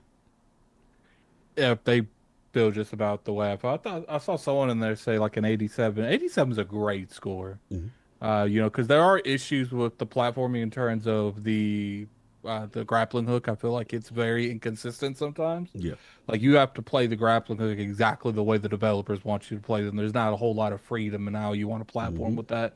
But in terms of like, might be the best besides Ori's the best 2D I've ever played. So, because I do have a good extensive background in a lot of 2D stuff. I played a lot of the older Mario games, a lot of the older Donkey Kong. I played a lot of those games, but this had like style and it had challenge. Especially those rifts, some of those rift worlds. I did finish all the rift worlds. Nice. There's 10 of them, and it was good. I really enjoyed it. I thought the combat was well done. I thought the game was damn near a perfect game. Besides, maybe some story aspects. I felt like they missed out on some story aspects that could have really elevated the story. And a lot of that's probably just pure finances. Yeah, he told us about I get it Mm-hmm. because small team, even though that, having some dialogue at certain aspects would make it better. And I do feel like they were trying to keep this game to the core of Shinobi as much as possible, but also branching it more to a modern audience. So, maybe having overboard of dialogue would have like hurt that immersion a little bit. But I will say, like, combat's fun, platforming's fun. The story was definitely serviceable. It's not like a throwaway story. It's an entertaining story. It's a story that I wanted to hear the conclusion of. Lots of upgrades. You guys know I'm not a book bag collector. None of that. No relics, no collectibles in the world. The furthest thing you can be from that. I don't believe in, if you want me to do collectibles, you better tell me what I get doing the collectible. Because, like, for instance, like Assassin's Creed 2, there's like elite armor. And you have to, I can't remember if it was keys or something, but it was the feathers. Was it feathers? No, the feathers is something I never did in any of the Assassin's Creed. It was the feathers. The feathers. Did you ever do that keys. Final Fantasy? Did you ever do the Final Fantasy one? Which Final one? Fantasy 7. The chocobos? The one that you had I think the cats. Oh, that's 5. That's different than 50. Like how many feathers was in? How many feathers was in Assassin's Creed 2? 100. That was like trying to. That was like trying. You know what? That was just like with God of War with the birds you had to get in. And I was like, I'm never doing this. See, and I didn't do that. I never went and got those. One thing I will say is another game that successfully got me to collectathon was Crackdown with the agility orbs. Okay. Because I knew I get these agility orbs, I could jump faster, jump higher, run faster, I'm stronger. So I'm like, yeah, I clearly It was tied to the gameplay. Yeah. Yeah, it's got to be tied to the gameplay. It's like I said, when an NPC is just, I pass by him, most of the time I don't even talk to him, I'm going to be honest with you.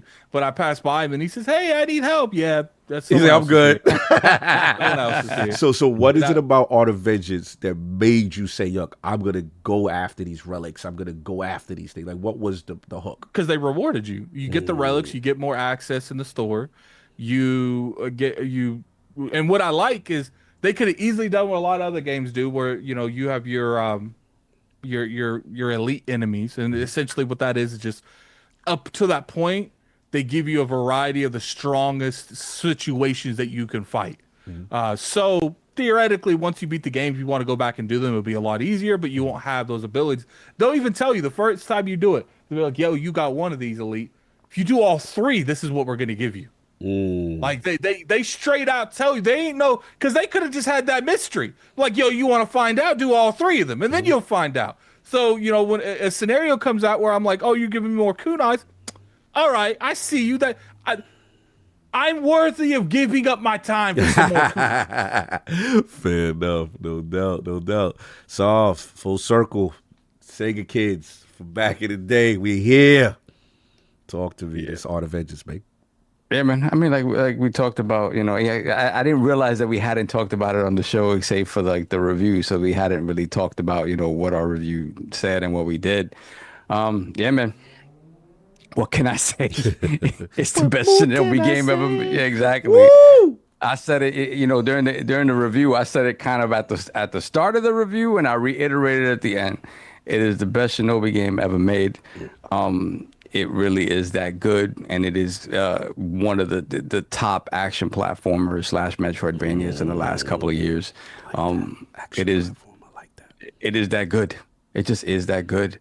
What they did with Joe Musashi and with that character, and with like all the lore that went along with that character, like it's all valid here. It's all canon. Like all of Joe Musashi's exploits and all the ninja guy and all the Shinobi Empire informed this game in a lot of ways. Obviously, literally in terms of the lore and the canon. And because obviously, there are characters and things you see in this game that definitely call back to the old games. And in just kind of like taking that core gameplay and modernizing it in a way that I think makes it, again, we've seen how it's been talked about online. It's a game that's appealing to everybody today. You look at it and be like, oh, this is gorgeous. Let me give this a shot. Even if I never played an old Shinobi game, even if I never cared about Shinobi in the past, you look at it and be like, I have to give this a shot. So I'm just happy. I'm just happy for Shinobi. I'm happy with what Sega's, up until this point been doing with their IP, bringing them back. Some people were like, this is the start of Sega IP coming back. And like, no, they started this a couple years ago. Like to be pretty frank, like they started it with the Wonder Boy 3, the Dragon's Lair. Then they went right into, with Streets of Rage. And then this is, to me, up until now, it is the pinnacle of what Lizard Cube particularly has done up until this point. And I only see great things coming. Again, there is a different team working on Golden Axe, so I want to see what that is. But again, if that doesn't work out, you could always hand it over to Lizard. Hey, man. Yeah, hand it to Ben and the team over there. So I'm just really excited about what, Sega's been on a roll with, obviously the Atlas stuff for quite some time and the Yakuza stuff, but, they're bringing back Virtua Fighter. They've done this with Shinobi. They're bringing back Crazy Taxi, and they're bringing back, whatchamacallit, Golden Axe and Jet Set as well.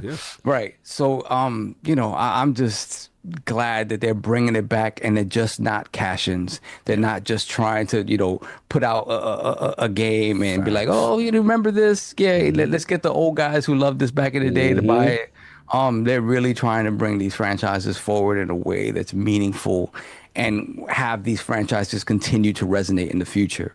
I can't say enough good about this game and what Sega and the people at Lizard Cube and everybody who's working on Sega franchises now is really doing for that brand. Because as a kid who, when Dreamcast died and you trying to figure out where to go and what's going to happen to Sega franchises, period. You know what I mean?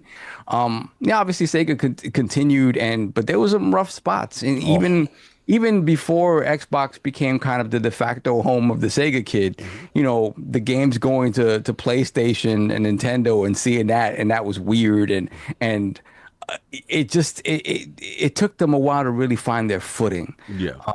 And I just feel now like they're in such a good place. Virtua Fighter, I'm looking at that, I'm like, that looks like it's gonna come out and rival the Tekkens and rival the Street Fighters back in the day, like it was back in the day, and even more for the super hardcore dude who really cares about like true like martial arts styles and things that don't necessarily feel over the top, because Tekken has always been that. But especially in Tekken, Tekken 8, it was like it's gone a little over the top, where, a little over the top. It's still that. Lost their mind. Yeah, it's true. But it's still, I get it. Yeah, it's a little more over the top than I want it to be. Right. But still, in terms of like martial arts and stuff like that, they're still very good at doing that. Virtua Fighter feels like it's perfect to come back right now and kind of fill that niche of like the super realistic kind of, true to the nature of the actual martial arts type of game. But again, bringing all that forward in a modern way that, that can be truly amazing. It's just, I'm super happy for what Sega's going on right now. And again, Shinobi is kind of the tip of the iceberg. Yeah, man. Again, it's just Shinobi. a tip. Pause. Shinobi kids, rejoice. If you haven't played it, again, go check it out. It is out there. Really nice price point. You know what I'm saying, for them. And again, it's a $40 game. Really cool. Again, if you want to support both games, Nintendo lets you get Rage Bound and that. And then again, it's full circle moment for me. My namesake is from this game, and it's just so cool to see. And I just smile. And shout out to them to making the necessary steps as far as evolution and modernizing a franchise so that newer players can now experience it and appreciate it. So yeah, I'm living my best life. Everything's good now. Life is good. You know what I'm saying? Shinobi's out. We lit. So let's get these super chats and then we can get into the next time. Yeah, we got 2 more. We got Richie Torres MMA, $5 super chat. Shinobi sitting on an 87 is nasty work. I get no game is perfect. Buy this, but this is pretty damn close. Gaming media is cooked. They hate fun stuff. I mean, an 87 with the amount of reviews that have come out for it, like everybody's reviewed it. I think that's a pretty strong standing. I'm not mad at that. Like I'm not mad at an 87. It would a 90 be I go for nice. the first day and the first couple hours was at 91. I was like, yo. Yo, you always know that's gonna go down. The more reviews are coming in, right? I know. And it went down, then it went back up, and I was like, "Oh, okay." But again, for the amount of reviews for it to still be sitting at an 87, it's just a testament to the quality of that game. So I ain't mad at it. I get it, but I ain't mad at it. A lot of content coming out. Boss Rush Bowl, Boss. Oh my stuff. God, Eggman's coming. You know what I'm saying? Like they gonna have fun with this, man. You can see it. And we already we shot our shots on some things. Addict shot a shot that was fire. Y'all gotta listen to the interview. Addict shot. I didn't even think the shot Addict shot was so fire. Lord Ben was like, yo, I might do that in the next year. Hold up. Let me write this down. Yeah. He said, hold on. I said, yeah, send it, check the ILP, please. And my man. Send it to my man because he done gave you some bars on what to do with Shinobi if y'all want to do more content, which it looks like y'all might be doing. Then we have Lord Kaibatsu, my brother, $5 super chat. Props to Shinobi, but also to the Messenger and Guacamelee. They definitely were influences for the new game. Yes, the Messenger, obviously. The Messenger. Yeah, that's my and man. And Guacamelee. It's the studio that made Sabotage. Shout out to Sabotage. But yeah, it's my man. Oh, he was so dope. Theory. I forgot his last name. Yeah, super dope dev. Yeah, he definitely had a lot of influences. He's more on the Ninja Gaiden side, but that game was funny and dope as hell. Yeah, I love that game. Yeah. And Guacamelee. I love Guacamelee. Legendary. It's awesome. It's funny because he texted me the day the game came out, and I didn't realize they had an early access for the game. So knowing him, I know how he is. I'm like, he's talking to me. I'm like, he basically beat this game. I know he's ahead of, I know how he does. And he had it for 3. Because I was like, you know, he listened to our review, and he politely was dissing the way that we play because he's surgical when it comes to how he plays these games. Yeah. He analyzes the moves. He picks out the moves that are best suited for every situation. No extraneous movement for him. He wants the thing that's gonna get you out of there as quickly as possible. That's how he plays. We know this is how he plays. He's surgical in that way. So he was like, it's like, yeah, you guys, like, they're, you know, the kunai with the double swipe and the kunai, it gets, whatchamacallit, they're all of their freaking armor's gone. Like, you know what I mean? He thinks about things in that way. Yeah, like, that context. Like a fighting game. Like, yes. And I'm just like, well, no, I like to juggle them and just be beastie and juggle them in the air. Like, the way he says it to you, it's so like he's putting you down like a way to play, but he doesn't really want to say it. He doesn't say you uncultured play style. Yeah, he just said, all of you guys play very differently to me. That's when you know that Dev ain't feeling the way you play the game. It's hilarious. Exactly. He's so funny because my brother, when it comes to these games, he's surgical when it comes to it. He, like, back in the day, he beat all of these games before I beat them. And I learned how to beat them by watching him, really, because I could not do it of my own accord. Addict is the younger version of Kai because I got to deal with Addict's nonsense. And it's just like, I know, like, if you leave Addict to his own devices with your game, your game finished. Done. So I was like, I ain't tell him this. But I was like, I have to beat this game before. Because I was like, I don't want to hear it. I said, he can have the riffs. He can 100% it. But beat this game before me. My favorite game. Addict, you don't know. This was a deep, you did nothing wrong. This is Kaibatsu's fault. And let me tell you why. When I got the arcade Shinobi home, truth be told, I never beat Mass Ninja, the final stage. There was one stage before in the forest. Remember the bamboo forest? With the ninjas flying through the air doing craziness? This man had the nerve, when I finally got that arcade joint home, to finish platinum my arcade game and beat, and then smiling, look, Cog, here's the ending. Get out my house. Get out my goddamn you know how I felt every time I was the one purchasing games. Yeah. I was the one purchasing, and I had to tell him, you do not play this game while I'm not here. Because if I were allow him to play, the game would be beat by the time I get home. The only thing that saved me from Addict doing the same thing to me is that when we game shaming. If I was not my game would have been beat because I see and I knew. I think he had he played it for like 3 days before I played it. I caught up. He caught up. Always. And he's like, "Cog, when are you gonna play?" And part of me was like, "I kept not letting him get on this game until I put this game." I was like, "I'm on this stage," and he's like, "Oh yeah, I'm not on that stage." Yeah, he jumped ahead of me. I was like, nah, son. I can't have these young boys doing that to me like that. So Attic is my younger brother to say he's my Kaibatsu. Yeah, like, he is. Yeah, Mac. It's so funny. It's like Mac. I'm like, I want to strangle this kid. I'm like, this is a game that I just spent. And back in the day, I was already paying $80, $90 for certain games. I bring it home from Penguin Village or JNL. Like, yeah, we got this. And then I had to go to work or school or whatever the heck, and he would just say until I made a point like, do not touch this game. Yeah, they're young savants. You got to control them. You got to control. Yeah, crazy. I'll never forget it. My my dad, I got grounded on the N64, and he took I got grounded, so my mom made him take my N64 on the railroad. So it wasn't even the same state that I was in. And I remember I played through like a good portion of Castlevania 64.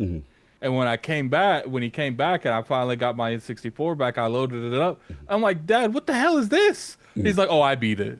I'm like, hey. So, like, could you not did something out? Like, why did you have to play it on what I was profile. playing? Like, not saying you played on your profile. And I'm sitting there. I went to the next room and there's Dracula's damn coffin. Hey. I'm like, I don't get what's going on here. He's like, you don't have to. Next time you won't get grounded. Like, hey, you gonna use your data. My dad, same thing, bro. My dad, when he didn't play a lot of games. Fix your focus on your camera for a second. But it was okay. So Atari, because my dad never played anything beyond really Atari. But with the Atari, he was on some. When you guys are grounded, he said, y'all all three of y'all gonna sit on the couch. No. While I sit here and play Pac-Man. In your face. Donkey in your face. Shit. In your face. That's worse punishment than get beat. It would be me, my brother, my sister sitting there on the couch. Chill. And he's there rocking out Pac-Man, rocking out Donkey Kong. He used to love doing that to us. Yeah, that's wild disrespect. Real quick, Endgame wants to know, Solve, what game made you put your foot down with Kaibatsu say no? Like, no, bro, you ain't playing that. I think it was do like this to your camera. Do like this, because your focus is not. That's weird. It's like it wasn't refocusing. How about now? Yeah, you back. Better? Okay. If I recall, and maybe he remembers better than me, I think it was Res Evil 2. It was Res Evil 2 because I had made a thing. I was like, I'm gonna play Leon. You can play Claire. Okay, yeah, but you're not playing it. But you're not playing it simultaneously with me. I'm gonna go through Leon first. And I think while I was at school or work, he went ahead and blazed. And I think, because those games were very much like what you finished with Leon, it transferred over to Claire. It was a very cool sort of connecting type of thing. Yes, love that mechanic. That's funny that you said Resident Evil, because my biggest foot down moment in gaming was Resident Evil 5. And you played it in co-op, and my brother wanted to play as Shiva. I was like, no, I'm playing as Shiva. You can play as boring old Chris. Yo, they said Chris Redfield. They said Sauce Pops invented the idea of streaming the game to the viewer. Live streaming in your face. Live streaming. Oh, with your kids on punishment. Sorry, continue the car story. Yeah, that was, again, that to me, I think, and I might be wrong about that, but I do remember specifically, I was like, no, you get this playthrough, I get this playthrough, but you're not doing it at the same time as me. You're doing it after me. And then I went to school, I went to work or whatever, and when I come back, I go back into my game, and I have things in my game that you're supposed to. That's wild. That's wild. What's crazy is you just brought up the Atari 2600, and I always remember this story of how when I got my very first Atari and the circumstances. It was Christmas that year, and how I came across it before Christmas and knew I had it. Because it was I remember my dad bought it. It was all in a big black like garbage bag, and it was in the attic on the stairs. Okay. And we never went up. I never ever had a reason to go into the attic, but this one day I decided I was like, I want to go see what's in this attic. What is upstairs in the attic above? Oh boy! And then I go and open the door, and I move in the box, and then all of a sudden I see this big black bag on the stairs, and I was like, I got to move this bag to go upstairs, and I look in it, and I was like, oh, you saw all of y'all. You was in the stash, bro. You wasn't supposed to be in the stash. Oh, I'm supposed to be in the stash. Yeah. So I just go ahead. Go ahead and finish. No. It just always reminds me of like just a moment when you were like, what was that gift that you got? Like when you first, like the first time you realized, like, man, my parents are buying all my gifts. And that's when Santa Claus wasn't real. That's when Santa Claus became not real because I didn't say anything. All I know is this showed up on Christmas Day, and I knew about this weeks ago. So it was over for me. It was over. The illusion is over. I never told my brother this. Oh, he kept it. Of course, he knows at this point that it doesn't exist. Yeah. But I never told him that story. So I always wondered, like in other people's, when did that hit for you, and what was the item that it hit for?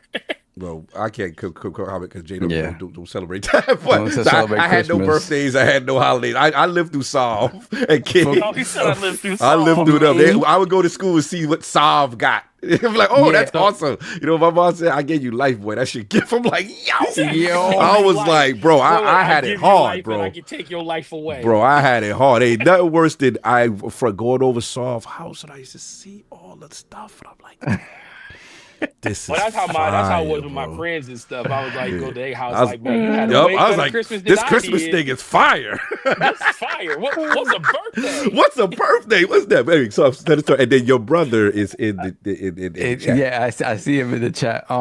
He got so the thing, what I remember, because I remember like when it came to the Sega Master System, which it turned out to be the last console my parents bought for her. Because I got my own Sega Genesis when that came out. So Master System was the last thing he bought, and I was like 10, and I think I already knew Santa Claus was obviously I may have known before that, but I never had the opportunity to for my parents to be like, okay, you know that this is the thing.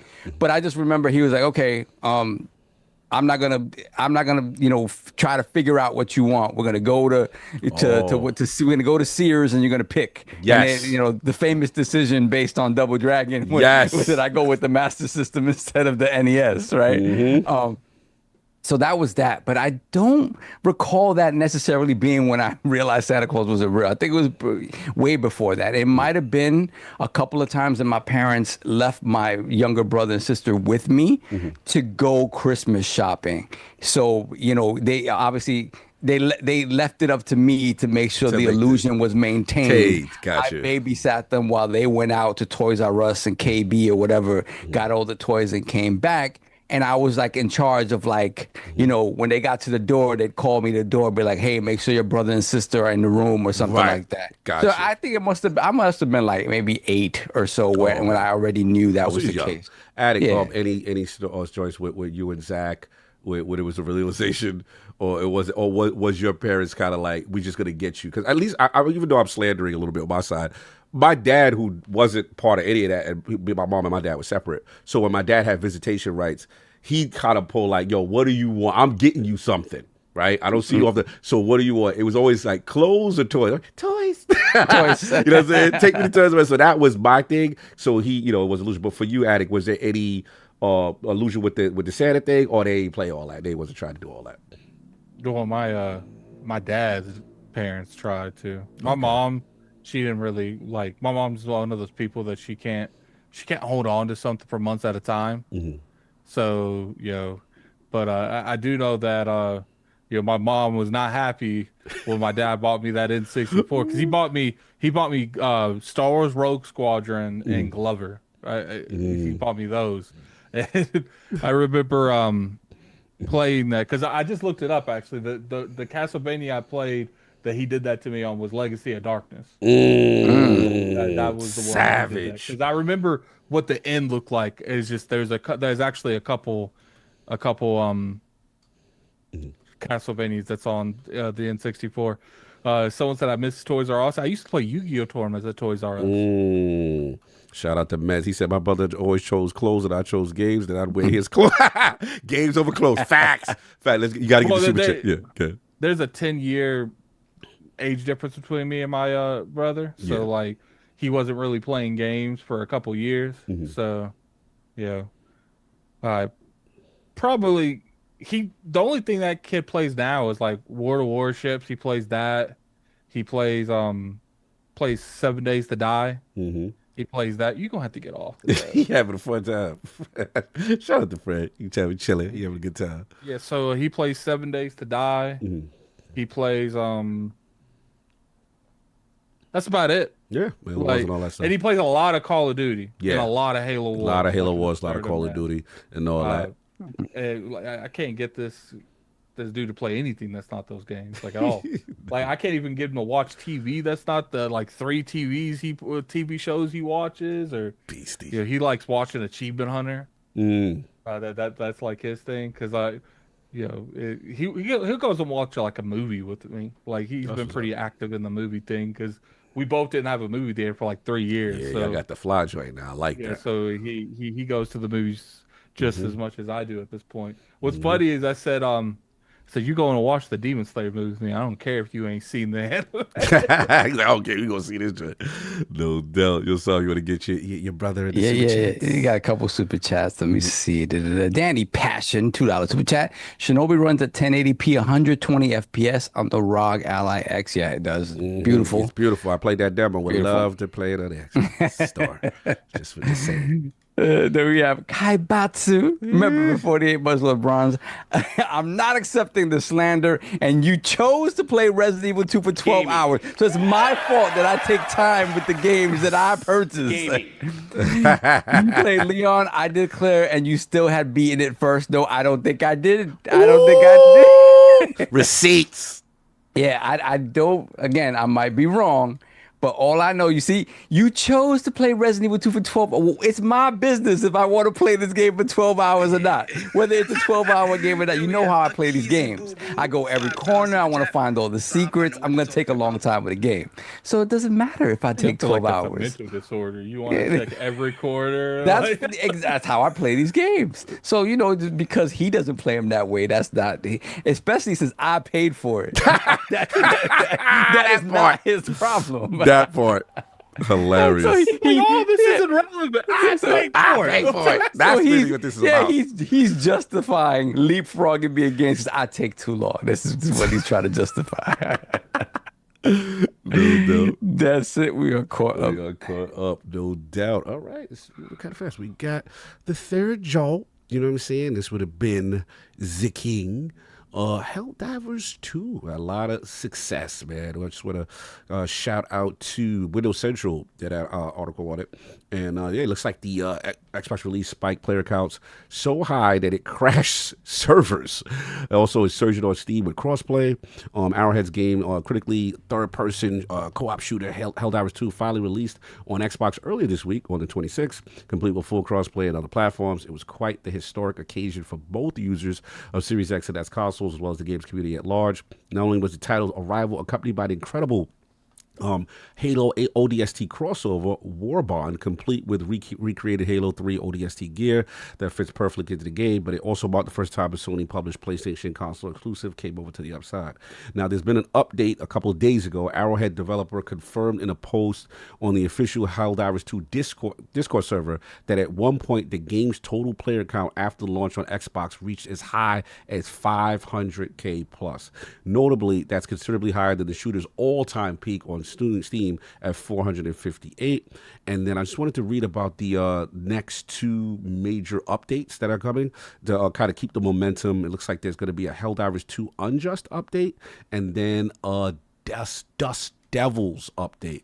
So just reading on that. So yeah, it looks like the Unjust, it becomes September 2nd, and it focuses on liberating hive planets. There's new underground areas, new mission types, new enemy variants. They said what's changing: prepare your squad to disappear into the fog and discover new dangers from towering structures built by terminals, which lurk beneath the planet. Deep underground labyrinth of cave tunnels, infested hive lung that produce thickening fog makes up the gloom. New subterranean species of enemies, Terminid warriors, biospewers, chargers. They got some new joint called the Dragon Roach, menace to the sky that unsuspecting Helldivers and rains down burning bile. New mission types and a new war bond called the. Apparently, you're going to their planets now. Yeah. Planet. So then they got that, and then September 4th, Helldivers 2 Dust Devils, adding a bunch of new weapons and items as part of the war bond. They got AR-2, Coyote, some joint called a G7 pineapple grenade. Sounds hilarious. And Desert Stomper, stratagem, new armor, new emote patterns, and so on and so forth. So yeah, it looks like they're continuing the trend of what's going on. And he said, wait, what was Ben says? Tell him how we was together playing last night, Attic. We can get to Attic right now. So Attic, man, how you feeling? Obviously, I've been away, so I haven't got a chance to get in there. You've been in there playing a lot. And what do you feel about, obviously, the player count and then also the all the new updates? It looks like they try to keep this momentum going with a lot of content. Well, I think everything was strategic. You know, they set up this content to come out when they expand to other platforms. So, you know, the thing is, I've always said, like, this perception that, like, Xbox gamers not buying games has always been wrong. It's just Xbox gamers don't buy Game Pass games, and there's no reason to, because it's the whole point of the service. Mm-hmm. Like, it's always, like, funny when a game is clearly, because it's clearly selling well on Xbox. It's not in Game Pass, and they did a Halo collaboration, and it's like, look, if you put something out on a platform after it's come out, there could not be a better way of doing it than how they did it. You know, it's cross-play, so you can play it with anyone. Mm-hmm. It's got Halo content, so you could jump in here and get some, you know, some Halo cosmetics and stuff. Like, it's just like, this is if there's a way that you need to practice doing things, it's this way. And you know, as far as like the amount of people playing it, it's like, look, I can understand. Like, look, I still, like, not the biggest fan of games like this, but this is the exception. Like, I did enjoy Helldivers last night. Played for about 3 hours. I had to get off it because I was like, I need a break. That was rough. From Rook's turret. Yeah, everything, man. Rook's Troy definitely traumatized me. I probably need. And I'm sitting here like, because he had 2 turrets. He had the Gatling gun turret and he had the mortar one. So I didn't mind the mortar one, even though that killed me once, because it's like I could see where it's shooting. Okay, I get it. Mm-hmm. But that turret, it didn't care. It didn't care if there's one thing behind me. That turret's killing me and the thing behind me. My turrets were MVP. Rook is crazy. No. So yeah, how about that new content? How you feel about that new content? I'll have to play it to see exactly what it is. But you know, people, Attic was so bad at, hell yeah, because I ain't never played it. You guys, I love backseat gamers when they act like, I love backseat gaming. I love backseat gaming when like they act like they're experts. Like, I'd like to see you guys stream the game. Like, at least if Meds be talking about my gameplay, I seen that he's good. But I ain't gonna have some dude that what's that What's your man? Hold on. Who said that? He said, "Who said that?" Sees him. Who said that? Who in the chat said that? Yeah, right there. What's his name? I don't even know what your picture is, my dude. Like, hilarious. Is that what's that dude's name? That I know that's a celebrity or whatever that dude's name is. So someone tell me. Yeah, so it's like, you ain't gonna say, yeah, Fousey2. That's who it is. It's Fousey2. Like, I ain't gonna let some Fousey2 avatar tell me that ain't no people don't even know what it looks like. There's a stream. I don't need you to tell me my gameplay was trash because I was there. That part. Okay, I know it was trash, But I enjoyed it, man. I enjoyed it, That's especially what's up. like, I got a random hell bomb, and like I put it down and I activated it, and I was running, and I'm like, is this far enough? And like that thing explodes. It looks like a nuke. And what's funny is that like when the game came out, that was like the original thing that happened. But now there's more stuff that blows up just as much as that. So it's just like they got a lot. What I like is like they might overwhelm you, but they're giving you all the tools you need to blow them into the 28th century. So it's crazy. Like it really is. Like and what I gotta like really put my hat off to them is how they made this. They are probably, besides Fortnite, the best studio that's making an online infrastructure, because everything is calculated. They have storylines. Oh, a new thing entered. Like, how often do we see it that we just see random, like they're doing kind of like Fortnite mentality, where it's like the world now gets Super Earth is blown up. Yeah. What happened to Super Earth? Like they'll just have like a random. I think when they introduced the new faction that's in the game now, it invaded Super Earth, I think. So it's like you just randomly get on, now Super Earth's being invaded by a random new faction. I was thinking, you're going to go this Halo way, man. How epic would it be if they bring the Covenant as a if they bring the Covenant where you fight the Covenant. That'd be crazy. Even just the Flood. Like the Flood would be perfect in this. Yeah, the Flood would be sick. Imagine if like they put the Flood, and the way they handle the Flood is every faction, the Flood can take them over, and some planets that you can land on is just flooded variations of like the bug creatures and stuff. It's like they got a lot. The good thing about this is, I know companies like to stay away from licensing, but I think that's how this game blows up. Yes. Like, imagine if they had an Alien expansion where they implemented aliens into the game. Like I know that's expensive, right? But cost the a lot potential of money. is there. You can see it. Like if Fortnite, the best way of broadening your horizons and getting as many people as possible is to get into that mainstream audience. And like it would just imagine if they got to the point where they're having factions fighting each other on a planet while you're fighting them too. Like there's a lot of things. Tons of potential. Imagine if they did like a Aliens versus Predators expansion where you go on a planet and it's just aliens versus predators versus you. Like a lot of potential tie-in. They could literally get into a PvE, I don't want to say Fortnite bad completely, but yeah, in a way, right? The potential is there. I agree. I want to get some of our resident multiplayer expert, cooperative gamer, extraordinaire. How are we feeling? Obviously, we saw the numbers because they broke their player count this week of all time, and then obviously a lot of the new content. How we feeling?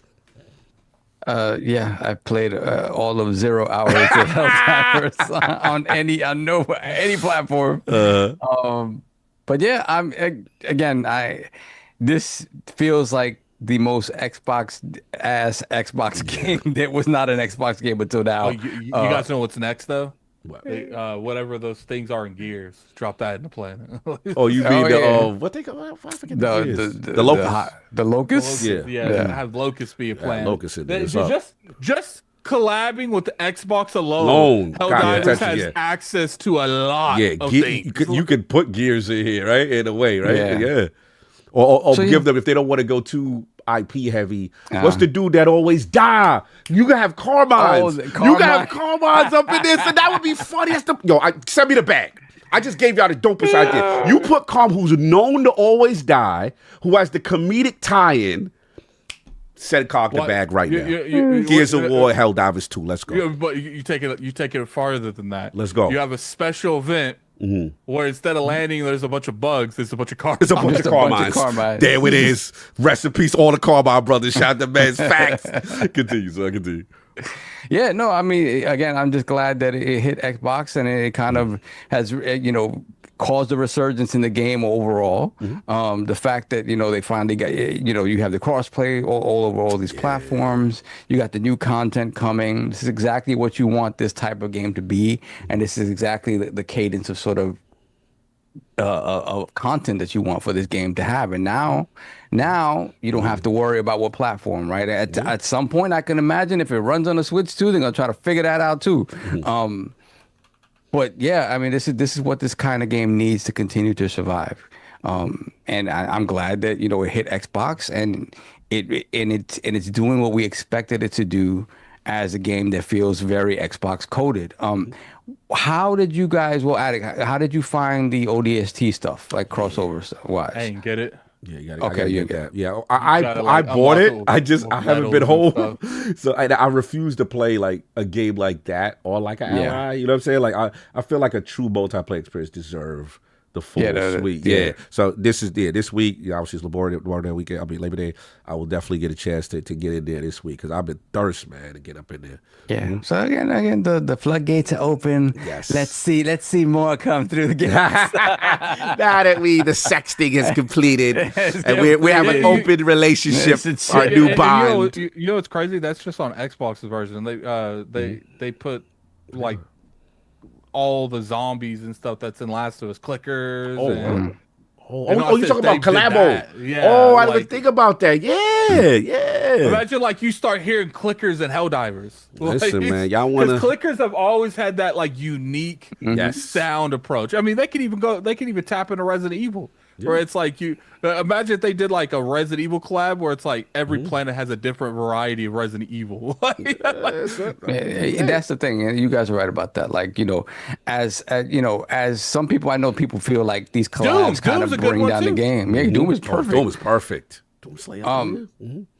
You know, you're right though. These games kind of survive on that afterwards. Like, you know, having these sort of collaborations is just, you know, it's cool to see other sort of Fallout goals and stuff. Yeah, and that's the thing. In the Xbox side, you have so much internal stuff that they don't necessarily have to go searching for other stuff outside, like weird stuff, like, you know, like Call of Duty does, like Beavis and Butthead or whatever. Like, you know, they can have this content coming out consistently and stuff that kind of makes sense and fits in this universe in ways it doesn't feel like it's like, you know, jumping the shark, even more than it already is. And you protect the IP because it's not like you even Fortnite gets PC, they make them fight each other. But you know, if any license holder is hesitant, it's cooperative PvE, right? Again, and so you could license your enemy types to Helldivers, right? And then put in your protagonists as suits or skins and keep the train going. Like it's a lot of potential here. And that's just looking at it from like an enemy perspective. Hit up,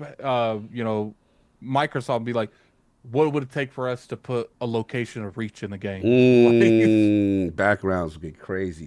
I mean, dudes would pay for them stages. That's one of the times when the microchat that dudes will pay for they little they little universe or whatever it is. Facts. No, it's a lot. I'm sorry for finishing.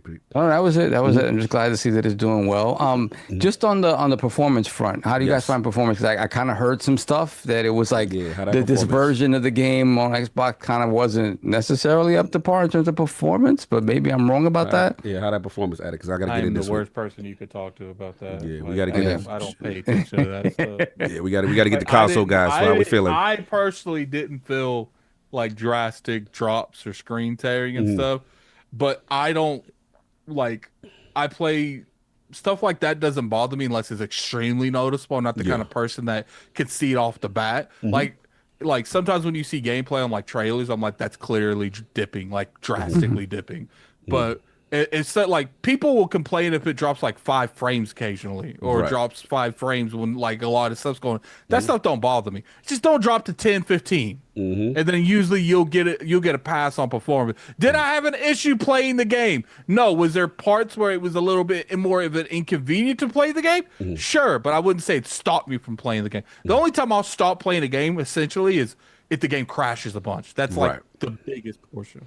No doubt. Yeah, hold on. Shout out Rook. He said a few times it froze like 8 seconds or severe stutter in the initial drop into the map. I had 0 issues otherwise. Yeah. Now that Johnny says that there was stutter. There was stutter when the pods are dropping itself. I remember that. All right, so that stuff. Okay, cool. Fair enough. But yeah, that's been it. So.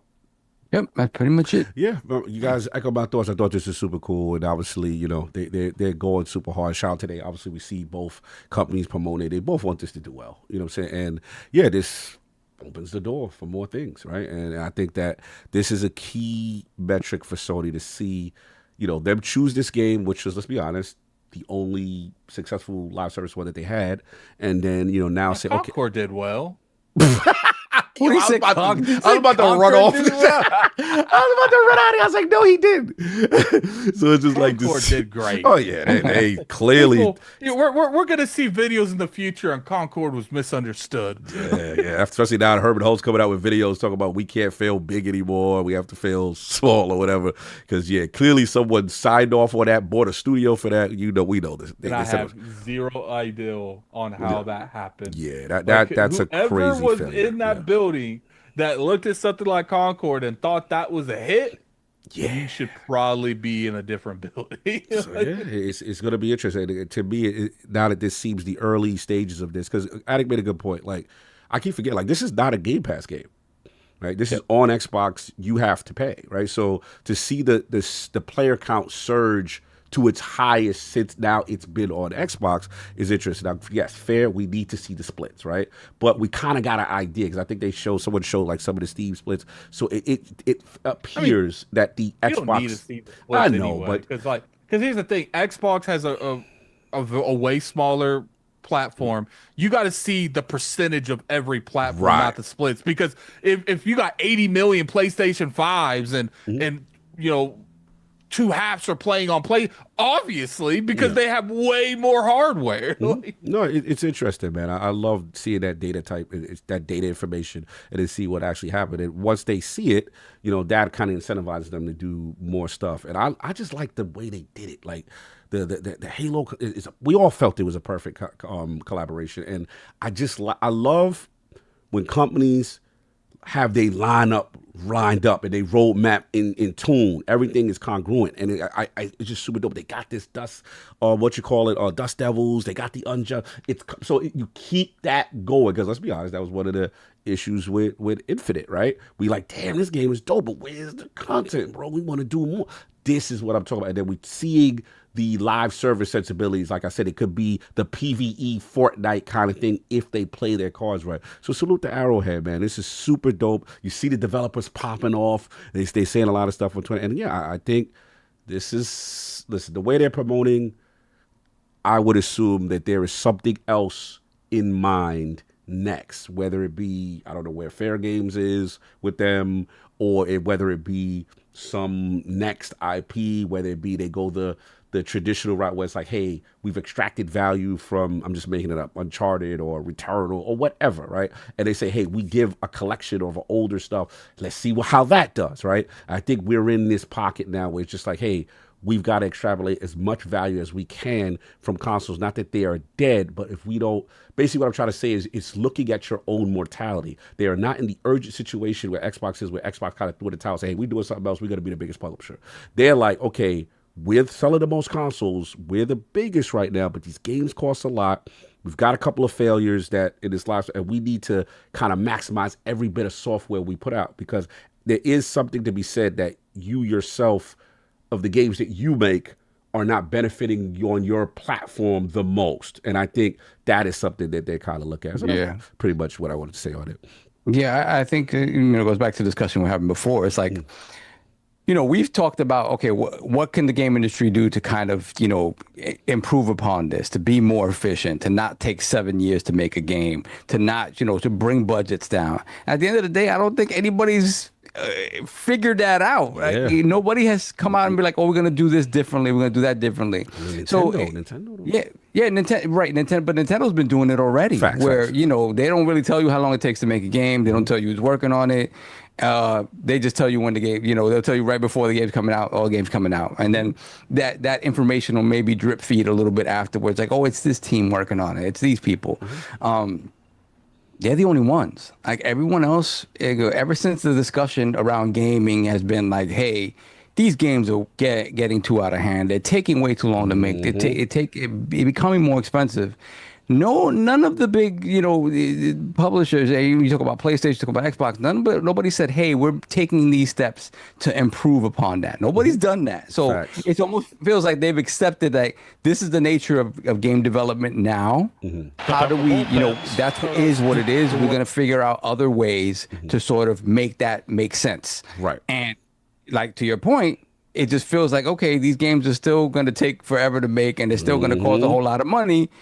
What makes sense is, okay, we have to bring down the walled garden, and these games are going to have to exist in other places where they haven't in the past, in order for us to be able to make money off of them, right? Or make as much money as we possibly can off of them.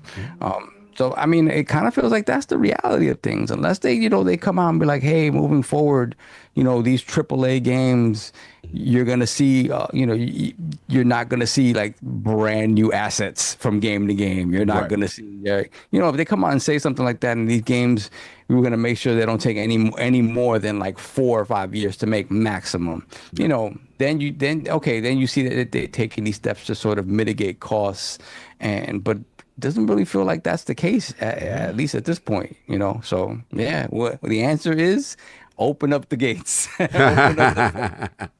No doubt. Yo, sorry about that. No, it was the Mets. Somebody watching the sport. I didn't know y'all could hear that. Someone sent me a clip of the Mets. I was playing the clip. There was a brawl. I was like, oh. I was like, sorry about that if y'all heard that. I didn't know that came through. My bad. But I agree, Saul. That's pretty much it. Let's get this final topic. Any super chats that we get up out of here? Yeah, got a couple super chats. This one, actually, the Rook. $10 super chat from the I Rook. What about when you watched that giant bug run me over like a damn freight train and you didn't say anything until after? He didn't even see it and you didn't even call it out. You let me die. Well, no, I called it out. Your ass was prone and you couldn't have got up even if you wanted to. I literally saw it and said, yo, you dead. Matt, stop hating. I see you. What a Matt's got. Sorry. They said, let us see the brawl. I am not putting that to get no copyright. You crazy? Put the brawl between the Mets and the Marlins. No. Someone just said it to me. I was like, yo, it's up right now. I don't know what's going on, but the Marlins beating us again, so the Mets are tight. Look, Matt said Rook killed me like 4 times. No doubt. Any other super chat? Nah, that is it. We're caught All right, cool. Let's get this last one. Look at us being efficient. We got to talk to kids. Yeah, you don't have to. Yeah, exactly. Why are we this efficient? What's going on? How is that the case? How is this the case that we are this efficient? Shout out to the king enjoying his time off. You already know. So yeah, this one is an interesting one. Been making the rounds. PS6 portable. Sony's reportedly planning a Nintendo Switch PlayStation 6 portable. A new report claims that a planned portable will be dockable like the Switch. So shout out to Moore's Law is Dead. He said in a new video, he talks about leaked stuff, a specific technical specification for the PS6 and don't worry what you Faris, I got you, because I know he was coming in here looking for king on this one. But PS6 handle, which will release alongside a traditional, more powerful PS6 home console. And he said, which is based on up-to-date documentation from graphics partner AMD. Moore's Law said it's seen multiple documents that directly call out the PS6 portable that can be docked like a Switch, and claims it will be capable of playing games natively at power exceeding that of a base PlayStation 5 when docked. PS6 portable reportedly feature an AMD APU featuring 4 Zen 6C cores and 2 further cores dedicated entirely to system.task. In addition, PS6 is to feature 16 times RDNA 5 CU GPU clocked at 1.2 gigahertz in handheld mode and 1.65 gigahertz docked. It said Moore's Law it speculates based on the specification cost that the PS6 handheld could retail around $500 and release in 2027. Sony hasn't released a native game handheld since the Vita in 2011, and obviously they talk about the PlayStation 5 portable, but obviously you can't play those games natively. Reuters talk about how they Sony had contracted AMD to design and fabricate the PlayStation 6 chip due to the company's prioritization of backwards compatibility. They discussed their and it's also recently Sony discussed its future console strategy in a business segment meeting this summer, in which it said it is committed to exploring a new an enhanced way for players to engage with games, and that the future of the platform is top of mind. While we cannot share further details at this stage, the future of the platform is top of mind. We are committed to exploring the new enhanced way, blah, blah, blah. And that was CEO, I always produce it for the, Hideaki Nishino. Hideaki Hideaki, yes, thank you. So yeah, we got the rumors. Start with Attic, man. You know, how we feeling. So it looks like hashtag no PS6 seems to be hashtag 2 or 3 PS6s based on what these rumors are. Maybe one powerful one low power one, and the rumors are obviously then this PS6 portable. How we feel at it? Pretty good. Well, what's funny is this cat would not leave me alone, so I had to get the Labrie pillow so he could get off my desk. Oh, shout out to Labrie. Yes. Yeah, and now he's biting me. But it's funny that that PlayStation Hurricane. So not only are we gonna have a PS6, we're gonna do 3. We're gonna do 3 PS6. Have multiple ones. They heard you, King. They heard you. The 98 is in jeopardy. I mean, he'll just go down to 96. He'd be like, he gonna say, Vincent, yeah, it sound nice until we'll see if it actually comes. You know how many times things got drawn up? You know what I'm saying? You know where he gonna go. You know the bag he gonna go into. And then when it comes out, it's like, what's he really lose? Just a couple of days of crow on his face when he had years of clowning? Nah, I'm gonna need a 90%, bro. I'm gonna need a 90%. Who really wins that though? Like who really wins that scenario? I don't think King loses. Like he had all this content for years, and all he had to do was, I was wrong. So it's like, the biggest industry is like, I'm kind of curious how they're going to handle the PlayStation, whatever they're going to call that in the long run. Yeah. I'm hoping that, they took some notes on, some of the missteps that Microsoft did with the Series S. So they're, not as hard to develop for as the Series S has been this generation. Yeah. With that happening, I'm kind of curious if, that does turn out to be true of, Microsoft, whatever their next hardware, if they decide to do another S, because if there's going to be multiple S's that's in that type of hardware, then maybe they can get away with doing another one. It comes down to it. It's like, look, we knew there was a PlayStation. Now, the dockable thing is interesting. Switch energy. Because it's like, I get like very bad Fortnite vibes. Just because the Switch is able to handle that doesn't mean you can handle that. Because the reason the Switch can handle that is because a lot of their games isn't demanding. Right. They're able to take that on the go. Can PlayStation do that? Now, I don't know. Like, I don't know technology like that, but it's just like, do you guys realistically want like the next Last of Us or God of War to be impacted in any way, shape, or form because they had to have a mobile version of the game, lower power version, right? And but see, regardless of what it is, there's just some things that's just not going to work on a mobile aspect like that, because it doesn't affect like the game itself once it's built that way. It affects the foundation they built the game on. Because if they go into the development thinking of, okay, we got to make it work on this, we got to make it work on that. It's got, got heat involving when it comes to, how hot the service can get. Then, they look at that and scale down or up depending on what they can handle. Yeah. So it's just like, if they're able to do it and it doesn't affect the game itself, I'm with it. I don't really play mobile games like that a whole lot. I mean, my Switch is literally in the dock right now. So, like all this mobile stuff, that's mainly for Solve and Cog and King. I don't care. Like, I really don't. How do you feel about a 3 SKU approach to, like I said, the beefy boy PS6 is the rule, maybe 800, a PS6S, like a Series S, and then a dockable that could be a little bit more powerful than the PlayStation 5 Pro or so? I think 3's too much. I think make the S the dockable. Got you. Because in my opinion, you're having too many SKUs. 3 different SKUs. That's the rumor. that's interesting. And maybe there's certain aspects that we don't know. I don't know. But we look at the PlayStation 5 Pro, like what, 750 right now. Yeah. You cannot tell me with a straight face that PS6 Big Boy Edition gonna be $1,000+ more.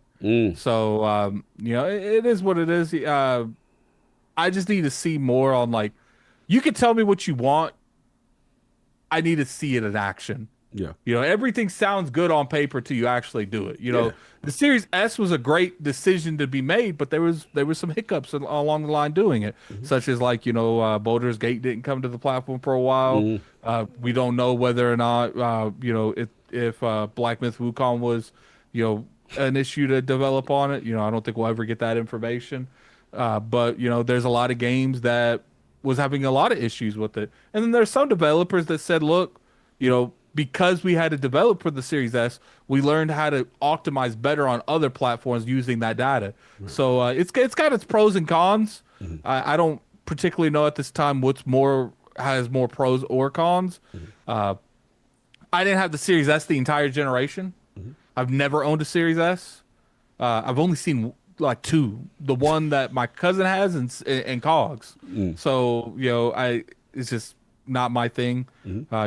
Most likely I would get the next PlayStation, the higher end one, because I'm not interested in like the mid-gen stuff, and it's just like I had a really bad experience on the Xbox One S that I will never put myself in that situation again. So, and even though if these games aren't being developed like that, it's just you're not going to get me there. Now, if it's dockable, what does that even mean? Like it's like, does that mean it's going to play everything? Does that mean it's going to play, certain games? Does that mean it's going to play all games at 1080p? Does that mean, like, I think just having the information on paper isn't enough for me to go entirely off of those rumors. Got you. Sav, I am very curious about how you feel about this. Okay. All right. Are we going to act like I haven't been talking about this for years at this point? Talk your talk, Sasha Dawes. Talk your talk.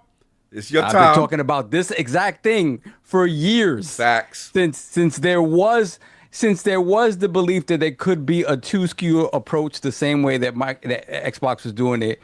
I've talked about the potential of a PlayStation Portable being hybrid. I've talked about this. You're right.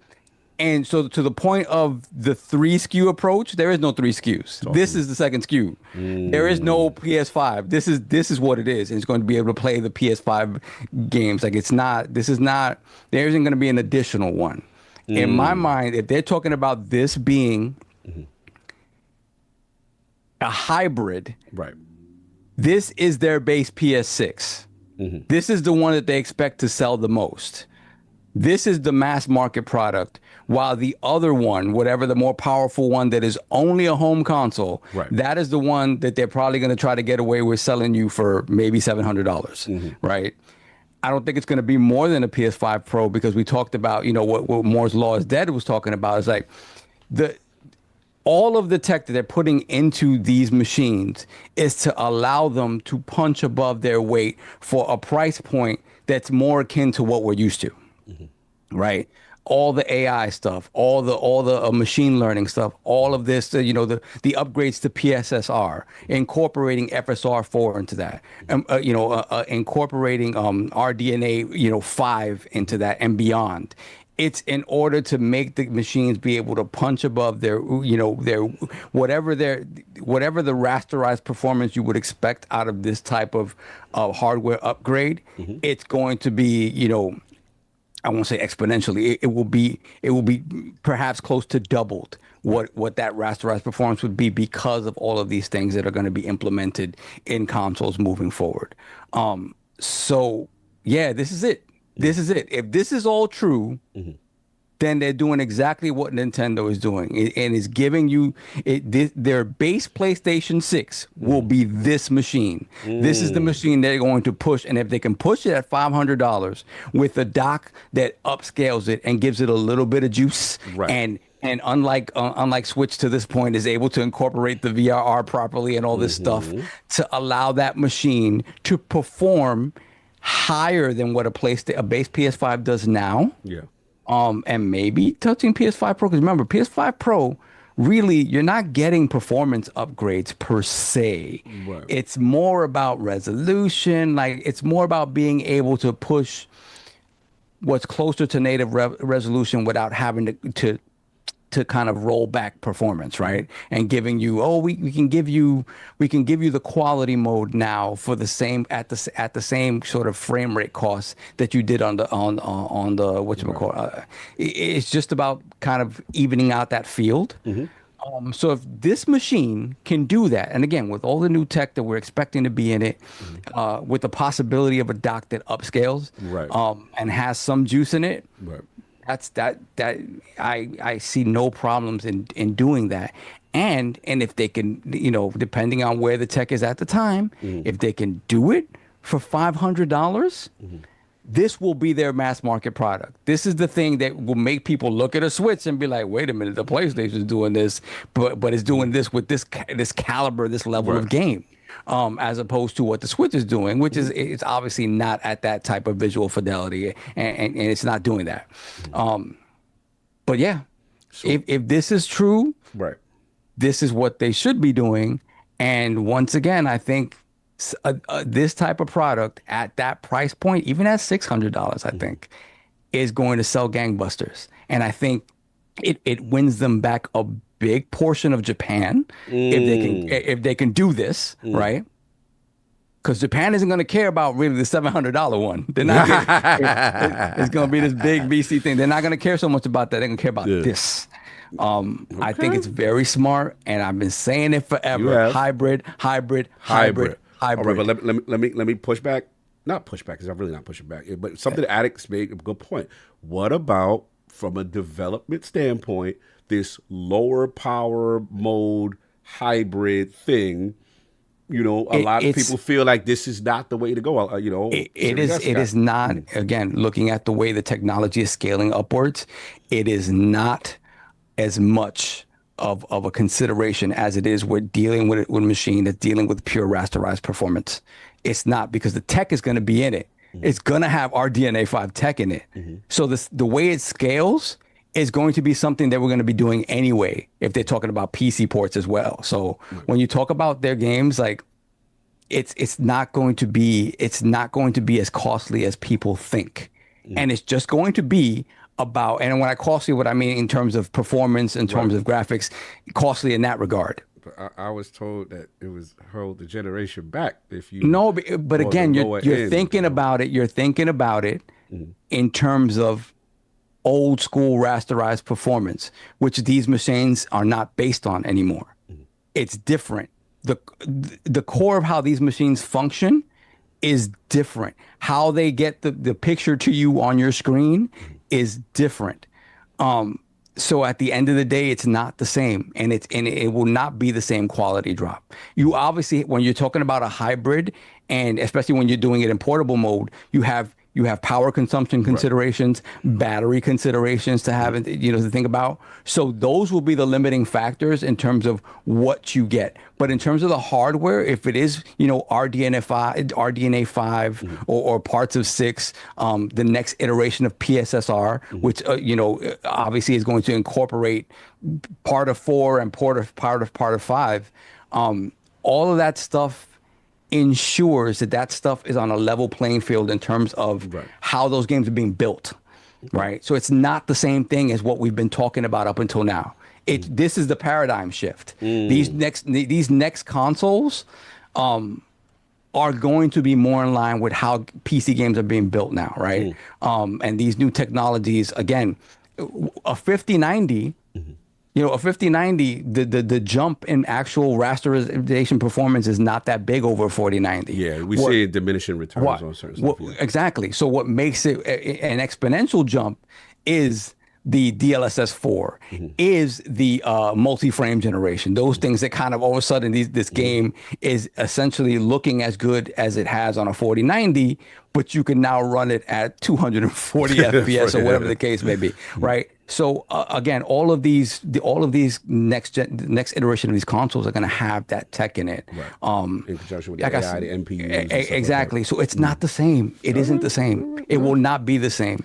All right, Soft Diamonds. All right. I'm telling y'all right now, it will not be the same. Again, if this stuff is real, right? If it's to be true, if the leaks are to be, if it's to be true, we have to worry less about limitations set forth by rasterized performance than we've ever had before. Like this is just. Are you last question before I go? Are you day one? And if so, which are you getting? What are you leading towards? Or both? If this is true, yes, PlayStation has 2 purchases from me. Ooh, Facts.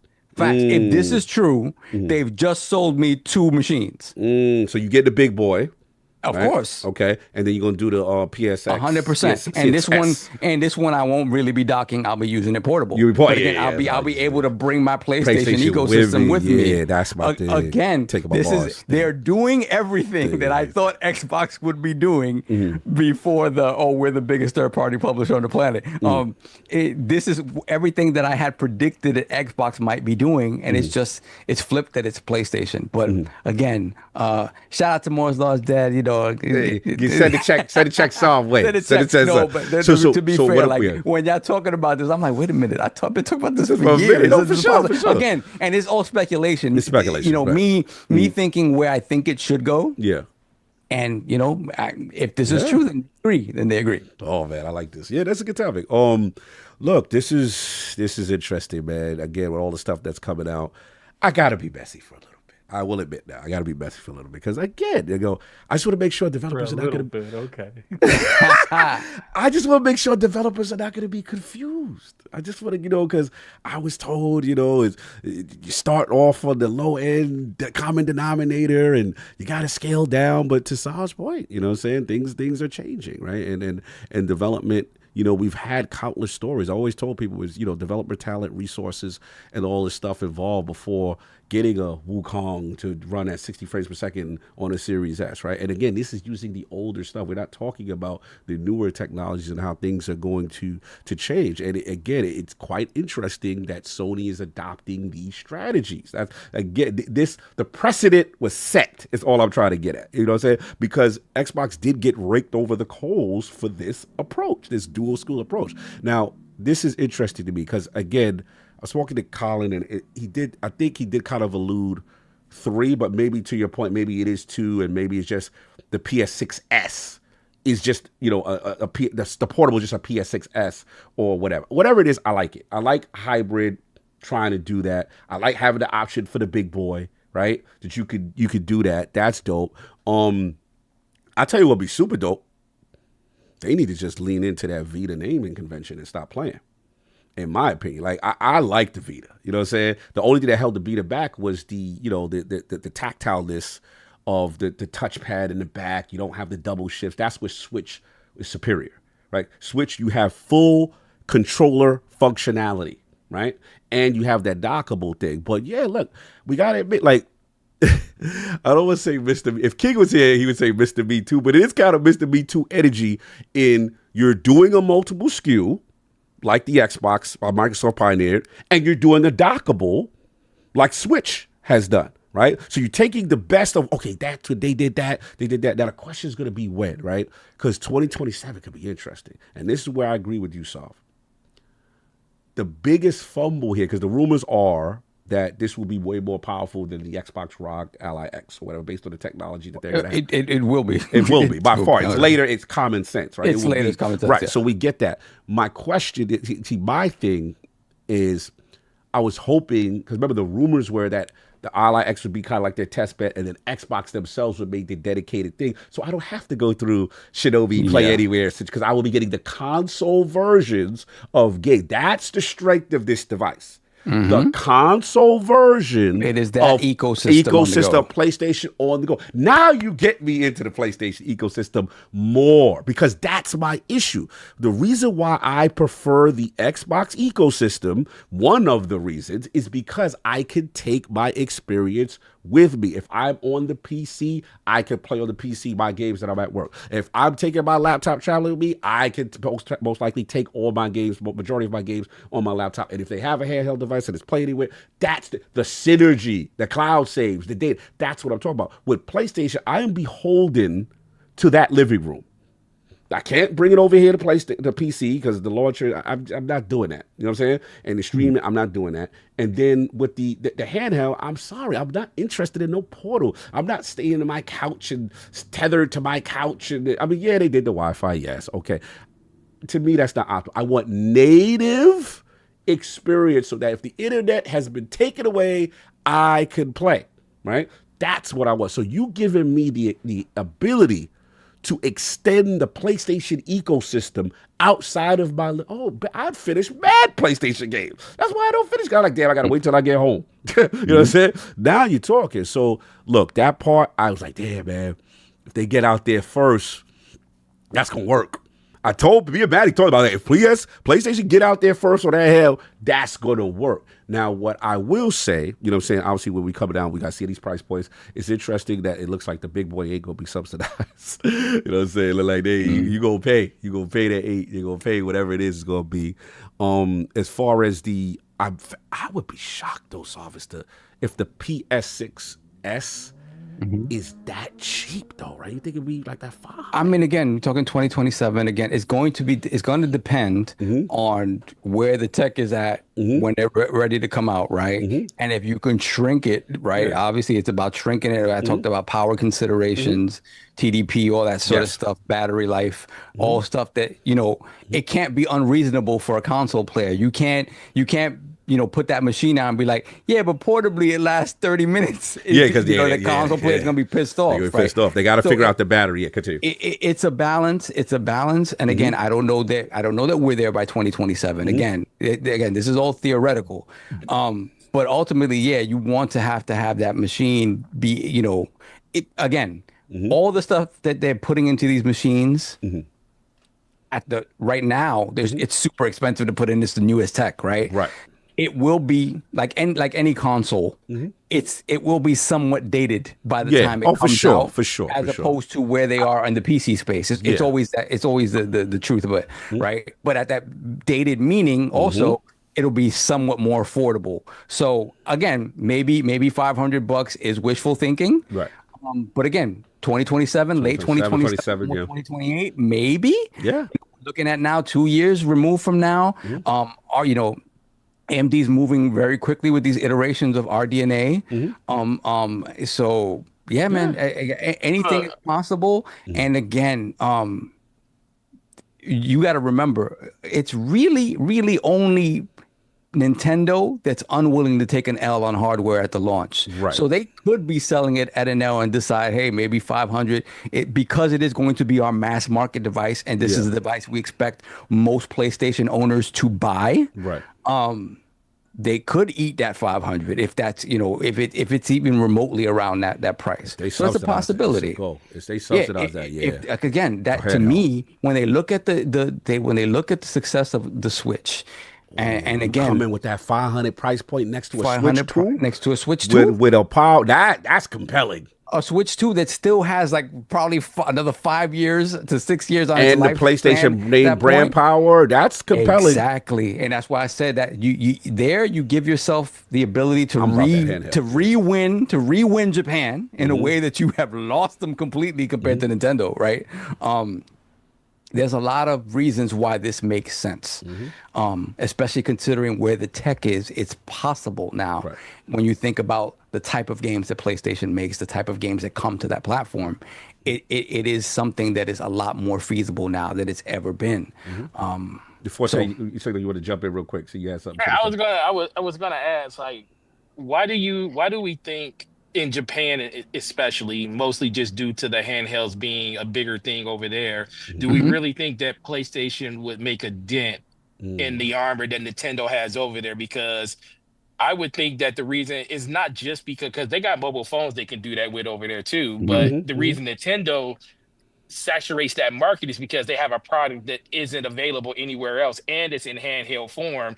Does PlayStation still have that same not brand power, but do they have the titles that would make people want to play games like that on the go? Because the biggest thing for me, it really comes back to is in 2027, like for a place, for the reason people are willing to deal with Nintendo like that, especially like we're talking about battery life, Yeah. is because you're not buying a Switch 2. Like I don't play my Switch 2 to think that my battery is going to last, Right. that it's going to, because the games aren't taking up as much power. But When with it that came to my, fidelity, yeah, I know where you're going. yeah, you're not doing that. But when it came to like my laptop or even a ROG Ally or something like that, when are we not pretty much plugged in? Yeah, All the facts. time, so when it comes to things like systems like that, the battery life is always definitely a thing. You would like to get more than 2 hours out of it, but if you're playing at a fidelity like that and you're trying to get that type of experience, for the most part you're going to be plugged in 90% of the time when you're playing it. It just ultimately comes down to the titles that are going to be facilitated on that platform for this to be able to take off. Because I'm with you, Cog. I think this is what everybody kind of wants from PlayStation. This is actually what everybody wants from, Microsoft. But for the most part, it just comes back to Nintendo thrives because they finally linked into the ecosystem that benefits them the most. They sell home consoles, but their portable consoles always did better. They finally met the medium where they was like, it does both. And you guess what? You can only get those games here. So at some point, it's going to be a moment where, most people, we talk about exclusives and stuff, where the exclusive games that come on a PlayStation or an Xbox, yeah, that's cool, but only think about the amount of systems that sell versus the amount of exclusives that sell on them, and then compare that to Nintendo. So it's just the simple fact that that's why I think it's kind of harder to like kind of bridge the gap in a handheld market. I think they can do it in a console market when it comes to the home, but it's going to be different when it comes to So handheld. you still categorized it. I'm gonna let you go, so I can tell you disagree. Forte, just to clarify, you characterize it as a niche device still, a PS6s handheld? Well, because what are you going to play on it that is going to be the most beneficial to play then on the go? Like, what are you buying it for? I mean, their IPs. I mean, their IPs is But great. their IPs are the things that's driving the sales of their system. It only does it initially out the gate. After that, what's driving it after the first 2 years? Yeah. And that's where PlayStation falls off. They stop developing and making games for those games after the first couple of years. But what are you going to do after, you saturated with the people that really want the system, and then how are you going to get more people into it? No, I get what you're going. I guess I'll let you go. So I think I felt like you're looking at it from a proprietary thing standpoint as opposed to maybe ubiquitous thing. But I'll let you answer. So I don't know where you're going to go with it. I think when it comes to just the appeal to the Japanese market, Be right back. I think Amazon. a lot of it just comes honestly down to the portability. That is how they play their games. Whether, like you talked about, like the mobile phones, the Switch, that's pretty much it, right? Like everything in terms of like pure console sales have fallen off. So I understand that they haven't had a product to compete with Nintendo in that way up until whenever this releases, since like the Vita and to be fair, I when you compare how the Vita did or even the PSP did compared to the Nintendo handhelds, I don't think they're in the same league either. So you're right about that. They make different types of games. At this point, Nintendo has kind of cemented themselves as being like the portable console maker. But I think if they want to have a chance to get back some of that mind share in Japan, they have to do this, right?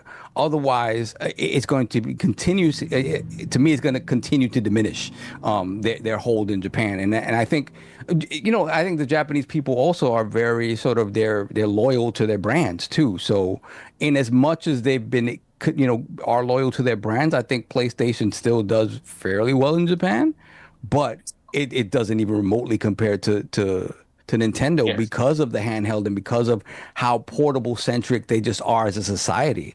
Right. So I think they have to do it in order just to see how much of it they can get back.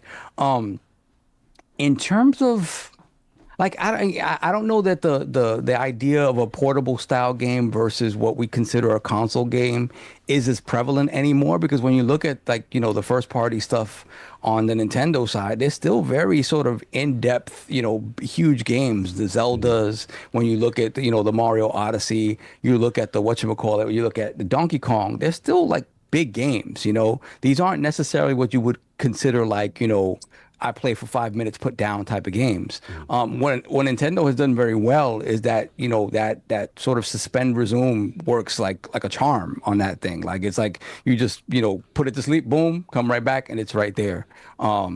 And you will have your instances where something updates or whatever, but I think these games have been better about, like, you know, saving at regular intervals where you're not ever going to be super far from what, you know, the last place where you saved. A lot of auto save stuff happens as well. It's not you physically going into a menu and saving either. So all of that stuff, I think, when PlayStation looks at it, it's like, it's worth it for us to do it and give it a shot. And for me, the success I think they'll see in the rest of the world is enough for them to be like, well, we have to try this if we can. We have to try this if we can. And I think, you know, and adding success in Japan is just kind of like the icing on the cake, right? So that's the way I feel about that. I think the biggest thing to me is going to be hitting that mass market price point. Yes. With the tech that they, you know, you expect to kind of see in this machine, especially two years removed from now. So that's me. So I agree with that, and the whole conversation about isn't if they should do it. In my eyes, I think you're right. They should do it. It would be idiotic not to do it, because that's a market. Even if you could pull some market share, it's better than no market share. Yes. Yeah. I think the biggest thing for me where it comes back to is, I go back to the reason Nintendo's all in on that market. Like there's no in between. It's like their console is their console, their handheld is their handheld, which happens to be one thing. Right. Whereas what's going to drive the PlayStation gamer outside of the people that, you know, outside of the people that would end up buying both, what's going to be the thing that's going to drive a person that says, I have a PlayStation, why do I have to get this handheld too? And I think it just comes back to, I can play all of these same games in this one ecosystem that I have. Now, if you're a person that likes to play games on the go, absolutely. In Japan, I think that would definitely fit the bill. I think they would sell more of the handheld there than they would of the console at that point. 100%. Yes, I 100% agree. 100%. I think they would do that. But the question comes down to, what is the success for PlayStation at that point? Because I keep thinking people, when they look at it, it's like, their success in a handheld would be nowhere near what Nintendo's is. Right. They would have to be willing to say, we're just taking market share away. We're not trying to sell. I mean, we could sell 50 to 60 million of these things. Absolutely, we'll take it. But the thing that I noticed the most with PlayStation is when something doesn't take off the way they abandon quickly. They abandon it. That is very true. Yeah. So that's kind of where I am now. It's like, so what? And we don't know this because we're not in that boardroom to hear the questions being asked. Yeah. I just want to know, if this thing, are you good with 20 million of these things sold, 10 million of them sold? I think you're thinking about it backwards. I think this is their mass market. Like, again, if the more powerful one that isn't a portable thing, if that thing is 7, let's say it's 6 to 7, right? You talk about the PS6 big boy console. Yeah. Oh, yeah, no, easily. That thing's going to be $700 out the box. I'm going to be honest with you, man. I think the hardcore will buy both. Oh, absolutely. I think the hardcore will buy both, and the person that doesn't want to spend $600 or $700 on a console will look at this and, like, to Cox's point, compare it to a Switch and be like, you know what? I'm gonna get this. And I to me, I think PlayStation sees this as this is their main SKU. And I would not. Are we there yet? That's the question. It's a good question. I mean, I understand both your points. I understand both your points. I agree 100% on that. It's just, are we there yet? Because the thing about what PlayStation doing that is, it's still the hardcore buying it. Like, how much of the dedicated PlayStation gamer that likes to play their games at home on a couch, and don't want to spend $700 would acquiesce and jump down to this one because that's the entry level experience, versus just buying a system where but they're not thinking about that player.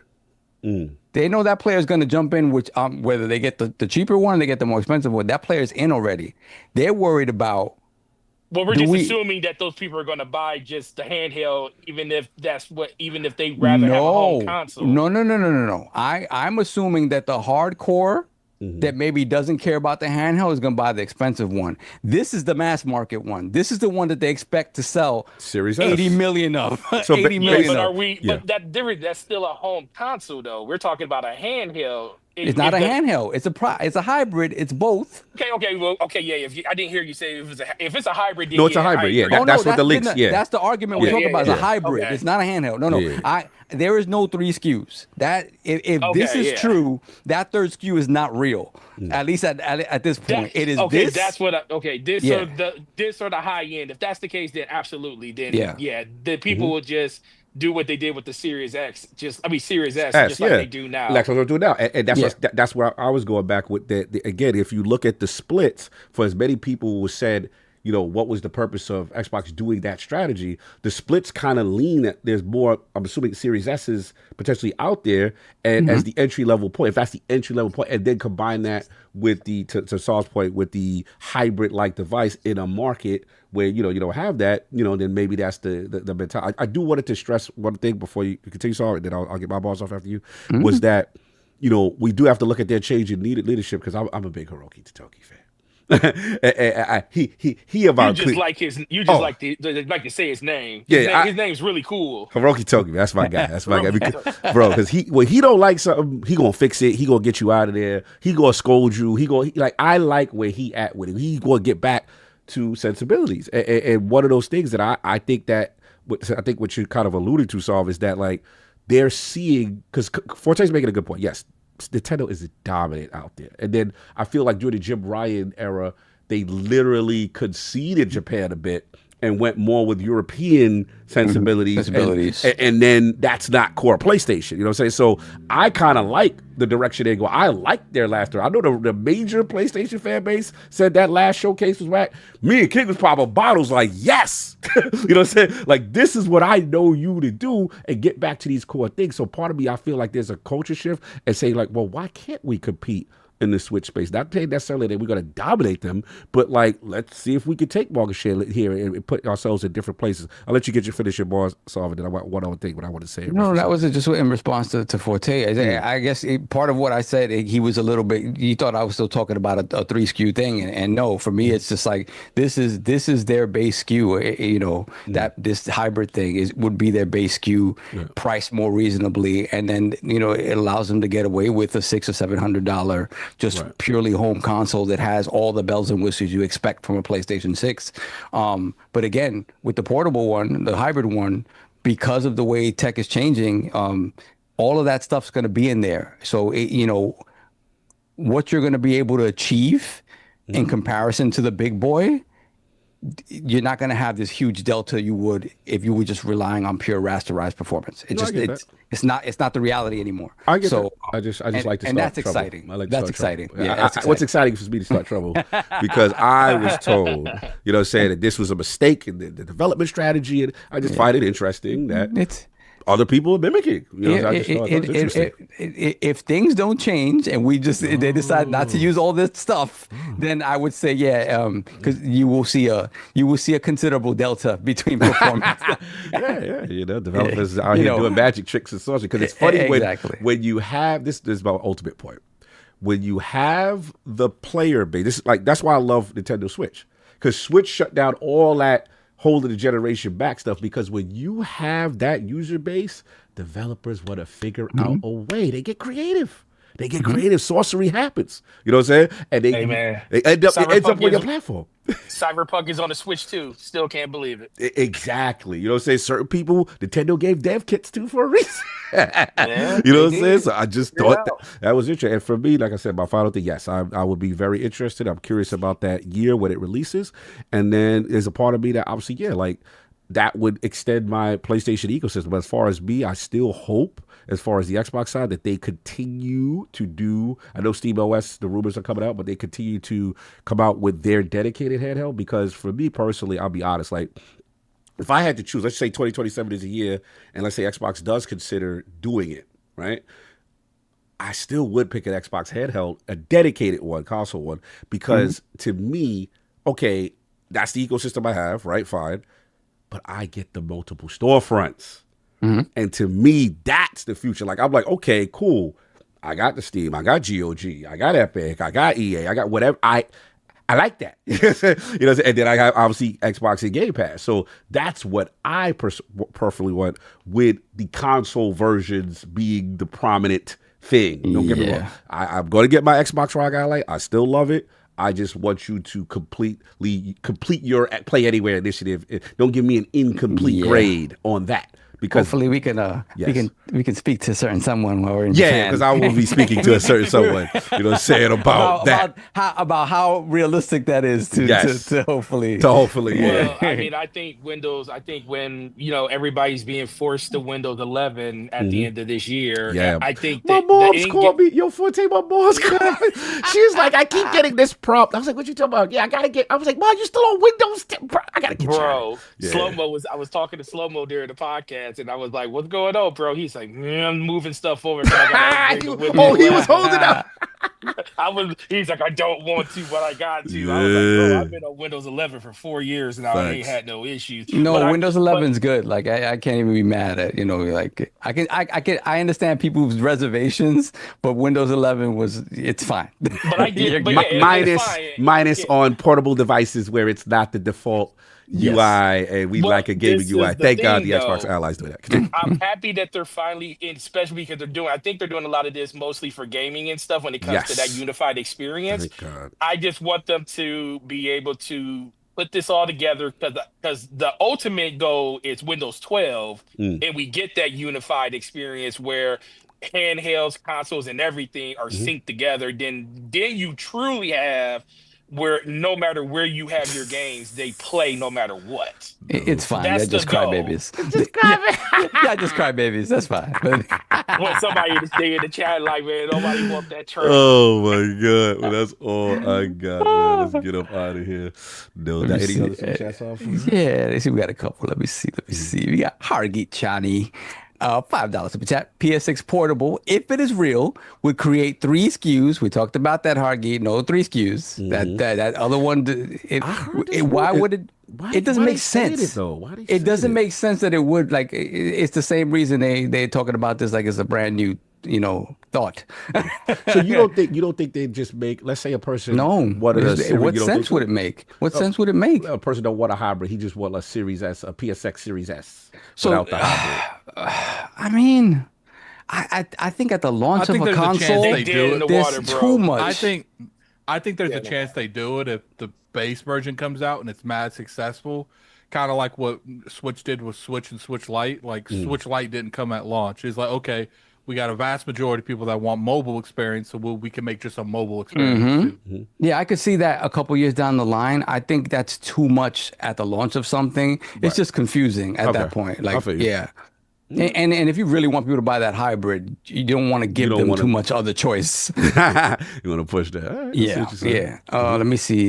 It would create 3 SKUs: docked performance mode, undocked performance mode, and full PS6. Waiting for the dev pushback. But again, we're talking about machines that. Hopefully, right? The expectation is that they are just built differently. Forte mute. Oh, sorry. Mute. Yeah, out here making purchases, man. Yeah. Again, we're talking about hopefully machines that are built differently with, machine learning, AI stuff at its core, where this is less of an issue. But we'll see. That's the hope. That's the expectation. That's where it looks like everything is heading. Yes, if we're talking about like pure rasterization, yes, I could see dev pushback like, oh no, this particular this is a lemon. Yeah, the devs ain't gonna come outside now. Potato talk. We got potato. It should be lessened considerably. We'll see. It's funny when the rabbit got the gun. Then we got Just About the Games with the £10 super chat. Been listening for a long time. First time I managed to catch the show live. Keep up the foolishness. Yes. Much love, Just About the Games. Not the good work, the foolishness. The foolishness. Not the good work, the foolishness. They love the foolishness.